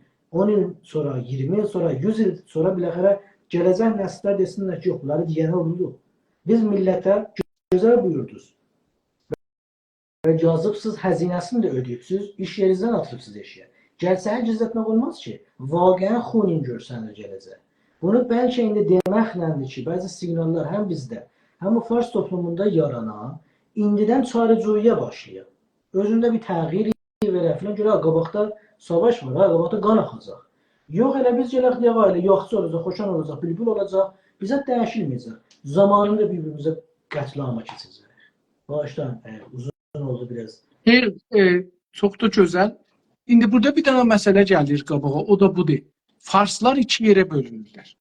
Bir iddəsi siyasətləri aparırlar, faşisti siyasətləri, o birisi iddəsi demokrasidən danışırlar. Yəni, əməldə diktatorunu aparır, amma diktatoru şeydən danışır. İnsan haqqından, azadlıqdan, teorik çox gözəl sözlər deyirlər. Adam baxanda bir fars danışır, bir hüquq bəşərçi danışır, bir danışır, bunlar adam heyran qalır bunun gözəl kəlmələrinə. Amma deyirsən tamam Azərbaycan orada değişir. Orada yəni bilmirəm ki, yəni denen Türk ana dili hər şey değişəcəkdir. Bizdə bu ne? Bunu necə görürsünüz? Bizdə bunun boşluğunu görür müsünüz? Yəni, əcəba bizdə beləsi bir oyuna girməli, yox, danışanda şik danışaq, amma əməldə onlar kimi cinayət edək, məsələn. Hürmətin Səfəri bəy, bu teorini yürüdən bəzi yoldaşlarımız var içində. Uzun zamanda olub ki, məsəl inanıblar ki, biz söyləmimizi dəyişdiririksə, bizə məcal yarana biləcəkdir sözlərimizi deməyə. Yəni, əgər söyləmimiz onların zənnicə aşırı olmazsa, ki, məncə aşırı deyil əslində, onların zənnicə aşırı olmazsa, onda bizə BBC-də də yer verərlər, Torontoya da çağırırlar o toplantılara, Möhtədinin yanında biz də otururuq. Əgər biz yaxşı danışsaq, oraya yer verərlər. Bir bölüm yoldaşlarımız buna inanırlar, o istiqamətdə də qabağa gedirlər. Uzun illər də gediblər, durduqları yerdə durublar. Mən Türk olduğumu unutsam da, düşmən mənim Türk olduğumu unutmayacaq. Bu gerçəkdir, bu vaqiyyətdir. Mən fikirləmiyim ki, mən bu cür deməklə film oynadım. Bu filmi də o qabağımda olan bilmədi. Getdim onun başını yallatdım. Axı bu çox ucuz oyundur ki, mən qururam. Çox ucuz oyundur. Yəni bu qarşımızda olan 100 ildir. Əlindən gələn bütün şivələri istifadə edin. İlan qabığından girin ta quril qablığına girib də ənvay katların xərcləyib, onun qabağında mən bu ucuz metodla girmək istəyirəm. Biz də nəticə verməyəcək. Nəticə də verməyib. Bəlkə tam tərsinə, mən uzunu tutun millətimə və hətta həman düşmanıma deyəm, ağa, mənim kartım budur, mən buyam. Bundan bu ələ də belə olacaq. İstərsən savaşarıq, istəməsən savaşmarıq. Bu halətdədir ki, bəlkə mənim qabağımda olan məcbur ola həzinə faidə eləyər. Baxar mənim gücümə. Gücümə az bilsə, deyər əzib keçərəm. Mən də onda savaşaram. Yox, baxar mənim gücümə. Görə gücü çoxdur. Yolunda da istiqamətlidir. Onda bəlkə razı oldu gəlsin, win-win halətə keçək, müzakirə eləyək. Yoxsa mən özümü onun qılığına çıxardaq, bu Allahın, o zaten o 100 illik bərnamə tökür ki, mən onun qılığına düşəm də. Mən də gələm onun qılığına düşəm ki, onu yalladam. O zaten istəyir mən onun qılığına düşəm. Yəni bu dolayısıyla hörmətin səfəri və bizdə bəli bu neçə triyalıqlar var. Sözü açıq danışmaq düşmənə qarşı. Gənə də mən bilməm hansı yoldaş, yəni hansı böyük insanın sözüdür. Fikrim Churchillindir ki, siyasətdə bəlkə ən gözəl siyasət sədaqətdir. Çünki sənə gündəlikdir. Dostun sənə daha çox inanacaqdır. Çünki hər dəfə sadiqcə danışıram, hər dəfə görür və daha çox inanacaq. Düşmənin də hər dəfə şikəstə uğrayacaq. Çünki hər dəfə düşünəcək, olmaya bu əvvəlin vardı, istəyir yalan deyə. Heç aşbaş qalacaqdır. Onun üçün biz sədaqətlə, ittifaqən bu qonuda danışmalıyıq. Bizim istərlər bu, vermirsinizsə sonucu bu, verirsinizsə danışmağa hazırıq. Bəli, siz buyurduğunuz kimi bizim içimizdə mütəəssifanə ittifaqən, gənə də mən qayıdıram bayaqki söhbətimə, öz içimizdə o assimilasyon gücünün mütəəssifənə daha çox güclü olmağına baxaraq, yoldaşlarımızın bir çoxsunda bu məraq və fərah ola bilər. Söyləmimizi dəyişmək adı altında gedək onları qulluqçu olaq. Bizcə doğru deyil. Sağ olun, sağ olun. Teşekkür ederim. İndi bu fars dillilərə görə biraz danışdıq. İndi bunları necə görürsünüz? Yəni həmin sualı əslində bir cür ayrı cür təkrar edirəm. Farsları necə görürsünüz, necə bölürsünüz? Yəni indi onları bir də oturmuşuq buradan baxırıq fars toplumuna. İndi onları bölün mənim üçün ki, belədilər, belədilər, belədilər, belədilər. Siyasi olaraq, düşüncə sənəd olaraq. İzninizlə onda bəs qoyun, İran düşüncəsi ilə mən, İrançılıq düşüncəsi ilə əgər istəyən bölən bu məsələni, fərqli qollara və qanatlara bölünürlər. Ki, bəzən çox fərqlidirlər bir-birləri ilə. Yəni, İran daxilində olan daxili opozisyon kimi tanınan İslah tələb usulgərə bölümləri var. Usulgərlərin vaqəən özlərinə fərqli bölümləri var. İndi Cəlili qolu Mir Baqirinin başçılığı ilə, Ələmin Hudanın başçılığı ilə fərqli bir bölüm yaradıblar. Nə o mühafizəkarlar var və fərqli zətlər. İslah tələblərin özü etidalgərlərə bölünür və vaqəən də bunlar var. Yəni, İrançılıq düşüncəsi içində vaqəən bunlara bölünürlər. Gerçəkdə və ortada da var. Fars opozisyona gəlincək, vaqəən fərqli nəhlələr vardılar. Müzahidi var, opozisyonu var, özünə cümhuriyyə adlandıranlar var, sekularlar var. Bunlar gerçəkdən vardır ortada. Və bir-birlərinə İrançılıq düşüncəsində bəzən rəqib olurlar, bəzən etilaf təşkil verirlər, bəzən də düşmən olurlar. İrançılıq düşüncəsində. Amma İrançılıq düşüncəsinin öz içində qeyri-farslara gəlincə hamısı vahiddir. Heç birini siz aid edə bilməzsiniz. Əgər o cənab-ı ki, xaricdə oturur, neçə bundan qabaq, açıq televizyonda çıxır deyir, ayə məsələn Məsudi Birnud ki, deyir, ağa, mən yeri gəlsə Xameneinin yanında dururam, savaşaraq bər əleyhi millət hay qeyri-farsı və bu vayı xarici, yəni mən ki, Xameneyin səni istəyirəm yıxam yerə, səndən də əlbir olur. Çox gözəl bir nöqtəyə işarə elədiniz. Millətlərin əleyhinə savaşaram, quvayı xaricini yox, onu təşviq edirlər həmliyə. Sağ ol. Dəqiqəni deyirlər, dəqiqən. Yəni qeyri-farslığın düşmanlıq dərəcəsi bunların hamısına zirvədir. Axir odur.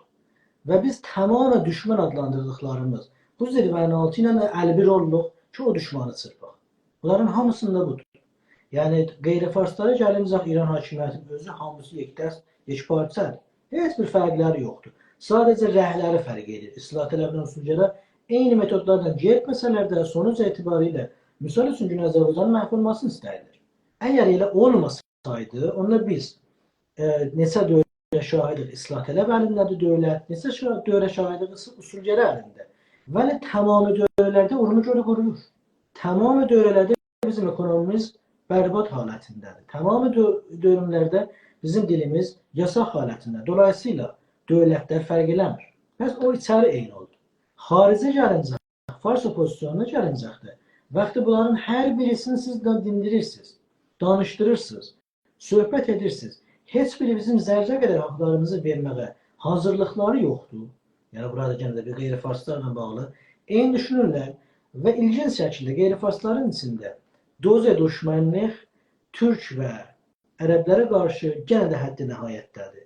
Yəni, ərəblər üçün bu İslamı gətirdikləri üçün başda çırpınırlar, biz Türklərdəki tarixi düşmən olaraq.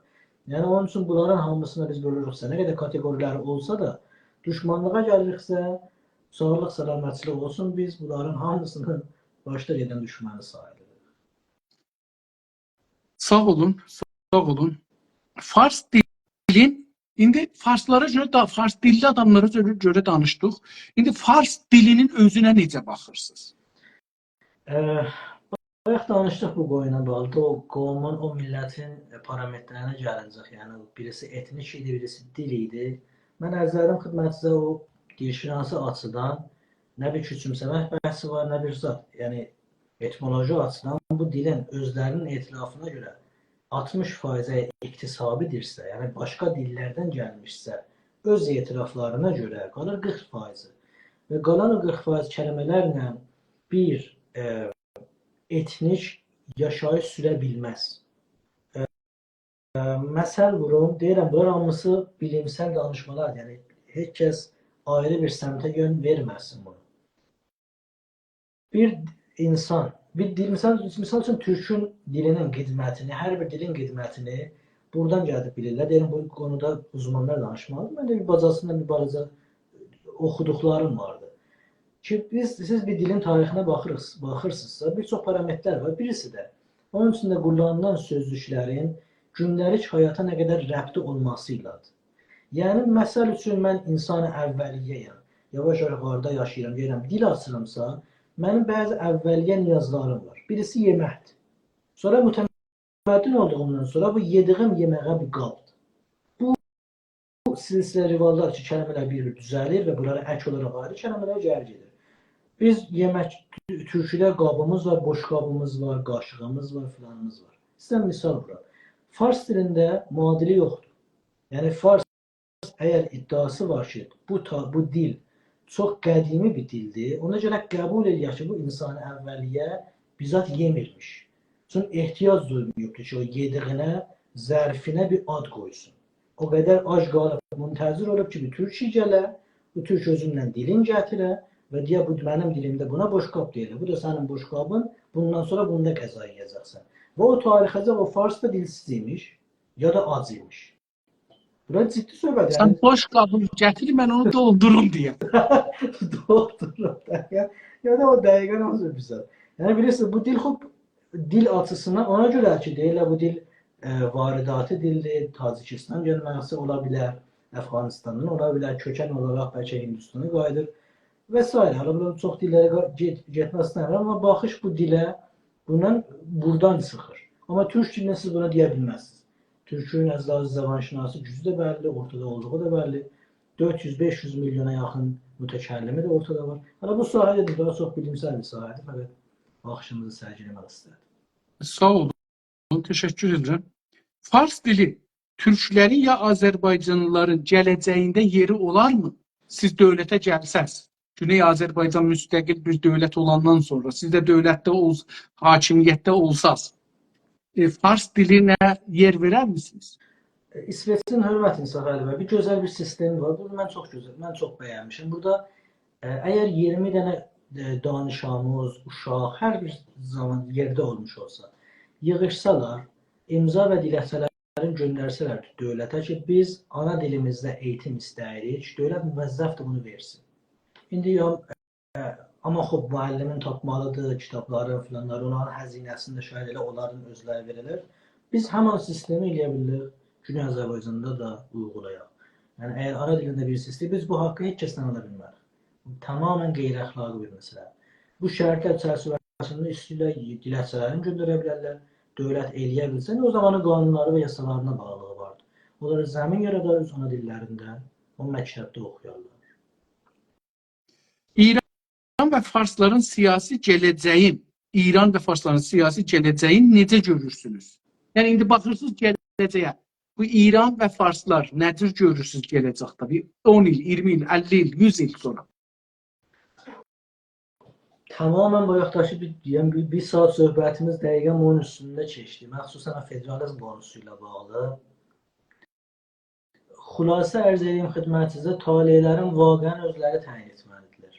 Ya tarixdə məhv olub gedəcəklər, literally deyirəm, vaqiiyyət deyirəm, pragmatisti baxırıq. Ya tarixdə məhv olub gedəcəklər, ya da qəbul edib bəzi cərrahilərə əl vuracaqlar. O cərrahilərin sonuc etibarilə ya bir federalizmə mübtəni və həqqi təyini sərnivir çıxacaq, ya da müstəqil dövlətlər çıxacaq, onların indi Kəbir Lutda filan da yazdıracaq, özlərinin bir müstəqil dövlətləri olacaq. Ayrı bir seçeneği olmayacaq. İran bu formatda qabağa gedə bilməz. İmkanı yoxdur qabağa getsin. Onlardılar, təyin edirlər. Ya böyün yatalar, sabah durub, vaqəən inanırlar bəşər haqları çərçivələrinə.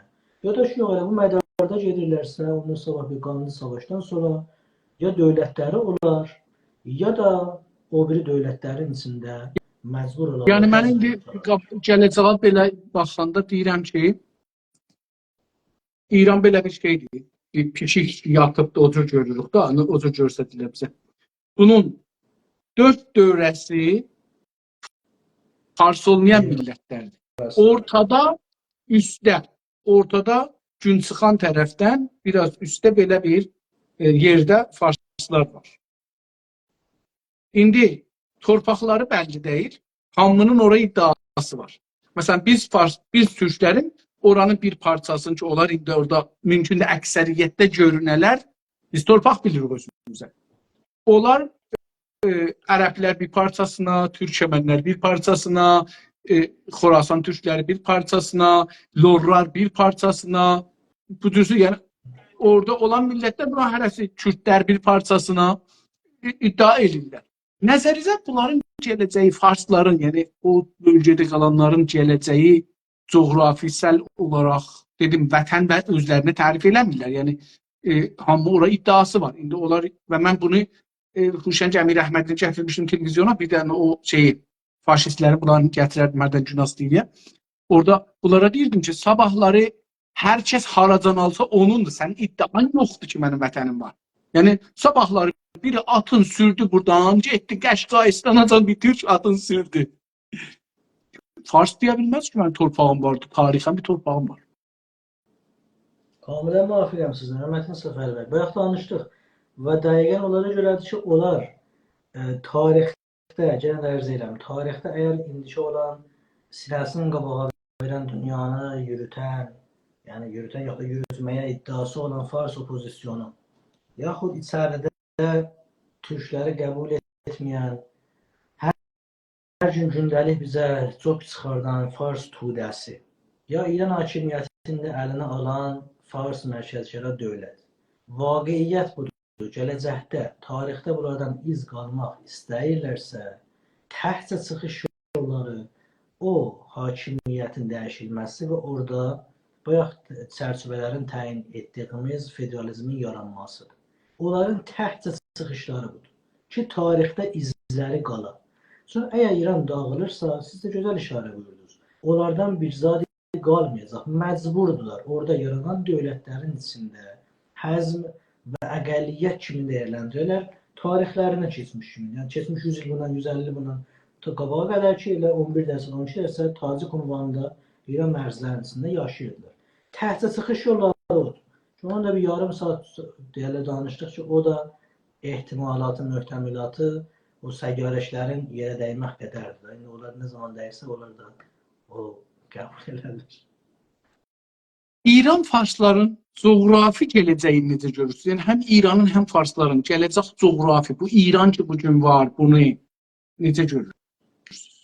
Və farsların, fars dilinin. Elə bayaq ərzələdiyim kimi, yəni onlara təhdid möhtəmil olan coğrafiya İran ola bilər. Onun üçün də iki ayaqların bir başmağa qoyub təmamiyyət ərzidən əslən yemirlər. Çünki onların təmamiyyət ərzləri, yəni bu vətən anlayışları, İran anlayışı dağılırsa onlarda da bir coğrafiya yoxdur bilələrində. Ona görə iki əlli yapışıblar buna və heç bir haqqı da vermək istəmirlər. O olmaz. Ya gələ haqqı verəsən coğrafiyanı saxlayasan, ya da haqqı verməsən coğrafiyan dağılacaq. iddiaları var ki, bu ikisini saxlamaqla, militarizə etməklə, hökuməti əlimizdə alıb, daha çox sipahı, ərteşi farslaşdırmaqla ortada qala bilərik. Bu da görür, o da tarix göstərib. Hər zaman Qəzzafi qaldı, Səddam qaldı, ya kim qaldı, bunlar da qalarlar iş üstündə. Son sorumuz. Fikirdən vaxtınız da qutarmışdı. Bəli, Allah İran farsların ekonomisel gələcəyini necə görürsünüz? Yəni indi fikir edin ki, beləsi görək da, İran bölünüb neçə dənə müstəqil məmləkətə, ərəblər, lorlar, kürdlər, türklər, bəluçlar, türkmənlər, qəçqailər hərəsi bir dövlətdir. İndi burada bunların ekonomisel, orada İsfahanda o İranın içindeydi, televizyonda danışdırırlar bir-iki nəfər. Deyir ki, İsfahanda motor karxanası və Fulat karxanası kollə Asiyadan çoxdur. Yəni Çin, Hindistan, Japon, Kore hamısının o birisi məmləkətləri yığasız. Bunlardan çox orada motor düzəldən karxana, motosiklet. Fulat karxanası planlar oradadır. Amma indi sabahlar bunlar müstəqil olsa siz orada nə görürsünüz? Ekonomisel olaraq farsları necə görürsünüz?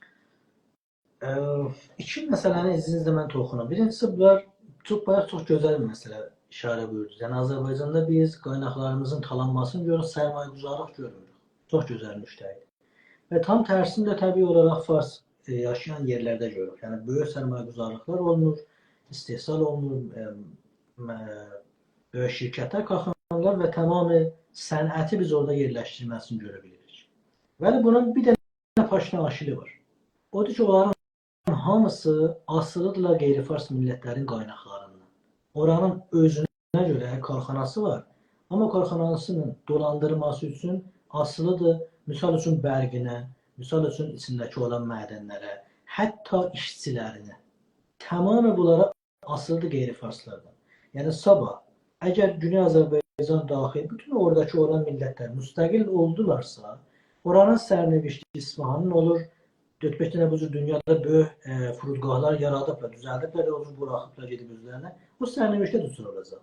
Sonra oranın nə işçisi olacaq, nə gələn məvaddı mədəni əvvəliyyəsi olacaq, nə hətta bərqi olacaq, nə hətta suyu olacaq, heç sadə olmayacaq. Onun üçün də yəqin bayaq danışdığımız kimi vaqiən farsların təhdid bir çıxışları var. İran qalsın. İran qalması üçün də qeyri-farsların haqqı verilməlidir. Hansı çərçivədə verilməlidir? İstiqlal haqlarının rəsmiyyətə tanınması formatda. Ayrı alternativ yoxdur. Ayrı alternativ nəhayətdə keçib oraya yetişəcək ki, o fars gələcək Güney Azərbaycanda köçəri yaşayıb işləməli məcbur olar. Məcbur olar gedə ərəblərin əlinin altında işləyər. Bu vaqiiyyəti, tarixi budur. Və tarixdə keçmişdə də bu olubdur. Dedim iki məsələ. Bir məsələsi bu, yoldaşların bir yaşar sözü var bu köç bəhsinə. Bəzən biz bunlara deyəndə müttəhəm olan ırqçılığa, siz bayaqcan oldu pantürksünüz. Pantürkün özü yəni bu sözü gəlmişkən deyim, mən pantürkəm. Pantürk olmaq pis deyil. Bu siyasi terminləri İranda bəzi yoldaşların savadsızlığıyla, ingilis dili bilmədən, gəlib elə fəqət fars dilli qaynaqları oxumaqla, Wikipediyanı oxumaqla deyirlər bəlkə savadlar oldular, onların dediklərini təkrar edirlər. Panizm və pantürkizm heç də pis bir mənada deyil. Qalib sən onu necə kullanırsan, harada deyəsən. Hala sözüm ona gəlsin, bizim məhkum eləməsinə pan ya ırqçılığa bir camiənin bir yerə köçməsin, bir toplu insanın bir yerə gedib köçməsin, onların harada sakin olmasından siz görə bilərsiniz. Əgər bizim ata-babalarımız həxaməni idi, hamıdan qabaq faslar var idi, heç kəs yox idi, İran bərəxut idi, tütəhdə çalan yox idi, elə quşdan, zaddan filan, etdən bir şey idi, heç kəs yox idi. Əzəbə bu faslar gəldilər, dedilər, boş ver Azərbaycanın cənnətin, o gözəl abı həvasını, boş ver Şimalın suluğu, boş ver Ərəbistanda olan gəlirləri filan, azadları, biz elə bu kəbirlutdur, bunun dövründə qalacaq. Hansı məntiq qəbul edər? Dolayısıyla, pəs siz sonradan köçməzsiniz ki, gəlirsiniz, qalan yerlərdə yaşayırsınız. Tarix görsədir, bu tarix bəzən təkrar olur, ikinci formatda Hürmətin Səfəri bəy, komedi şəklində. Biz izin vermirik ki, bizə komedi şəklində keçən yüzü təkrarlasınlar. Haqqımızı əlimizdən alalar, qəbulumuz səltənəti gətirirlər üstümüzə. Vəli farslara da ondan qabaqki illərin içində olan əqəlliyyət kimi yaşamaq təkrar ola bilər. Bu dəfə bəli komedi halətində. 100 il işin başında ola bilərlər, amma sabah hətta zərrə qədər torpaqları da ola bilər, olmaz. Onun üçün vaqəən və danışdıq. Yəni məni türkdən çox-çox səni farsçələ dəridən qabıqdan çıxasan ki, məni türkü razı eləyəsən ki, səndən vahim yola çıxar. Mənə bizə də olmayacaqdır ki, mənim coğrafiyam var, yeraltı qaynağım var. Geçdə orada sahiblanacağım o dövlətimə. Sən qalacaqsan havada. Başa düşən olursa eğer. Çox sağ olun, təşəkkür edirəm. Çox gözəl bəhslər apardıq. Təşəkkür. Mən çox faydalandım. Mənə təzə sorular yaratdınız, təzə düşüncələr verdiniz. Minnətdaram. Minnətdaram. Umarım ki, bizim millətimiz də bu bəhslərdə şirkət eləsinlər.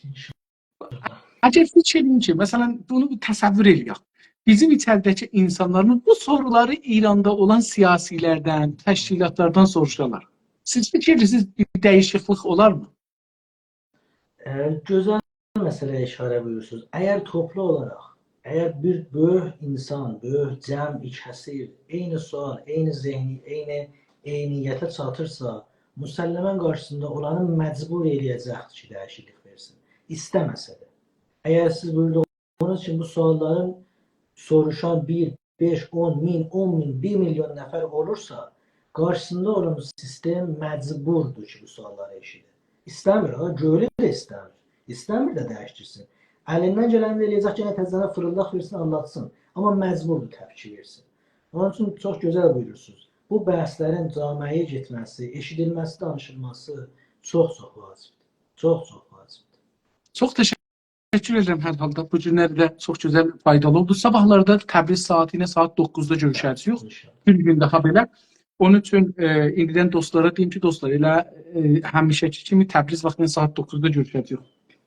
Bu günlərdə cənabımız Mühdi Ərdəmli unvanını qazandınız. Çox təşəkkür edirəm. İstərsiniz təşkil apara bilərsiniz. Mən bir 2-3 dəqiqə xülasə deyəcəyim, dostları görüşəcəyim. Çox sağ olun, var olun. Sabahlar görüşəcəm. Mən təşəkkürlər. Gənə də bildirirəm, minnətdarım. Bildirirəm, çox gözəl mübahisələr digər. Bu fikir alış-verişi çox gözəldir. İnsanların fikirləri yontalanır da. Yəni bəzi yerlərdə insan təzədən düşünməyə məcbur olur. Deyə burasında belə düşünsəydim daha yaxşı olardı. Onun üçün mən minnətdarım. Valla mən özüm arzu edirəm ki, bizim iki televizyonumuz var. Onlardan biri bu bəhsləri, mən indi sizlə 2 günümüz qalır qutaraq bu bəhsləri. Amma arzumdur ki, o televizyonlardan biri deyərlər ki, gəl, burada bu proqramlarla həman adamlarla apar, o 500 sualı canlı soruş. Mən inanıram ki, nə tək bizim millətimizin zehnində, bəlkə düşmənlərimizin də zehnində böyük dəyişik yaranar. Həm özümüzün zehnimizdə, siyasilərin, mən özümü deyirəm, sizi əslən xitab eləmirəm, yox, mənim zehnim o gündən ki, sizlərlə, bu partilərlə danışıram, çox dəyişib. Çox dəyişib. Yəni, dünya mənə rəhli görsə, fərqli görsəniz indi. Mən fikir edirəm ki, bizim televizyonlarımız xüsusən bu bəhsə girməlidirlər. Ya mənim huzurumdan, ya bir ayrısı ilə bu sualları götürsünlər, aparsınlar, bu bəhs aparsınlar. Sizlərlə bu bəhs getməlidir. Məncə, əgər məsələn, Mərdani cənabları, Əmir Mərdani cənabları bir ay gündə 1 saat, 2 ay gündə 1 saat vaxt eləyə gələn bu sorulara cavab verən. Bu bir ayın sonunda mən inanıram ki, Əmir Mərdani və onun təşkilatı da bəlkə dəyişər. Azdan çoxdan dəyişər. Yəni, imkansızdır dəyişməyən. Umarım ki, bu cür bir bəhslər geçsin, hətta farsların içinə geçsin, kürdlərin içinə geçsin, ərəblərin içinə geçsin. Mən inanıram ki, əgər biz o gün gələr ki, bu kitabları çıxadaq 4 dildə, dünən dostların biri bir gözəl şey yazıbdır, təklif yazıb ki, İngilisi dilində. Ərəb dilin o silibdir, deyib ki, bir ərəb əlifbasında türkcədə, Azərbaycan türkcədə, bir latin əlifbasında türkcədə, türk dünyasına, bir də farsca, o adamlar ki, türkünü o yazıb oxuya bilmirlər, onlar üçün də farsca olmalıdır. Ya fars olsun, ya türk olsun, fərq eləməz. O da cəlib düşüncədir. Amma ərəbcə mən fikirəm, ərəb dünyası biz itirməməliyik. Ərəb dünyası 1 milyard insana təqabül edir. Biz onlarla müstəqim olaraq kitablarımız onların kitabları ilə danışa bilər. Onların yazarları ilə, onların düşünürləri ilə, fikir otaqları ilə şey elə bilər. Mən fikirəm ki, çox bizə təsir qoyar. Amma bu da gözəl bir təklifdir. Yəni Müsəlləş. bəlkə 5-ci bir variant çıxır. Yəni və o düşüncəni də ki, bir sualı yazın, altında hər partinin ona cavablarını da yazın. O da gözəl alınır. İnsanlar bunu da çox deyirlər. Hətta Latin əlifbası türkcə, ərəb əlifbası türkcə deyirlər, o gəlsin ki, daha yaxın. Məncə cəlib bir şey gedir. Yəni düşüncələr gedir. Hətta bir dostumuz yazmışdı ki, şumara hesab verin, qoyun insanlar əlindən gələn köməklik eləsinlər, kitablar çap olsun. Bu da təklifdir. Mən düşünmürəm, amma təklifdir, gözəl təklifdir. Görək nə olacaq. Bəlkə bir yol taparıq ki, bunlar bizim toplumu, İranda yaşayan toplumları və hətta dünyada yaşayan insanları, düşüncə sahəsində çalışan insanları Azərbaycana görə fərqli bir yönə aparar. Belə düşünürəm. İnşallah. Yenə də minnətdarlığımı bildirirəm hörmətin Səfəri bəy, bu vaxtı bizə verdiyiniz üçün və bütün izləyicilərimizdən də indiyə qədər söhbətlərimi mənim təhammül etdikləri üçün minnətdarlığımı bildirirəm. İnşallah sabah təzədən görüşməyə ümid edirəm. Sağ olun, gecəniz xeyrə qalsın. Allah'a emanet. Təşəkkürlər. Var olun, gecəniz xeyrə. Əziz və hörmətli dostlar, bu günləri 3-cü gündür ki, Sayın Əmir bəy Mərdani ilə Azov hərəkatı. Bu günləri bir yaxşı söz buyurdular. Mən onu əməl eləmədim, amma hətmən əməl eləməliyəm sabahdan. Azov deyək, yəni o öyrənci hərəkatını götürək. Yəni xülasə mən olaraq yazırdım. Hətta bu gün 2 dəfə silindi, mən yenə təzədən yazdım burada. Pin elədim ki, şey olsun. Amma biz bunu elə Azov bir təşkilat olaraq, nəinki o müxəffəfi olaraq, hər kəlmənin xülasəsi olaraq götürməyək. Mən bunu sabahdan çalışacağım ki, Azov olaraq yazım. Azərbaycan öyrənci hərəkatını götürüm, elə özü bir təşkilat Azov adında qoyaq. Azovun sözcüsü bizlə danışır deyə yazaq, sorularımıza cavab verir. Əziz və hörmətli dostlar, məncə çox gözəl keçdi. Çox heyif olsun ki, bu imkan məndə yoxdur, eləyə biləm ki, bu bəhsləri uzun aparam. Yaşama dönmək, mən indi bu bərnamələri buna görə aparırdım ki, yavaş-yavaş o qəza ki yapmışdım, o təsadüf ki yapmışdım, onun sonuçlarını keçirtdim, qutardım, yavaş-yavaş ayaq üstə qalxıram, hərəkət edirəm, otura bilirəm. Ələn mən görürsün, 4 saat burada otura bilirəm, qabaqcan yarım saatdan çox otura bilmirdim. Onun üçün işə dönmək məcburiyyətində qalıram, işə dönəcəyəm inşallah, Allahın ümidi ilə. Ərz edeyim ki, çalışıram ki, işə dönüm. Əgər televizyonlardan bir təklif gəlsə ki, bunu aparam, sevinərəm, onlarda aparım. Olmazsa proqramı yazılı ya düşüncə şəklində görək, nə tür dostlardan aparacaq, onu görək, düşünək. Hər halda bu proje, əziz dostlar, bu projəni bir 4 aydan da bəlkə biraz çox öncə bu projəni tərif eləməyə onlayn bir belə danışıqda elə tərif elədik, yavaş-yavaş ad qoyduq, düşüncə bağı. Bundan sonra yavaş-yavaş sorular yazıldı, sonra sorulardan sonra əməkdaşlıq müqərrəratı yazıldı. Bunları göndərdik partilərə, dəvət elədik partilərdən. Əziz dostlar, Camoh təşkilatı, yəni Cənab Çehriqaninin olduğu təşkilat dedi ki, Cənab Çehriqani əslində dedi ki, biz içəridən işdən soruşub cavab veririk. Güney Azərbaycan Dövlətçilik, Milli Dövlətçilik Təşkilatı dedilər, gəlməyəcək, biz taza hələ əsasnaməmizi, zadımızı hazırlayırıq, hər şeyimizi hazırlayırıq. O mərhələdə yox, mən gördüm, istər ki, gəlsinlər. O təşkilatın başqanı Sayın Çengiz bəy Göktürk təşrif gətirsinlər. Bu təşkilat hər halda bir fərqli bir yöntəm götürübdür və bir çox təşkilat da ona qoşulubdur. Onun üçün gördüm, istər ki, bu təşkilat gələ və düşüncələrini ilə həmən bu başdan deyə millətə. Millət bilərlər ki, bunlar nə istəyirlər. Ərz edeyim ki, ondan sonra qalan təşkilatımız Salih bəy İldırım, Güney Azərbaycan İstiqlal Partisi sözcüsü olaraq təşrif gətirdilər. Buradan tamam sorularımıza cavab veriblər, o yazılı sorulara çox hövsələ ilə və biz bilirsiniz, nömrə sistemi burada qoymuşduq, qəzavət sistemi qoymuşuq. Bu qəzavət də mənə bağlanıbdır. 3 müsbət nömrə var. 0, 50, 100. O da belədir. Əgər heç kəsə tohin eləmirsə, adını çəkmirsə, öz düşüncələrini danışırsa, heç kəsin düşüncəsi ilə işi olmursa, ona 100 veririk. Adına deyirik ki, milli ərdəmli davranış. Əgər birinin adını çəkirsə, tənqid elirsə, ona 50 veririk, amma o adamda programa cavabı çağırırıq. Ona da deyirik ən ərdəmli.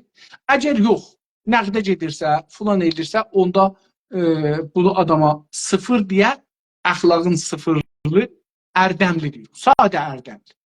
Əgər ondan izafi getirsə, birinə tohin, təhqir filan edirsə, onda ona mənfi nömrə veririk. Hər bir mənfi kəlmə ki ağzından çıxır, ona bir mənfi nömrə veririk. Əgər proqrama gəlməzsə, əvvəldə deyib gəlirəm, sonra gəlməzsə 10 mənfi nömrə veririk hər gün. İndi bunun üzərində Güney Azərbaycan İstiqlal Partisi 11 gün bizə cavab veribdir, cavablar yayılıbdır, video olubdur. Birində Günas TV-nin adını çəkdiyi üçün ən ərdəmli olubdur, qalanında milli ərdəmli olubdur. Əjdər bəy Təğizadə cənabları Güney Azərbaycan Demokratik Türk Birliyi Təşkilatı Başkanı olaraq qərar edib gəlsin. Gəlməyiblər, sonra əməkdaşların, Ustraliya əməkdaşları mərif ediblər, o da gələ bilməyibdir. Məcburən hər gün 10 mənfi alıblar. Umarım gəlsinlər, həm bunları silsinlər, həm də ki, düşüncə olaraq, mən indi inanıram ki, Əjdər Bəycilin partisi, əgər keçən bu 7 dana parti buradan danışıbdır, bunlara qulaq assalar, daha üstün görünərlər. Hazırdağı zehnləri hazır gəlirlər. Hər halda burada 7 dana təşkilat hərəsi 30 saat danışanda, dostlar, diqqət buyurun, 280 saat gərək şeyə qulaq assalar, videolar. Görün beyinləri nə qədər inkişaf elər və cavabları hazır gəlirlər. Çox güclü görürlər. Umarım ki, gəlsinlər. Yunus bəy Şabili Azərbaycan Demokrat Partisi müşaviri olaraq 6 cəlsənin 6-sını gəldi. Bir cəlsə Döktür Çehriqanın adını çəkdiyi üçün 50 aldı. Yəni ən ərdəmli, qalan cəlsələrdə milli ərdəmli, yəni 100 aldı. Salih Kamirani cənabları Azərbaycan Mərkəz Partisi lideri olaraq təşrif gətirdi. 5 gün gəldilər, bir gün gələ bilmədilər və hər 5-ində də milli ərdəmli, yəni 100 aldılar, hər gün milli ərdəmli aldılar. O gündən bu günə bizim əlbəttə ondan öncə, gəlməmişdən neçə həftə öncədən bizim proqramı yayırlar. Özlərinin içində yayıblar, özlərindən sonra gələnləri də ki, indi adlarını aparacağım, yayıblar. Əlanda fikir edirəm, dəqiq bilmirəm, ehtimal verirəm ki, Məhəmməd Hüseyin Yəhyai cənablarının danışıqlarını yayırlar. Təşəkkür eləməlidir, amma umaram ki, fürsət yaratsınlar, özləri öz vaxtlarında video göndərsinlər ya da televiziyonda vaxt versinlər, sorular orada keçsin. Umaram ki, belə bir işə əl qoysunlar. Erdal bəy Qaradağlı cənabları Güney Azərbaycan Milli Qurtuluş Partisi olaraq, lideri olaraq, parti lideri olaraq təşrif gətirdilər. Hər 6 günün 6-sında milli ərdəmli aldılar. Ondan sonra da başlayıblar, cavab verirlər, göndərirlər. Hətta bu günlər içində mən cənabınızla danışıram, bir dana 1 saatlıq, 1 saat 1 dəqiqəlik bir səs göndəriblər. Biz, əlbəttə bir dostumuz var, onlar məşğuldur, işlə çalışa, bunlarda edit edir, öz işi var, işinin yanında bizim bu proqramları edit edir, səslərə video qoyur. O dostumuzla bu gün hətta danışırdım ki, səslərə video qoymuşsan ya yox. Dedi ki, valla hər günün özünün proqramı var, gəlir onları qoyuram. 2 gündən sonra ki, Əmir Mərdani cənabları ilə müsahibəsi qutaracaqdı, növbə yetişəcəkdi, o səsləri təzədən video edəyəm. Bu da bizim son vəziyyətimiz bu haqda. Məcid bəy Cəvadi Azərbaycan Milli Direniş Təşkilatı sözcüsü başqanı olaraq qərar idi gəlsin, amma mənim bir səhvim üzərindən, iştibahım üzərindən mənim özümə 100 mənfi vermək olar. Mən soruları göndərmişəm, amma iş müqabiləsini, o quralları göndərməmişəm. Onun üçün qəbul eləmədilər. Bir 4-5 gündə öncədən dedilər ki, bu məndə olmadığı üçün mən bunları qəbul eləməmişəm. Eləmədiyim üçün gələnmərəm bir yerə ki, gözü bağlı, mən bilmirəm necə mənə nömrə verəcəksiniz. Mən sonra baxdım, gördüm ki, düz deyir adam. Yəni, mən ona o quralları göndərməmişəm. Onun üçün gəlmədi. Ondan sonra Haşim Bilgin cənabların Güney Azərbaycan Liberal Demokrat Partisindən çağırdım. 2 cələsə gəldilər. Bu 2 cələsə çox pis keçdi. Amma 3-cü cələsədə daha çox kötü oldu və mən müsahibəni kəsdim. Yəni bu cür deyim ki, mən müsahibəni kəsdim. Səlah görmədim. Bu müsahibə davam tapsın. Nə özümün şəxsiyyətimə, nə onların şəxsiyyətinə, nə qulaq asanlarımızın, eşidənlərimizin şəxsiyyətinə yaraşdırmadım ki, davam tapsın. Amma istərsələr yazılı olaraq suallara cavab versələr, biz o sualları kitaba çevirərik. Bu bizim əlimizdən gəlmiş. Ondan sonra Güney Azərbaycan Milli Azadlıq Cəbhəsindən Sadıq bəy İsabeyli cənabları o partinin qurucularından və habelə heyət müdiriyyəsi üzvü olaraq təşrif gətirdi və 5 gün cavab verdi. 5 günün 5-ində də Milli Ərdəbli ən üstün nişanı aldı və qərar oldu ki, cavablar versin. Mütəəssifanə 1 aydan çoxdur, hələ feylən cavab gəlmir. Əslində 1 aydır, 1 aydan çox deməyək, 1 aydır ki, mən gözləyirəm videolar gəlsin, hələ gəlməyibdir. Ondan sonra Güney Azərbaycan Demokrat Partisi lideri olaraq Mahmud bəy Bilgin cənabların ən əvvəldən çağırmışıq, hər şeyi də vermişdik, cərəyanda idi. Neçə gün qabaq da ki, onun proqramı gəlsin, 4 gün qabaq, əgər səhv eləmirsəm, vaxtı gələndə də yazdıq, səs qoydum ki, sizin vaxtınızda 4 gün qalır, gələsiz və 4 gündən sonra zəng elədim, burada canlı proqram aparırıq, zəng elədim, gördük müsafirətə gedirlər. Dedilər, mən müsafirətə girim, 3 gün sonra gəldim, 3 gün sonra da gəldilər burada. Hər halda düz gəlmədi, müsahibəni kəsdik və mənfi aldılar. 60 mənfi, hər gün 10, 60 mənfi aldılar. Amma umaram ki, sorular əllərində vardı, yazalar, göndərirlər, kitab olsun. Bizə də verməsələr, dostlar, o insanlar heç istəmirlər, mənə cavab verirlər. Məndən müşkülləri var. Sorulara eləyə bilərlər, müstəqil yazalar, özləri kitab edirlər, özləri yayalar. Yəni o mənə şey deyil, yəni mən buna illa da billa da mənim sualımdır, gərək cavab verilsin, belə bir quralım yoxdur. Buna copyright qoymamışıq. Eləyə bilərlər ki, buna cavab özləri verərlər, özləri yayalar öz adlarına. Əslən deməyərlər ki, bu soruları İnsafəli Hidayət deyibdir. Mən bu halal edirəm haqqını. Bu qədər.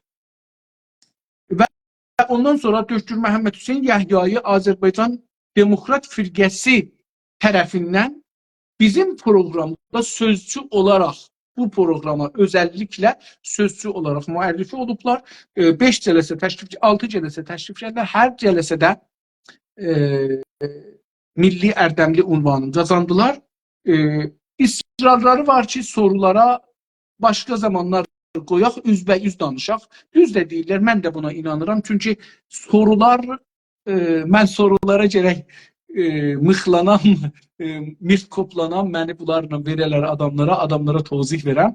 Ha belə, soruların içində çox soru çıxır. Məsələn, cavab mərdani ilə inanın ki, soruların 2 qatından çox, yazılı soruların 2 qatından çox mən soru soruşuram.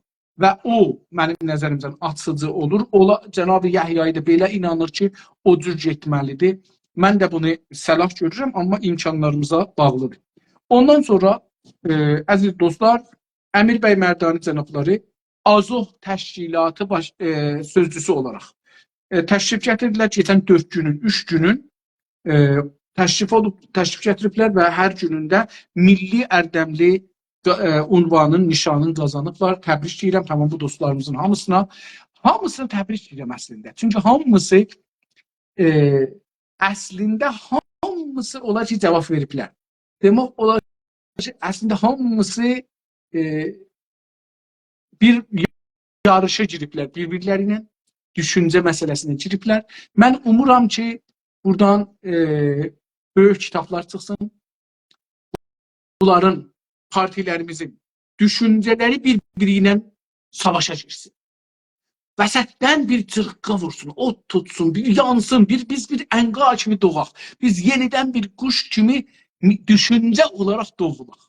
İdeolojimi, yeni ideoloji yaradaq. Bəzən dostlara mən deyirəm, mən İslamçılaşmışam Tazaşdan. Bizə ideoloji lazımdır ki, dostlar, amma baxın, bu ideoloji gəlin yaradın. İslam yox, başqa bir şey yaradın, amma yaradın, Türk dünyası birləşsin, Azərbaycan dövlət qursun, bir dövlət olsun, sınıq xalq dövləti olsun, amma olsun. Türk dünyasında 7-8 məmləkət var, indi dövlətdir, amma olsun. Hətta baxın Güney Azərbaycan o qəddalıdır ki, bəzən mən deyirəm ki, Rusiyada 10 dana cumhuri var, Türk cumhurisi var. Başquristan var, nə mənə var, nə mənə var, nə bilim o qədər var ki, adlarını bilmirəm belə. Onların haqqı Türk olaraq, insan olaraq müstəqil torpaqları da yoxdur. Torpağının içindədir, Rus torpağının içindədirlər. Yəni Rusun yap göbəyindədirlər. Onların haqqı milyon qat Güney Azərbaycanından çox. Niyə ki, bax, Türk olaraq deyə bilirlər yaşayırıq. Məsələn, Başquristan, nə bilim, hər nə mənə desiniz, o adları ki vardı, indi burada Google eləyib tapmaq olar adları. O adların altında yaşaya bilirlər. Özlərinin bayraqları var, özlərinin iç dövlətləri var. İndi yaxud muxtariyyət deyək, ya cumhuri deyək, özü bir cumhuridir. Özünün bir dövləti var, özünün bir parlamanı var, özünün bir ekonomisinə özü düşünür. Yəni, düzdür, Rusların kölgəsi altındadır. Yəni, deyək ki, 100-dən 50 ixtiyarları var. 100-dən 20 ixtiyar var. Axı bizim ixtiyarımız ki, yoxdur heç. Boynumuzda bir zəncir var, Fars-İran zənciri bizi çəkib sürüyür, deyir ki, illa mən dediyim olacaqsan.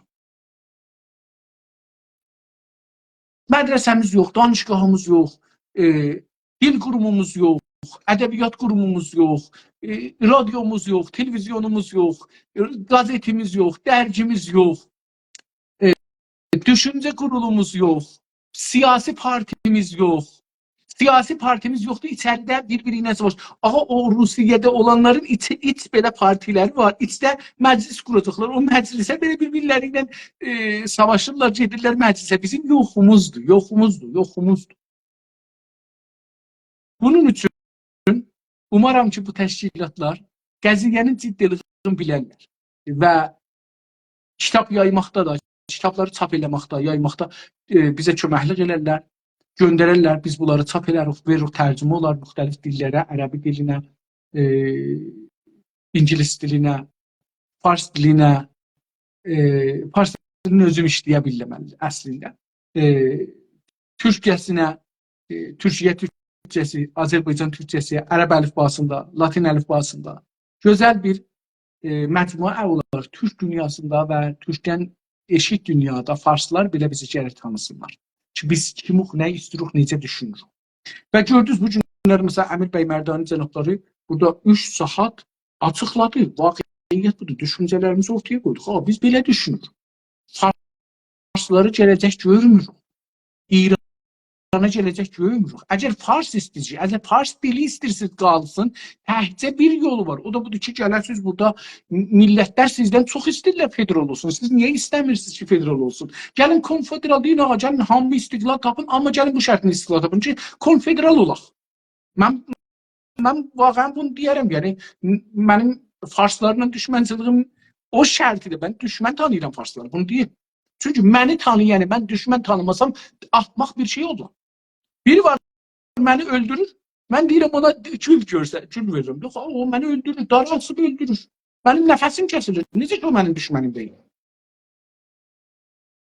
Biz, əgər biri bizlə düşmənlik edir, biz ondan düşmənlik eləməyə məcburiyyətində yox. Zorlu.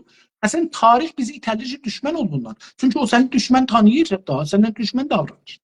Bunun üçün, dostlar, gəlin əl-ələ verək və